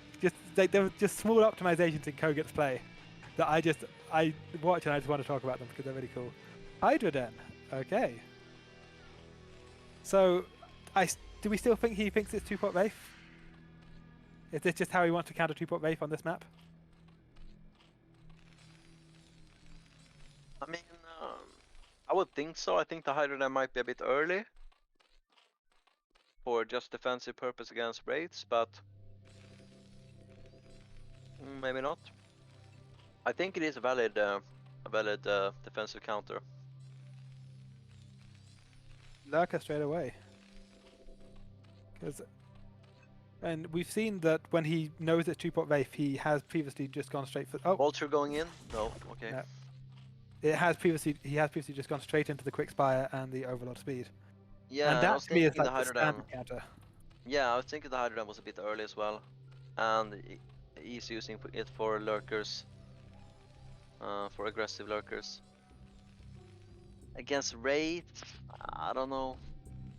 I don't know about this. If he can get them across the map, I feel like they it's like a GG move. Like the opponent fucking around with Wraiths on your side of the map, and then suddenly you just have 2 lurkers breaking down his wall. You can't repair the wall because they're lurkers. Yeah, maybe it works. Like if it feels like the Wraith have to keep the lurkers from being on your side of the map. Oh, he doesn't want to lose the overlord for free. Yeah, and he's got a bunker there, but he doesn't have any vision or detection. Is he going to be able to make the lurkers? Okay, he can't make them yet, but his overlord's about to finish, then he'll be fine. Yeah, he still can't make it though. Oh, okay, he's got another overlord making now, yeah, or done now. Now so we can he do make, yeah. That bunker is smart. I mean, okay, these are rangeless marines, so he can kite them with. He can kite the bunker, I think, but even so, it's. I feel like it's going to be way better with the bunker than without. Koget misses them. Wraith just flies past the eggs, but he doesn't quite have the vision. Okay, now he's seen the eggs. Now he knows what's up.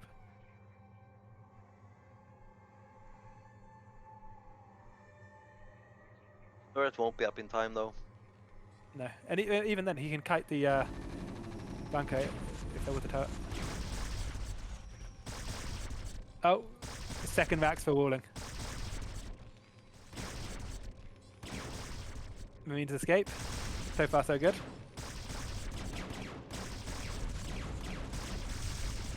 And oh, he pulls the SCV off the Vax and then puts down a. Koget had just such good crisis management. Yeah, he's going in now. Oh, what are those workers doing? What? Oh, okay, there. Oh, okay, never mind. Turret vision was in range. Koget took no damage. He lost a bunker. That's it. How is he not dead? Yeah, it's not looking very good for Trutacz anymore. Trutacz has a lot of drones. I mean, Koget cut drones like crazy just to get out his 2-pot Wraith, and the 2-pot Wraith has done no damage. Because the Wraiths are pulled home immediately by the lurkers. And it's not like Koget can take his natural ever. We've got, what, no academy, no tanks, no vision for the lurker. It's... Yeah. Even so, like, Koget should be dead. I'll ask the fortune cookie. What do you think about this game? He's Pato? gone. He's asleep. He's sleeping? I like Trutacz's position. 27 drones. I was muted. I was in the phone. 27 drones, triple hatchery, Evo with Carapace coming on the way.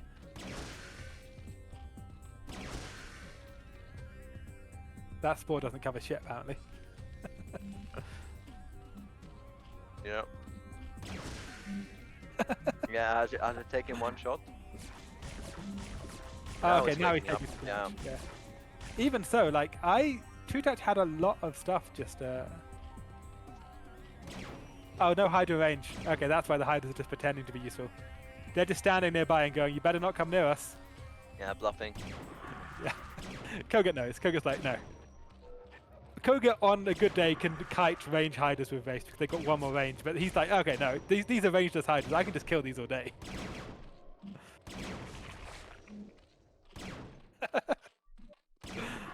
Oh, I said I like Trutacz position, and immediately all went wrong. I didn't realize the Hydras had no upgrades. I didn't realize he went for Hydra speed over range against Wraith. Ooh. Yeah. They're doing nothing. Koget's micro is so good.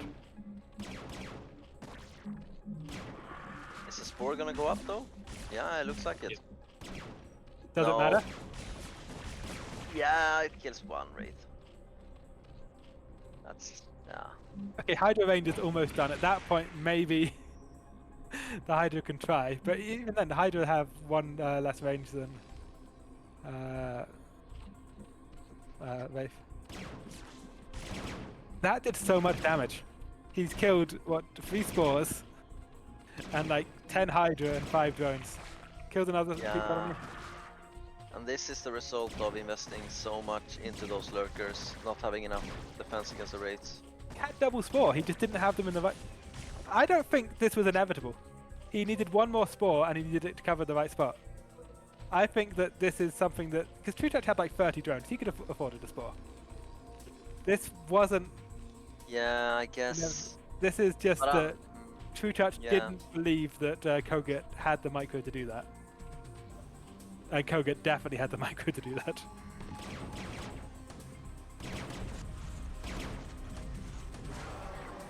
Yeah, I guess. They're a bit greedy there. Yeah. It's just... Koget is absolutely good enough that he can kill infinite 4-range Hydralisk with 6-range Wraiths. And as we just saw, he just... I might go back and watch this replay and just count how many Hydras died to the Wraith. Because that was a silly fight.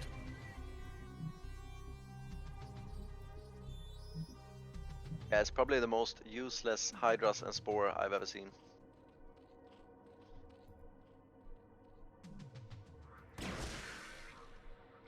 Oh, he's getting D-Web. Is that the D-Web upgrade or what's that? Ensnare. Ensnare. D-Web would D-Web. be What surprising in this am I matchup. talking about? Yeah, I mean Ensnare, of course. Yeah. Well, I mean, wish that it was D-Web though. That would have been amazing, but... Well, one Ensnare and all those Wraiths are dying to the Hydras. It will give you vision forever, and they can't get away. And it's not like Trutacz. He took an awful lot of damage from those Wraiths, but he triple hatchery and like 30 drones. He can recover. He's not exactly far behind in workers right now. He's limited on gas, but that's where Queens come in, I think. Like Queen Hydra Lurker. He's going to be able to trade efficiently, especially... He's also got, I think, very quick +1 Carapace. +2 Carapace on the way. Yeah. He's going Hive as well. Is he going to have the gas for this? This is worrying me a little at this point. He's going Hydra Lurker, Queen, Hive. I mean, this is going to get smashed by tanks. What do you think he's getting the Hive for? Is it just to try and get out of Dark Swarm? Yeah, I would think for Defilers. So it's going to be, what, Defiler, Hydra? Or 2 gas? See, I'm talking myself through this. I'm like, I don't know if it's the thing. This doesn't sound real. Yeah, but I mean, Hydra Lurker Defilers is a quite common strategy, but he needs to get the 3rd base up.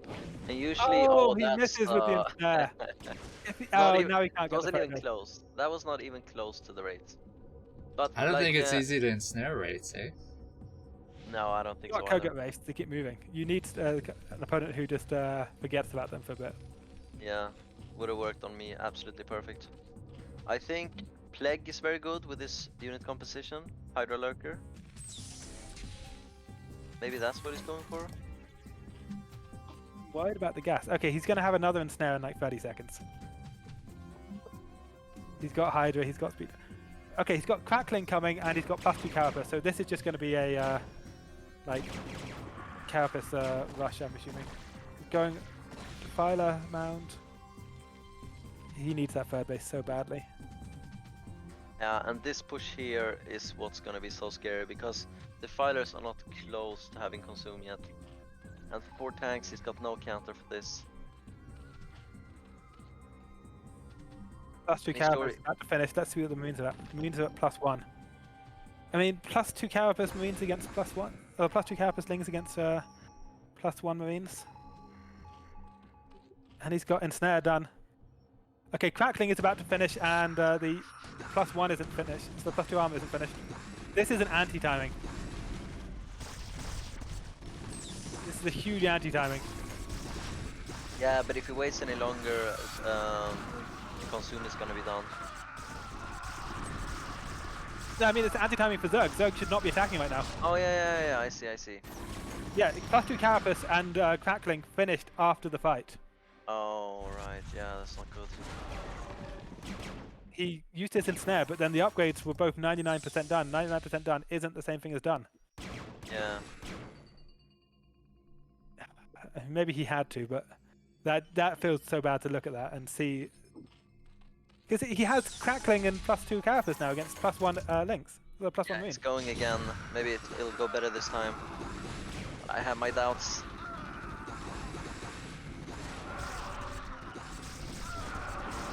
actually kills 2 tanks. Yeah. But that's the ult, so Lurker's flanked from the top. Yeah, nice.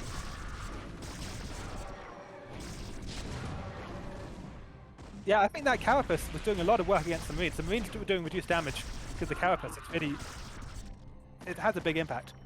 Yeah, Zerg should Koget never be doesn't ahead have- on But Carapace Koget against doesn't Marines. even have any +2 coming. He just gave up on his Marine upgrades. Yeah. And Yeah. I think this game is pretty close now. yeah, for me it's the upgrades that are making it close. I'm really worried about a Zerg that falls behind on upgrades against a Terran. So it's a Terran that falls behind on upgrades against a Zerg. Yeah, upgrades do so much in this matchup with the Lings and the Marines. Well, if anytime Trutacz makes a single ultra, then that ultra is going to be enough. It's going to be because +3 Carapace is on the way. Marines Yeah. don't have +2 attackers on the way too, but it's the Marines are going to be tickling the. Oh, that's not the right thing to attack there, Trutacz. That's the extractor you're attacking. Yeah, at least one Ling realized he should attack the Marine, and that was enough. Yeah, this is an interesting game. It's hard to, even as an observer, to call out this position. Yeah, The timings are so off. But Yeah, exactly. It's 3 versus 3 base, and they both just barely got it. But Trutacz has amazing upgrades.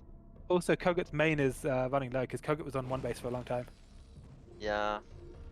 Oh, a queen. What's it gonna do? That's the same queen from before. That's the value Yeah, queen. maybe. Yeah. Ow, it dies. Our queen was coming in for the CC, obviously. Yeah, I was hoping a few more Hydras and a queen there. Oh, they have Nice. 1 lurker on the ramp with 10 hit points, but it's under a Dark Swarm. 1 lurker with 10 hit points is all you need. Yep. Okay, here comes the Marines. We have Plague, so we have Swarm, we'll be fine. As long as the Lings get under the Swarm. Oh, nice flank, maybe. Yeah, very nice flank. And yet these Marines are just tickling. It's Yeah. like I watch the Lings and Lurkers run into the Marines. I'm waiting for them all to die, and they just don't because the Marines have that damage upgrade deficit. Yeah. Like normally Stim Marines, just everything that goes anywhere near them dies, but this game is just reversing everything that you think you know about the matchup. Yeah, this is looking worse and worse for Koget. That 1 CC just dying to the Hydra. Hydra's Oh, if the queen was alive now. If the queen was alive Yeah. now. tanks die again. Yeah, Koget is not looking good here. Yeah, it's going for a little doom drop, you could say. His main's fine now. I mean, the thing is, it doesn't matter if he kills this base, because he doesn't have anything that can deal with ultras. Okay, he's going for the main. If he gets on top of the hatcheries, maybe, but he's been seen. Oh, this is a wave of drones. This is like 10 drones about to pop. Yeah, and the Lings are not reacting, so he's gonna be able to drop everything. Oh. Don't lose that dropship. Oh, here come the drones. Oh, they're not helping. Even with +2 armor, they don't. I thought they would maybe win. Oh, +2 attack is down, that's why. Oh, and Yeah, 3 +2 armor. defilers. Oh, you gotta consume something of those. If he gets the Evo, this could actually be... There's no medics with that. Yeah, and he's medics. targeting the hatchery as well, so he doesn't get anything done really. Oh, all the Marines focus the Lurker and the Lurker's still alive. The Defilers didn't even need to be involved. The Defilers are just chilling. Yeah. Oh, and did the... We got Okay, the another drop. CC's burning. He moved the CC away from the Hydra, but it's on fire. Yeah, drop at 12 o'clock here, but Trutacz is prepared with 2 lurkers. Plus He's 3 gonna lose Carapace as quite a well. few drones. Plus 3 Wow, Carapace yeah. done, and also the Ultra Carapace upgrade coming. Oh, those ultras are gonna be invincible. 5 vessels and a... I guess it's not a very big army, but even so, he's going to be able to get a lot done with the vessels. Yeah, and he gets a few Marines to the top left. CC Okay, I is see on something. 185 hit points. Do we think the CC is going to burn? Yes. No. Yes, I don't know. That one value Hydra that was just attacking it I for don't ages. know. Surely not. 150 hit points. Surely he's not going to let it burn down. Ox just gave all 3 alternatives. I don't know, no, and yes. To the... Okay, Carapace on the Ultras is about to be finished. Do we have a single Ultra? We have Ultras on the way, but no Ultras yet. Ooh, he's pushing 12 now and there's nothing here. Yeah, but it's +2 Marines. Once the Ultras get here, they're just going to clean up the entire army. We have 2 Ultras finished, and the Ultras have 6 armor. Yeah, but will he save the 3rd base though? If he doesn't, I think that's gonna be that. Well, okay, the CC's now on 90 hit points. Yeah, here comes the Ultras. Look at the Ultras. Such a silly unit. Yeah. Shoot the hatchery. The Ultra's not gonna die. Shoot the hatchery. Oh, he's not shooting the hatchery. It's got 6 armor. He's gonna defend the 3rd base. The 6 armor against 8 damage. Okay, CC's on 35 hit points. Yeah, I don't think he... I think he's forgot about this CC. He could have killed that hatchery. There was no reason to... I like the games like this though. These ones are more fun. Oh, and that's a big message. Cloud. This is a great game. Yes. No. There goes the CC. Boom. Yes. Pato's just been watching the CC burning. I called it once again. How am I doing this? I don't know. It just happens. Oh, we just had a queen. Another queen made? Well, to infest it. No. Down go with the Scourge. Oh no. Ah!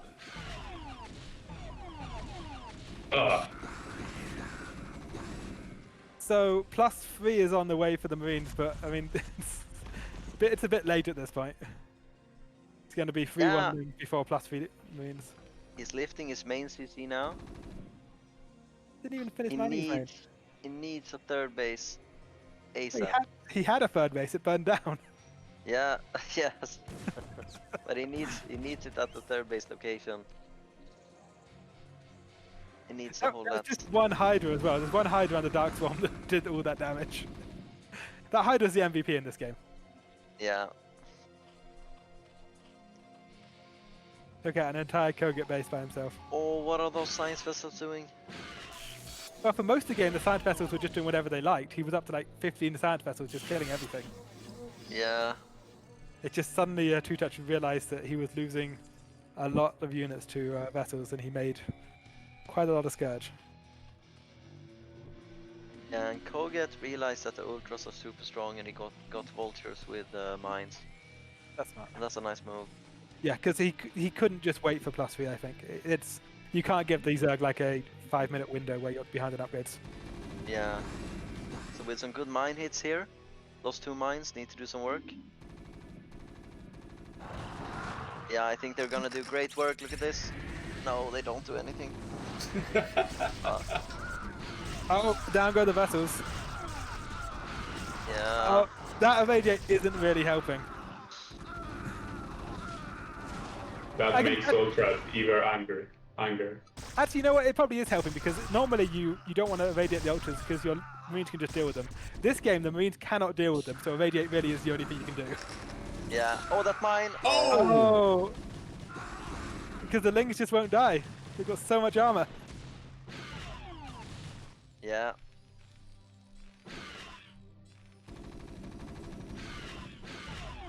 That disrespect against the bunker. Yeah, just like, no. This bunker's not scary.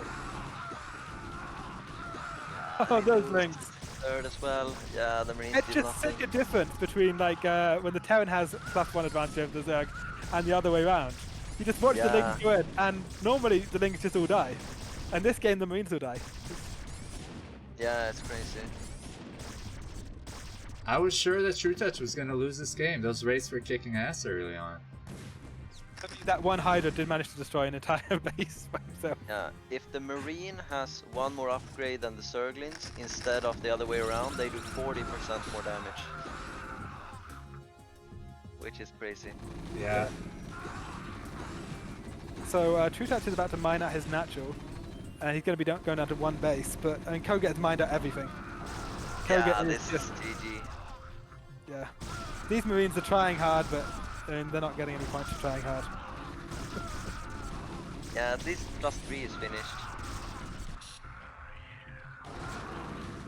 Oh, and he had how many medics in his main?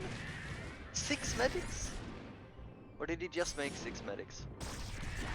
Sometimes in life you got to make a round of medics. Yeah, I guess. And Send them off to in the their middle of the death. map. Yeah. Okay, nice seeing Trutacz bringing it back to 4-3. The score is to Koget, I believe. Koget, so Trutacz only had like 6 drones mining at 12 o'clock, which was most of his income because his men and natural were mined out. So that was surprisingly close. Yeah, and he had 7. No, he had. How many drones is that? 3. He has 10 drones mining 2 mineral patches at the natural. Was getting value for money down there. That Hydra MVP at 6 o'clock. Yes, Koget just ran out of money. Yeah. Okay, Koget picks Estrella. Estrella, okay. Oh. Interesting. I've never seen this map before. It's a lot like Near Forbidden Zone. It's a map where only the starting base is on the island, so you have to immediately go for the low ground. Either or you're going like one base player only. Oh, But wow. what you normally do, as like a Protoss here, you do a robo rush, put a pylon on the high ground, and then you drop a probe out, take Nexus, and then do double gateway on the low ground. But for Zerg, it's going to be very difficult to establish the low ground just because you're playing one base Zerg, and you need to get drop rush to establish the low ground, and then you have to defend it. Yeah, the amount of island maps in this map pool is insane. I mean, Koget loves to go 2-port Wraith, and there's island maps. This has to be dream scenario for him. Yeah, and also this island map in particular, as Terran, you can just build a 13cc on the cliff, float it down to the natural, and then just turn your main into the island, if that makes sense. Yeah, you play it as a normal game on the middle of the map. So as far as you're concerned, all of your factories or racks or whatever they're good. They're just they're on the mainland. Wow. How do you guys feel about the color of this tile set? The desert tile set that you don't see often? I like it because it reminds me of the map Colosseum, and I fucking love that map.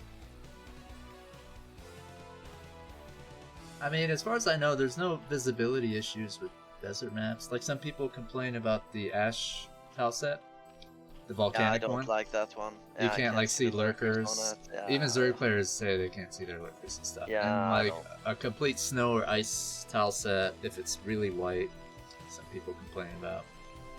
Yeah, I like this one though. Okay, so we're seeing Trutacz do the exact same build he's done on every island map. He's going for the overpool into the gas straight away. So this is I think this is like the fastest possible like lair you can do or something. I read that somewhere that this is like how you do a lair rush. And he at least gets the early scout, so... Yeah, and he sees that it's not a fast CC. Yeah. Which is good. Koget hasn't shown any interest in doing the fast CC, but on this map, I think it's just so strong. Because as the natural is right below the cliff, you can just take it. Yeah, maybe Koget doesn't have much practice with the CC first into raids or whatever. And he's very confident in his fast 2-port Wraith. Even though it's not optimal. Oh, is the Marine getting... No, the Overlord's running away. Okay, so at least Trutacz knows what's going on this game. Question is he just going to go for the Spire, or is he going to go for the Spire and the drop?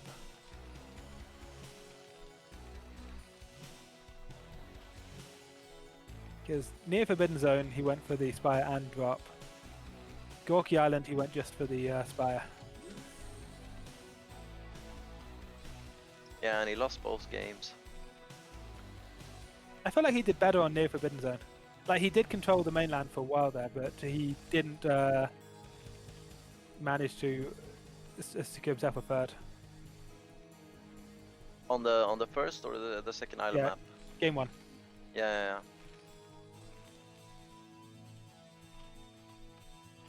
Yeah, I think Trutacz has done very well on these island maps in general. Yeah, I mean, he's certainly shown that he knows how to play them. He's going for a second hatch, but he's always done that, right? Yeah, he's always done this. Yeah. Okay, it's going to be Spire immediately, and he doesn't have any money for drop, and it looked like he doesn't want it. Also, just 3 drones on gas. He needed a 4th one. If you watch how the drones are pathing, one of them will... it goes across, then it goes down and left sometimes.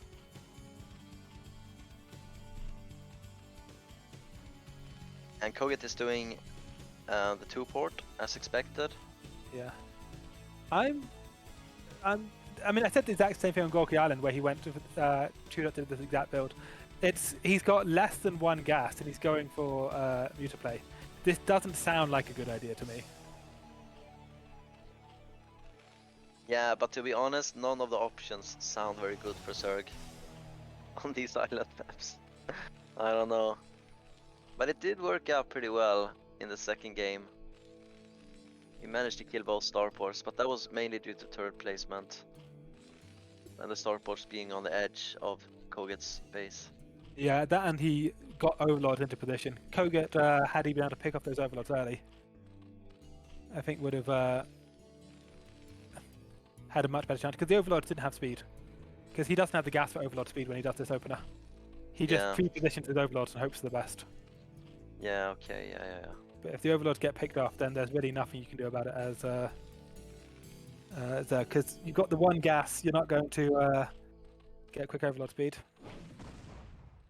Yeah, like this overlord here, I think he was hoping to have moving in. There's another overlord coming in from like the 6 o'clock location, another one coming in from 3 o'clock.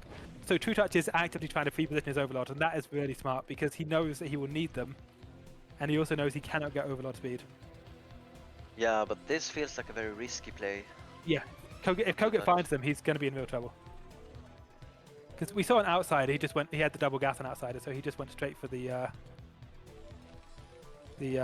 combo with overlord speed and Muta. But this game, yeah, he had to pre-position them and hope that Koget doesn't find them. He's got 1 in position, he's got a second one coming in. That's pretty clever though. Yeah, no, it's genius. Because he's playing under different constraints. He knows that he cannot get the overlord speed, and he has to come up with a different way of making sure that he has the vision. Yeah, exactly. His minerals are adding up again. Oh, the overload goes down. That's why he has the second one. Yeah, last lifeline, and I think he's gonna live. Yeah. Yeah, and he's got a third one coming in. Left. If Koget gets behind and picks off these overlords are on the way though. Yeah, but only 2 raids are left. 2 of them died. Gets another shot in. And Koget's not okay. Koget has 1 tower that's going to cover the starport. Second, okay.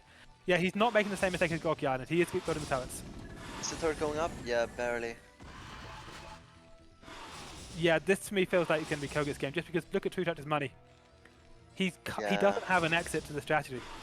He can do this, but he will always just be banking money, and he cannot keep building Mutalisks. They're not going to start working.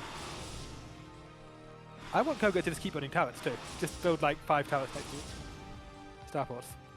Yeah. Or just a bunker. Just be like, okay, yeah, you got really good micro. I don't care. I'm going to build something that doesn't matter how good your micro is. Because you don't want to build Wraith against Trutacz and just fight him in the air, because he's really good. Yeah. That's like his only win condition. Does Koget know this is what Trutacz is doing? Just all in on Mutas? Got to, surely. Because, I mean, he doesn't have a concept, he doesn't know anything.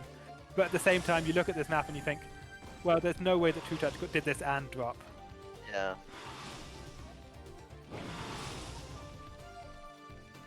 If he watched the Gorky Island replay too, he would know. Yeah. 1200 minerals. Always going for the overlords, but Trutacz has a lot of overlords here now. Yeah, Trutacz can just build 10 overlords if he wants and send them. Yeah, that's true. It's one way of spending the minerals. Oh, he should have made a proxy hatchery for overlord production. Oh, he can't because the island map. Yeah, never mind. Trutacz is having fun shooting the racks, but like, what's his end game here? It's like, okay, you killed the racks, then what? Yeah, he's only got like 12 more buildings to go, 15. I would have liked to have seen bunkers, because I mean, it's not impossible that Trutacz just says, okay, you know what, I can beat you with one gas, not mining if it, oh, he's put the 4th drone on the gas. That's nice. Okay, so we now actually have a full 1 gas.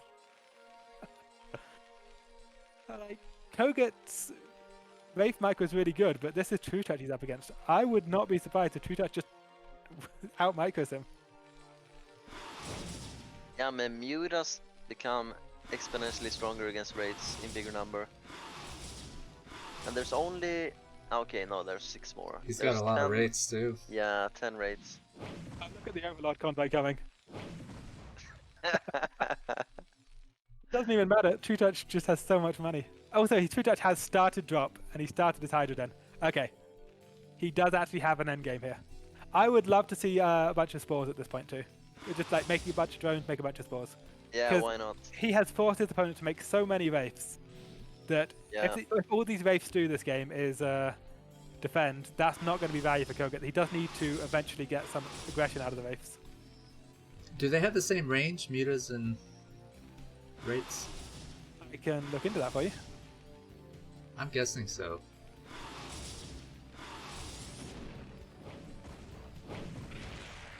Ooh. Wraith has range 5. Mutalisk range 3. Oh, really? Oh, these Overlords are done with life. So Wraiths have 2 more range? Yes. Wow. Wow, he's one-shotting those. Yeah, those Mutalisk abandon the Overlord friends. Yeah. I like Koget's position now. I mean, Trutacz, he had a bunch of minerals, but he didn't use it. He didn't make a 3rd hatchery. He didn't make an extra oversaturate with drones. He didn't make any spores. He can take the... Oh God. Also, I suspect that Koget's just going to mine out his main and float his CC down or something. It's like... Terran, you don't need to actually build new CCs. Yeah, he made quite a few Hydras, and he's got Hydra speed on the way. But yeah, this is not looking good for Trutacz. He's going for a Hydra drop. He's got Overlord speed coming, and he already has Overlord drop. I mean, he's got 18 drones, and he's down what, like 25 I think he's doing a Hydra roll in. If this gets scouted, that's gonna not be optimal. Yeah, okay. There's what Marines with no upgrades, no medics. It's yeah. If he gets the Hydras inside Koget's base, then Koget doesn't have an answer to them. Of course, if the Overlords run into the Wraiths, then that's not going to go well. For there's what, 14 Wraiths by my count. Yep. That's a lot of Wraiths. Yep.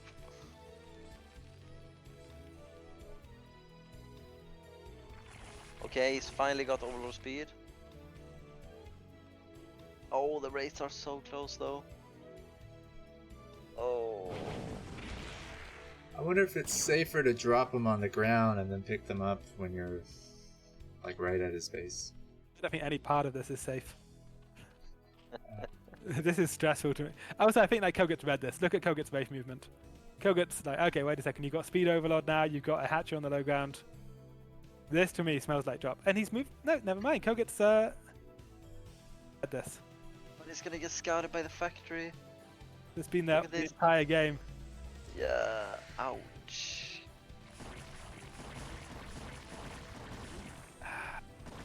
That would have ended the game, I think. There's no medic still. This is pure Marine. Maybe, I'm not sure. That's not too many Hydras. SCVs do pretty well against them. Where are the Wraiths? The Wraiths, you have one job. Yeah, where are they? 3, 4. Oh, okay. 4 drones are dead. Yeah, but the Wraiths have one job. Oh, he's got a bunch of Marines. Yeah, exactly. I don't think this is gonna do very much. Oh, don't lose the Mutas before you drop the Hydras. The Hydras didn't drop properly. He didn't split up the Overlord either. Yeah, but wow, what a tough map for Zerg. Wow. Yeah. These island maps. Jesus. And with that bad gas too. Yeah. He didn't even have the one gas. But I don't think that was the... So I feel like his build was all in. I'm not going to say it wasn't the right way to play it because it's it could have worked. It did look like it was going to work on Gorky Island. If he gets on top of the starports, then sure he can make it work. But if he doesn't get on top of the starports, there's not really an exit strategy to that build. Yeah, it's quite all in, I would say. Because like once you decide you're going to exit the build, okay, you stop building Mutalisks, you say, okay, I'm going to expand, and then 5 minutes later you have drop, you can expand. It's late. And now Trutacz is up 5-3, right? Okay. Yeah. Koget, of course. Got $195 in the bank. Yeah, doesn't he have 5 times 38? I think it's about $39. Okay, so almost $160 then. 200, I mean, for exactly. Koget. okay. And so and this is the final map, right? Yes, Koga as the pink, or I guess white Terran in the top right against Trutacz as the blue Zerg at 6 o'clock. And first thing I noticed, they did not get the close by air position. Yeah, this is great for Terran. This is one of the few spawns on any map where you can't make the sunken colonies reactionary to when the Terran moves out. Because the distance is so small between the both naturals. So, as Zerg on this map, which base do you think he would take as his third gas? Because I look at this and I think you can either take the bottom right, which is undefendable, or you can take 9 o'clock. But 9 o'clock is so far by ground. I would say definitely 9 o'clock. It's just to me like you can take it, you can hold it because it's a high ground, but at the same time, it's on the other side of the map. You've got to go all the way right, all the way across, then all the way back down again. Yeah. And this position is so tough for Zerg. Yeah.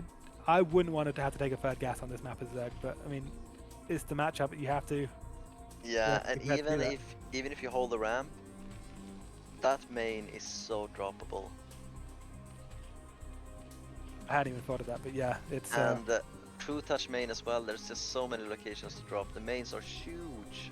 Yeah, that, and you see the dropship coming. You don't know which base it's going for. Yeah, exactly. And you have to choose where your army is going to go, but it's. Yeah. Oh. Yeah, that is a really good point. Drop on this map is going to be devastating. It looks like. Yeah, but that is the only viable. That's the only viable base to take. I can't see Zerg holding any other base. Yeah. And that is an issue. So Koget's probably going to get the first scout too, because we saw him go for the Overlord scout, checking his base to see if the Overlord was there. So yeah. Overlord wasn't there, so he's taking going to scout 6 o'clock. Yep, and he's going to be very happy. He's going for a gas opener. Understandable. Ling run-bys are very good on this map. They're naturally so wide. What do you think about that Vax placement? Because to me that Vax he's not building a wall, the Vax is just out there in the open. Yeah, I'm a bit confused by that as well. He's not walling there, but he's gonna go factory. This to me feels like a thing you do if you're 100% sure they're never gonna go for a 9 pool. Yeah, I mean, yeah, because if the Zerg goes 9 pool, it's so annoying to deal with when you go for the factory expand. Because you have no minerals and you don't make any marines. This is extremely hard to deal with. But I mean, he got a lucky build order opening. You want to see 12 hatch when you're doing this, or 12 pool maybe is okay. And he got a good positioning as well. It's probably not that lucky just because Trutacz have done 12, 11, 10 on every non-island. That's true. Yeah, that's true, that's true. But this is not a good position for the Wraith build though. Here you kind of just want to play standard as Terran. Yeah, I don't think it's going to be Wraith because on the Wraith once he did the wall in. Yeah, that's a good point. Getting away maybe. with 0 marines. This is. Oh yeah. And he's not mining so gas. Greedy. It's like, yeah, I'll have nothing for the first 4 minutes, then I build a vulture and I can just vulture micro the entire day. Yeah, is he gonna go for the Goliath build on this map? I feel like this is a great map for bio, but I haven't played this map in a long while. Okay, Link speed's coming. Links with speed can deal with a vulture. This strategy of having no marines, no bunker, 1 vulture, do we think it's going to backfire? Yeah, if he mismicros his vultures, it's not gonna end well. Another 6 links building.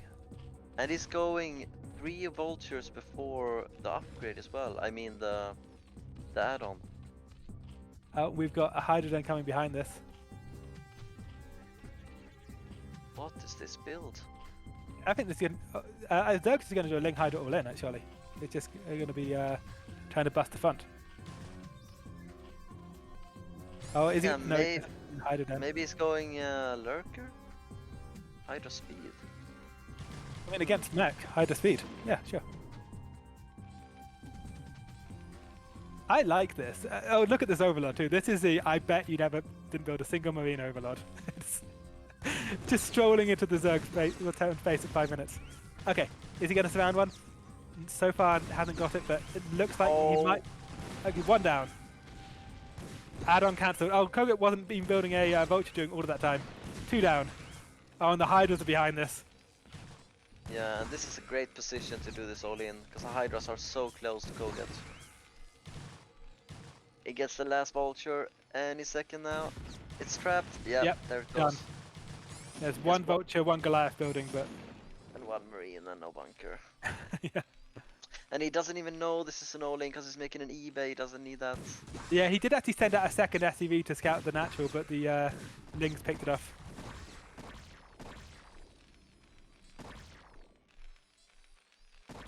These hiders don't have range.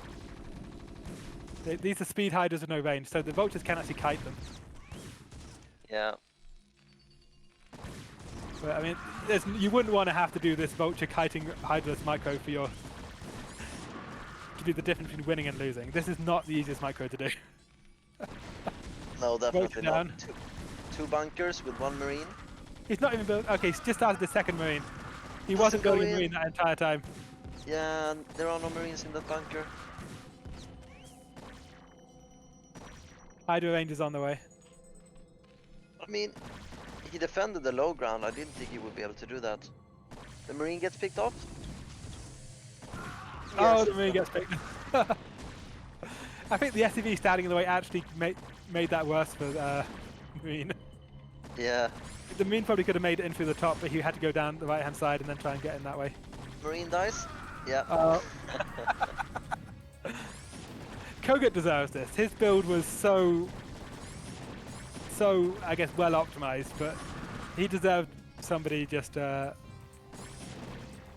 saying no, you can't do that. You can't be that greedy. Yeah, that was a great attack from Trutacz.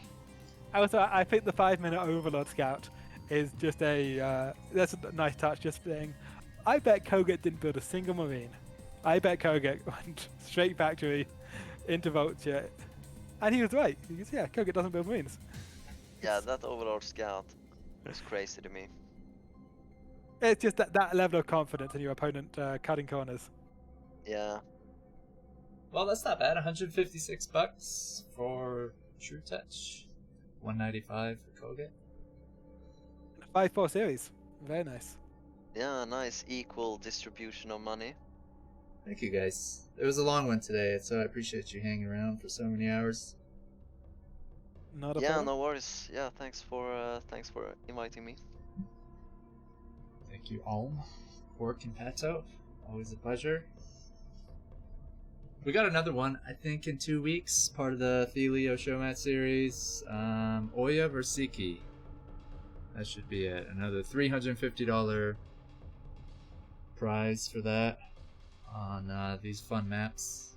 And we'll probably show another teaser event like a Khala vs. Scan. Oya, I don't know about Oya on the island maps because I think they stopped being played before he was born.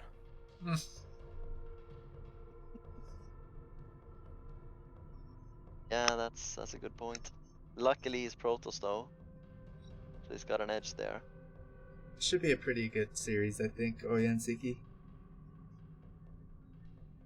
Yeah, I think so too.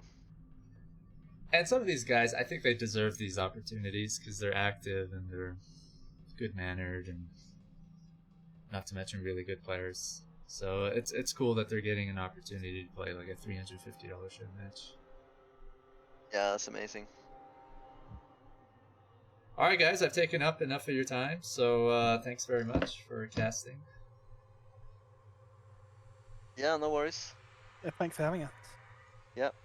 We'll be back in the future. Thanks everyone for tuning in. Anybody watching this,